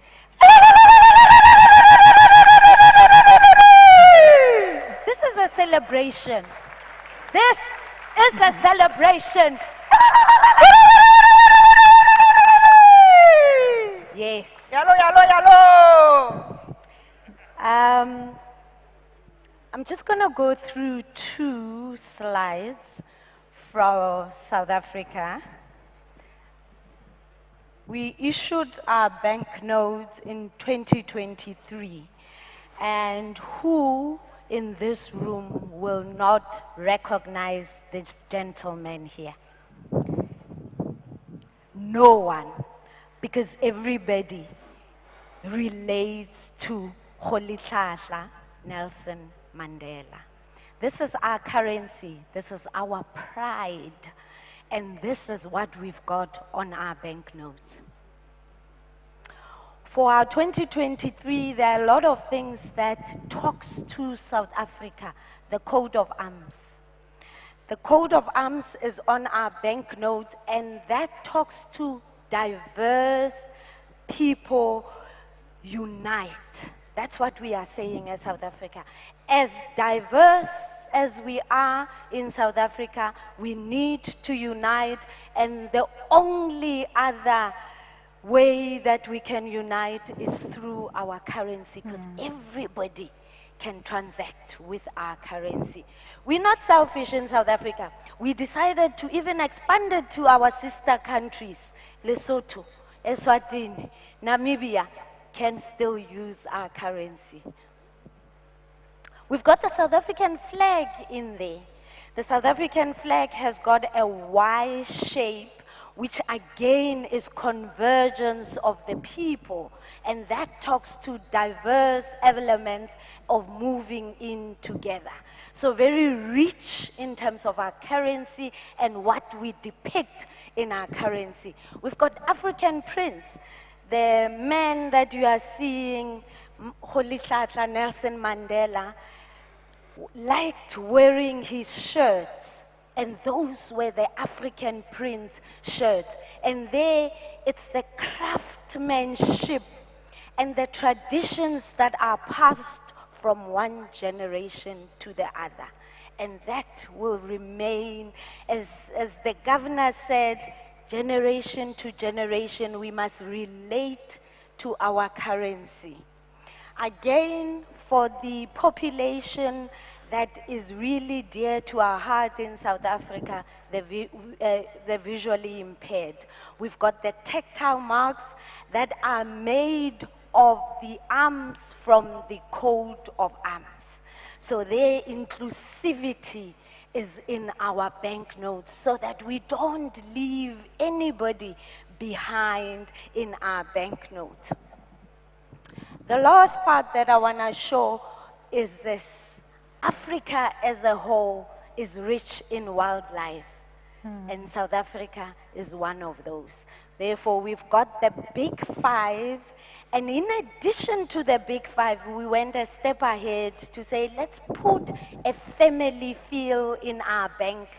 And a family feel talks to care, protection, and intergenerational bonds. Again, passing it on to those that are younger and making sure that currency continues. Let's pause there and have an engaging discussion.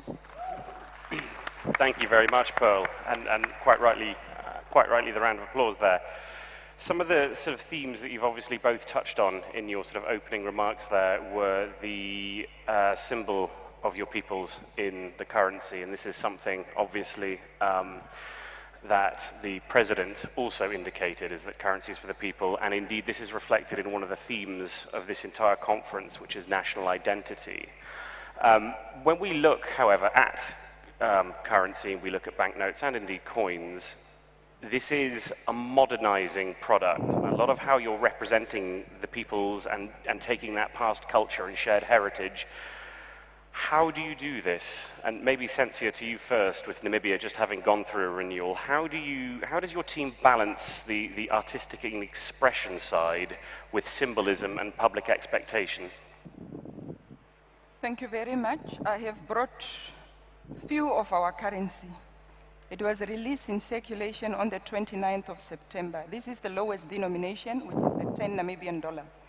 If you see it on the verse from a design perspective, as I said, we reflect as to who shaped Namibia, who fought for the liberation and the struggle of Namibia. That's our past, and that's our founding president. So in terms of our national identity, that is our past that has defined us. When you look at the color of this note, this is the clear sky of the beauty of Namibia. For those that have seen Namibia or that have had an opportunity to see or to visit Namibia, one of the things that defines us as a nation is the bright, clear sky, the colors of our beautiful landscape. Even, as I said, you have the only place in the world where the desert meets the sea, the oldest desert in the world, the Namib Desert. The brown color on our currency reflects our dunes.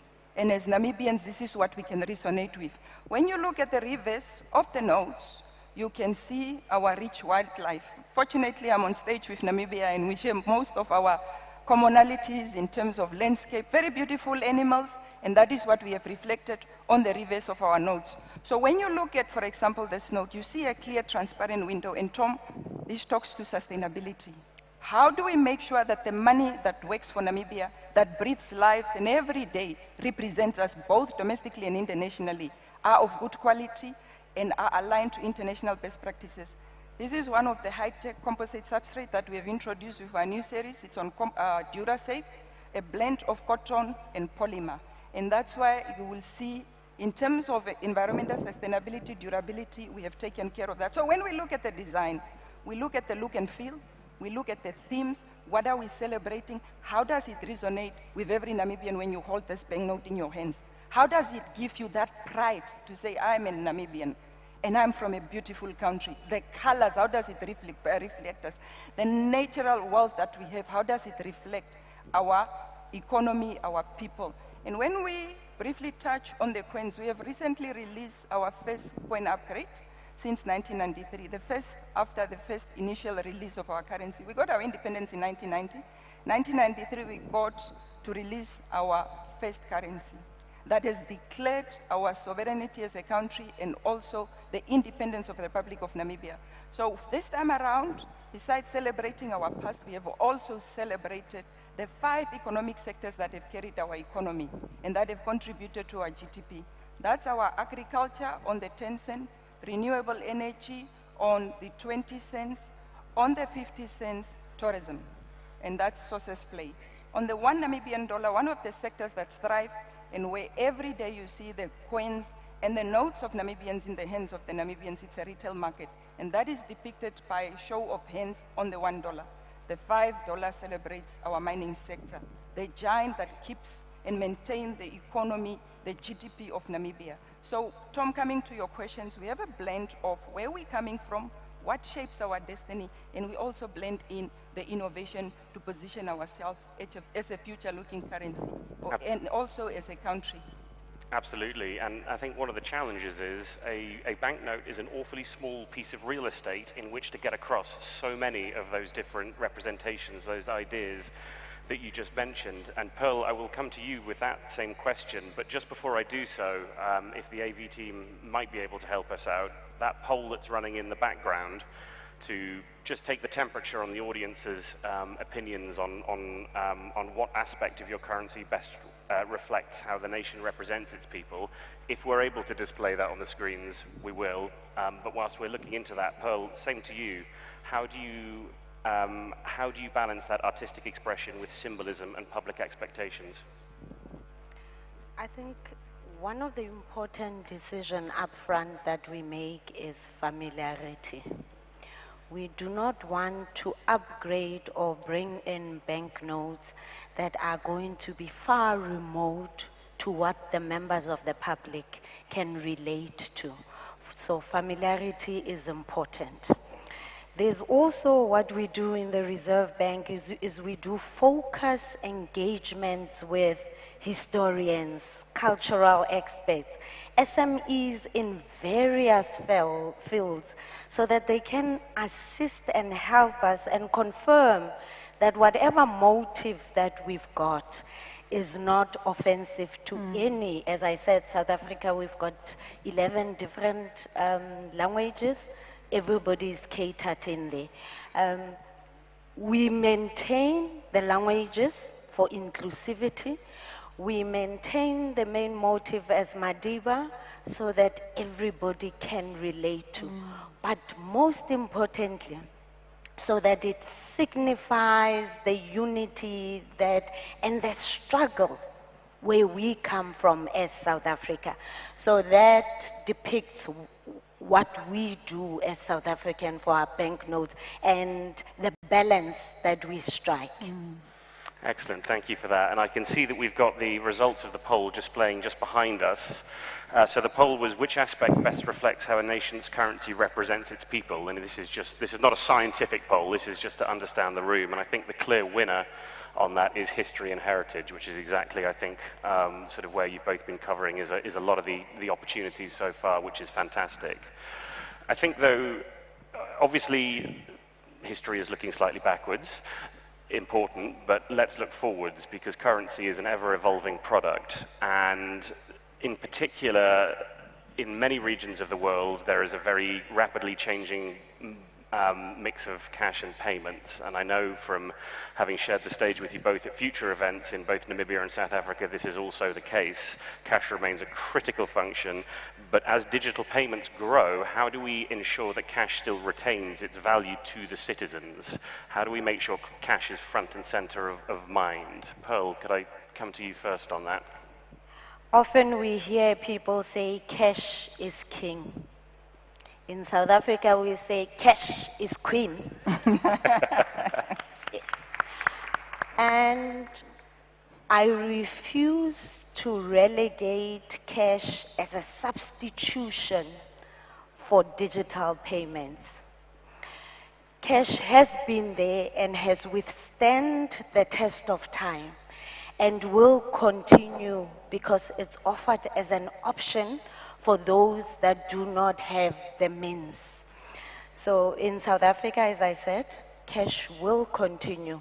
There are a plethora of digital payments that are introduced on a yearly basis, on a weekly basis. Everybody's coming with an innovation to try and displace cash. However, cash will not be displaced. A couple of years ago, for those that traveled to South Africa, we had what we called load shedding. I shouldn't be talking about it because it's not a nice thing. However, during load shedding, we needed to still continue and transact. And we didn't have electricity. Therefore, cash was there, and it ensured that everybody is included in the economy. So that's what's happening on our side. Thank you, and Sensia, to you. The dynamics in Namibia is very different, and I think it's in favor of cash. The size of Namibia is 3 times the size of Germany, with a mere population of 3 million Namibians. Very vast country. The challenge that we have is the network coverage. So the Namibians prefer cash. When we see year-on-year growth in terms of currency in circulation, it's around 8 to 9%. So the demand for cash will still be there, and that's why as currency officers or people responsible or appointed by the Namibians to take care of their currency, we need to make sure that the Namibian banknote, when it is in their hands, it's a safe payment instrument. They can trust it and they can transact with it with confidence. With that said, also our dynamics dictates that cash is a payment instrument. With all other digital payment instruments, we need to give the Namibians a choice. All of them will co-circulate, but you just need to make sure that as a Namibian, I can transact in any payment instrument that I prefer at that particular point in time that serves my needs in terms of cost, in terms of reliability, and in terms of security. Absolutely, and I think for so many years, perhaps it was a case of cash or payments, but Pearl, the Chief of Staff who delivered the opening speech at the EMEA Cash Cycle Seminar, I think summed it up perfectly when she said, no, it's cash and payments, and the two have to develop hand in hand. We just have, we're already running out of time on the panel, so a final comment, I think. We've talked about where the banknotes are now, where cash is now representing the people, and we've said that it's not going anywhere, obviously. The conference will close with a look forward of the CD into 60 years, but use your crystal balls. 20 years' time, what will be the role of cash in 20 years' time, or what will be the role of banknotes? Will it be as prevalent as it is today? Might it change? Will there just be a slightly different case? Pearl, may I come to you on that first? I believe cash will not be replaced. or displaced. However, we will reimagine cash. So we'll reinvent the way that we are doing it, and cash will still be there 10 years to come.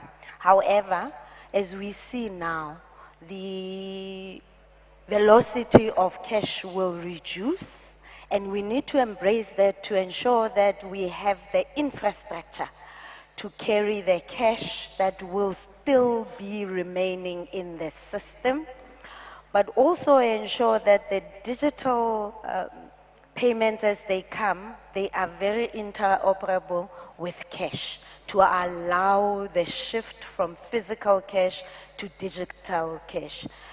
Central Bank, what is important for us to do is to retain the knowledge, because there's a lot of knowledge if you look into the CD and what they have done with their currency, Namibia, and so forth. And that is what is important, to retain the sovereignty of a country, the pride of a country, and the history of a country. Absolutely. And Sensia. Namibia, you know, when I represent Namibia, I speak from the heart, because Namibians, they love their cash. I'm sorry to say. As you all might know, or some might know, our sitting president died on the 4th of February last year. Very vibrant, very joyful person who just died after a short illness, His Excellency Dr. Hage G. Geingob. Namibia, in celebration of his life and legacy, issued a $60 commemorative banknote. Very limited edition. I just want to paint this. 2 million pieces. We are hardly seeing that $60 in circulation. They're holding it on. They said, it's an insult to put our president in circulation. They're holding it on in their Bibles at the back of their cell phones. So the love for our currency and what it means and stands for us as an independent Republic of Namibia, the sovereignty, our identity. I still see the future of cash thriving in Namibia. Although now we are still busy as a central bank to introduce an instant payment system, we will see most of the digital payments as well as cash co-circulating. So I don't see cash disappearing in Namibia, not for the next 10, 20 years, because that is what talks and represents us. When you talk about digital payments, I don't think you can carry a digital payment in another jurisdiction like Switzerland, but you can carry the breath, the life, and the heartbeat of your currency in your pocket everywhere you go. So that's the future we see for currency in Namibia. Absolutely, and it's fantastic to hear. And I love that sentiment there of that in 10 or 20 years' time, maybe the banknotes or the cash or the representation will be reimagined. Obviously, we've got two very rapidly changing economies, societies, peoples, and the representation through currency will need to keep up with that as time goes on. Unfortunately, that brings us pretty much to the end of the session, so we don't have the opportunity to delve into what could that design response be, but we will have some sessions covering that a little bit later on in the conference today and tomorrow. There's obviously, when we talk about how do currencies represent the people, a lot of topics we didn't manage to get to in just our last little, our short little panel here, but I'm sure I can speak on behalf of both Pearl and Sensia that they will welcome any engagement, dialogue, and discussion on the conference floor throughout the rest of the day and tomorrow. For now, however, please, a round of applause for Pearl and Sensia.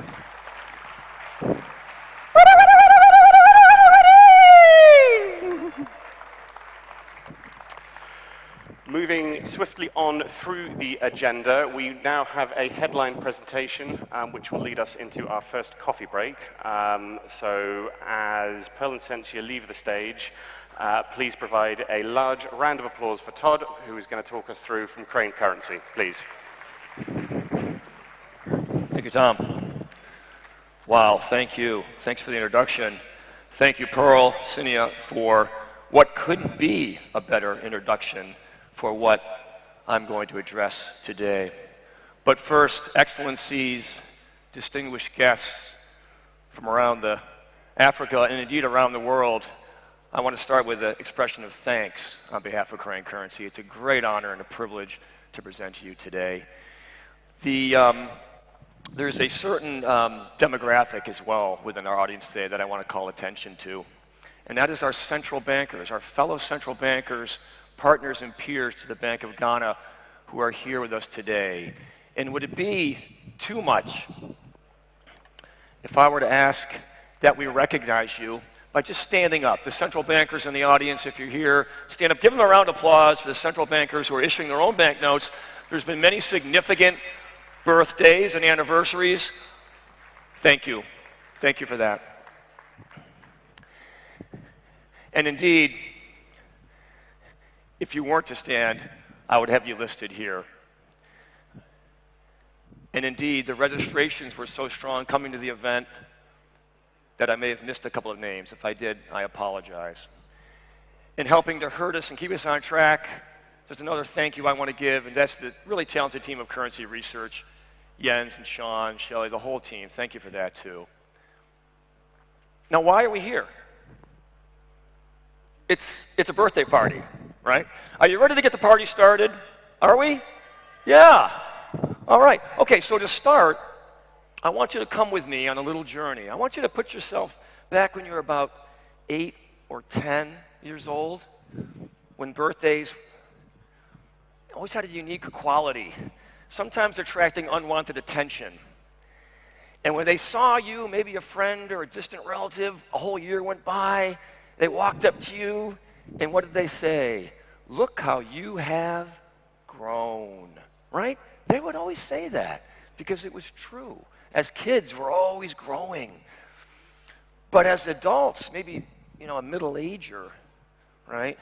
And sometimes I go to a conference, the same conference 1 or 2 years in a row, and I see somebody I haven't seen in a year. They don't run up to me and hug me and say, wow, Todd, look how you've grown. They say, how are you? You look tired. Yeah. Well, why? Why is that? Well, because we don't want to confuse age with growth, right? They don't always correlate when birthdays come around. And this audience probably knows that better than most audiences. Why? Because you're economists, central bankers. You talk in the terms of not age, but in growth, the accumulation of wealth, the growing of income. 2024 GDP. Who can tell me what GDP is? Just shout it out. Gross domestic product, right? Gross domestic product. That's the value of all goods and services produced in a country or a location, in this case the world, in a given amount of time, in this case 2024. Not my figure, it's from the International Monetary Fund, 3.3%. If you had a savings account, you got 3.3% interest, you'd think, well, that's okay, right? Let me ask you a question. The GDP of Africa, do you think it beat the global average growth or was under the global average growth? What do you think? Did Africa beat it? Did it not beat it? Yes. It beat it. Of course it beat it. Okay, next question. By the way, this is a birthday pop quiz. You have to participate in a birthday pop quiz. How about the host country of Ghana? Did Ghana beat the Africa average for GDP growth? Did it? As my 17-year-old daughter would say, crushed it. Crushed it. Now, if you think this growth is good, and it is indeed very good, especially for Ghana, consider this, it's better than you think. If we go back 2,000 years, growth was the exception. Zero growth was the rule. 0.017% growth in a year, right? That's 2% GDP per century. You could be born, candle, maybe a horse if you're lucky, live your entire life, nothing much would change until something did change about 1820 or so. Yeah, the industrial age came. And then compounding factors that would increase value, innovations would increase growth and wealth. Then things took off. Candle, a horse became limitless watts of candle power. Let me tell you about it. Engines with hundreds of horsepower. Changed everything. And all along the way, there was money.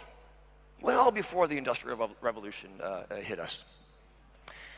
Economists love this photograph. I like this photograph because it's got a great short story associated with it. This is an anthropologist by the name of Scott Fitzpatrick, University of North Carolina in the United States of America. He's standing next to a big, literally, big Yap coin. It's Yap money from a tiny little island in the South Pacific. It's in the Micronesia chain of islands today. And this was money in the Yap economy. Believe it or not, you could call this a Yap coin. Why do I say that? Because it had three central elements that we have today in modern currency. You have a unit of account. That's sort of a agreement on what is value and how to account for it and record it. Store of value, pretty safely stored here in a massive stone. By the way, that stone is limestone and weighs about 7 to 8 tons. 2 small automobiles. And here's the magic of the Yap economy. Way back then, medium of exchange. This big stone coin was a medium of exchange. I could convey ownership, all or in part, to an individual or a collection of individuals. But it was so heavy that would I have rolled the coin to somebody else? No. It would just be agreed. I own some of that now, you own less, you've traded it to me. Think about how you transact with money, move money from your accounts. It's a little similar. And by the way, there is no limestone on the Yap Island. Back hundreds of years ago, perilous crossing across the South Pacific seas in boats they made themselves. They went to a different island, quarried the limestone, and brought it back. Scarcity and effort reflected in the value of money at that time. Let's move forward. Scarcity. Gold and silver. Everyone knows gold and silver. People sailed all over the world in search of it. Copper was also another metal. Sweden had a good quantity of copper. This comes from Sweden, 1622. And as the price of silver and copper diverged, you had to make the copper coin bigger and bigger until it looked like a huge serving tray, right? And notice some modern language creeping in back in 1622. Dollar, sounds familiar somehow. Scarcity, medium of exchange, store of value. Unit of account, $1. Which leads us to paper banknotes. Finally, paper banknotes, modern banknotes. Again, Pearl and Sonia, what a great introduction to this. Sweden. Did I mention I lived in Sweden for a while? I have an affinity for Sweden. Sweden is credited with really issuing one of the first modern banknotes, which had those 3 qualities associated with it. And it's a promise to pay on demand. And here we see this from the 1660s. Here's the funny part. Industrial Revolution, 1820 or so, 1600s. This is a famous banknote for the Bank of England. I'm not picking on the Bank of England, but I'm just calling attention to how similar this banknote, which was legal currency, or actually issued through 1946, and remained, the Bank of Lincoln 5, legal currency until 1957. Now, what happened in 1957? Sputnik, right? Well, something else happened in 1957 too, I understand. Printed only a front, nothing on the back. Pretty simple. It's like the industrial age just moved on without that banknote. But it didn't move on from all banknotes. This is the second birthday pop quiz. Considering what we just learned, do you feel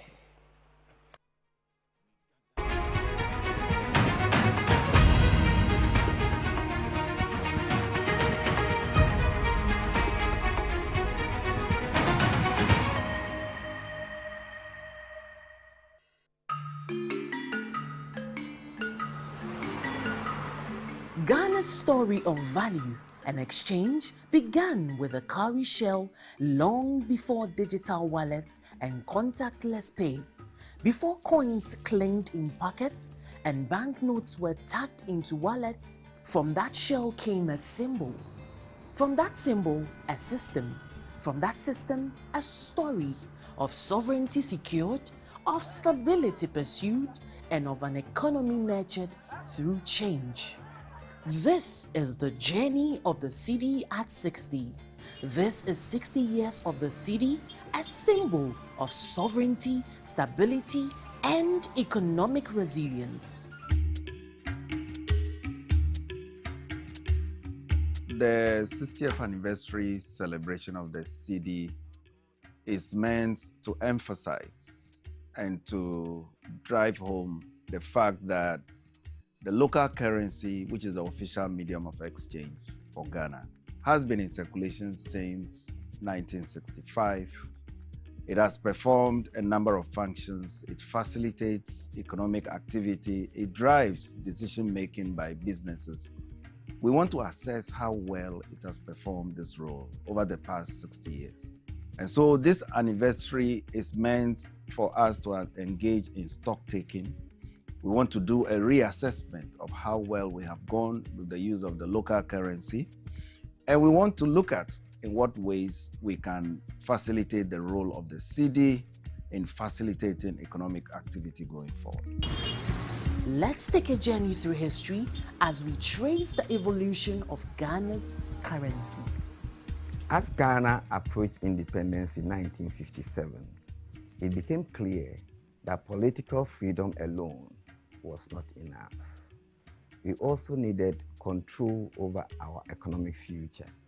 That is why on the eve of independence, Ghana boldly established the Bank of Ghana to serve as the nation's central bank. However, Ghana chose to temporarily retain the West African pound immediately after independence. In 1958, Ghana took the historic step of introducing its own currency, the Ghana pound. Though still pegged to the British pound sterling, 1 Ghana pound to 1 British pound, the Ghana pound was now printed, managed, and issued under Ghana's own authority. This was a major milestone for the first time, Ghana exercised full control over its monetary policy. So in 1958, when the country transitioned from the West African pound to Ghana pound, 3 denominations of Imbangnus were introduced. We had a 1 pound, 5 pound, which were used in our daily transactions, and a 1,000 pound. But the 1,000 pound was used for interbank settlement. In the coins, up to 7 denominations were issued. We have half penny, 1 penny, 3 pence, 6 pence, 1 shilling, 2 shillings, and 10 shillings. Then came a bold shift. In 1965, Ghana adopted the decimal system. A new currency, the cedi, was born, named after Sedie, the Akan word for cowrie shells. The coin became Pesewa, replacing the British penny. It was African and it is ours. In 1967, the cedi was redesigned after the overthrow of Dr. Kwame Nkrumah. His portrait was removed from the currency and 3 denominations were issued: the 1 cedi, the 5 cedi, and the 10 cedi. Even though it was still cedi, the general public called it the new cedi. In 1966,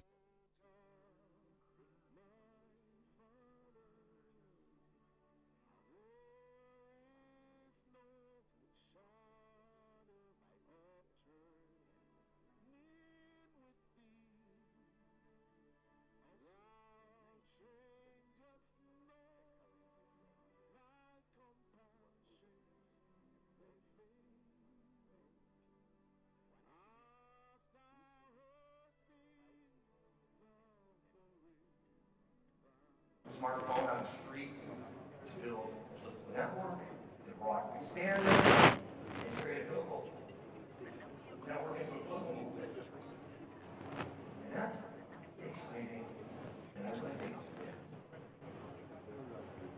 it. On and our friend, no. On our friend, no. I've never met Sandra. I've never met Okay, then push the face of Sandra.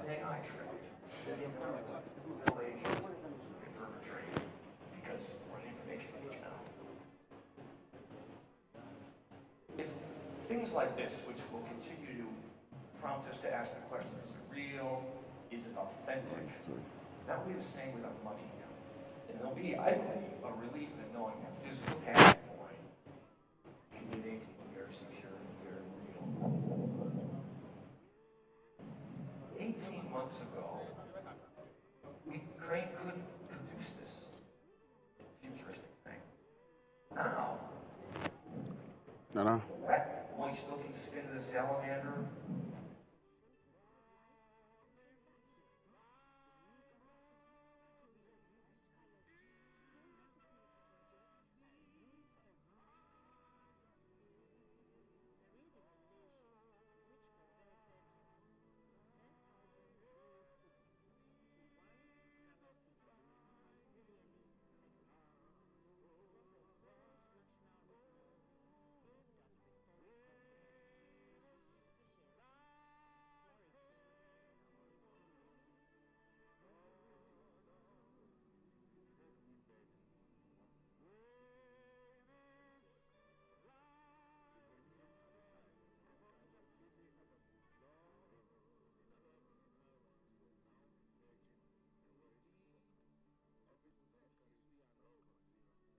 Most demanding task was educating Ghanaians across the country, from the markets, women in Tamale, to the teacher in Ho, and many others, to understand that while the zeros had changed, the value remained the same.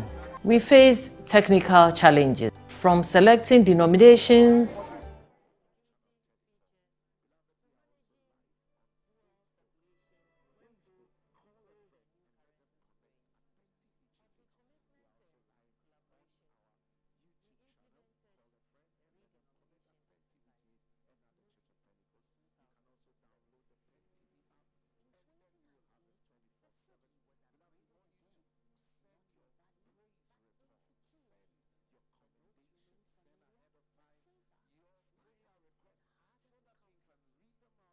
Same year, the 100 cedi and 200 cedi notes were introduced to reduce the cost of transactions and printing in a largely cash economy.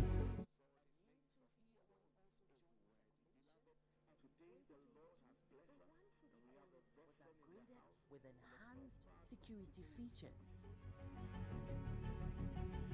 The upgrades, we have a technical way of assessing the degree of counterfeiting. Recognition features, we have a machine.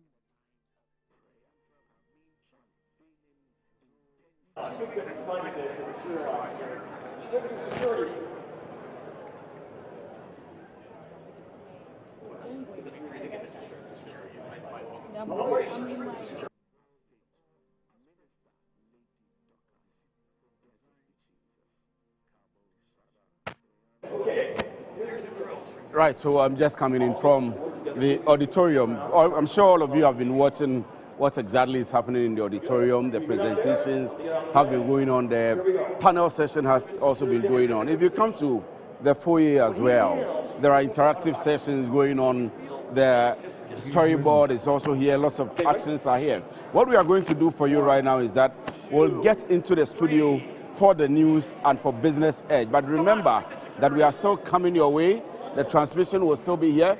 We are still picking everything that's happening here at the Accra International Conference Center for the Bank of Ghana on the celebration of the 60th anniversary of the city right here at the International Conference Center. We are still picking it and we will be bringing it to you. But we've been here right from the morning, covering the entire sequence of the programming for you. Right from the morning, we did that with His Excellency the President John Dramani Mahama. He was in to speak, also to talk about the 60 years of the city. Do you remember the story he gave about his own mother that he's been taking care of, and what it is that he or she understands with the city, especially after the redenomination exercise, how she still counts the money in the old billions and how she does it with the old pounds. So when she gets the money, whether it's 100 cedis, 1,000 cedis, or 100,000 cedis, how she converts it into pounds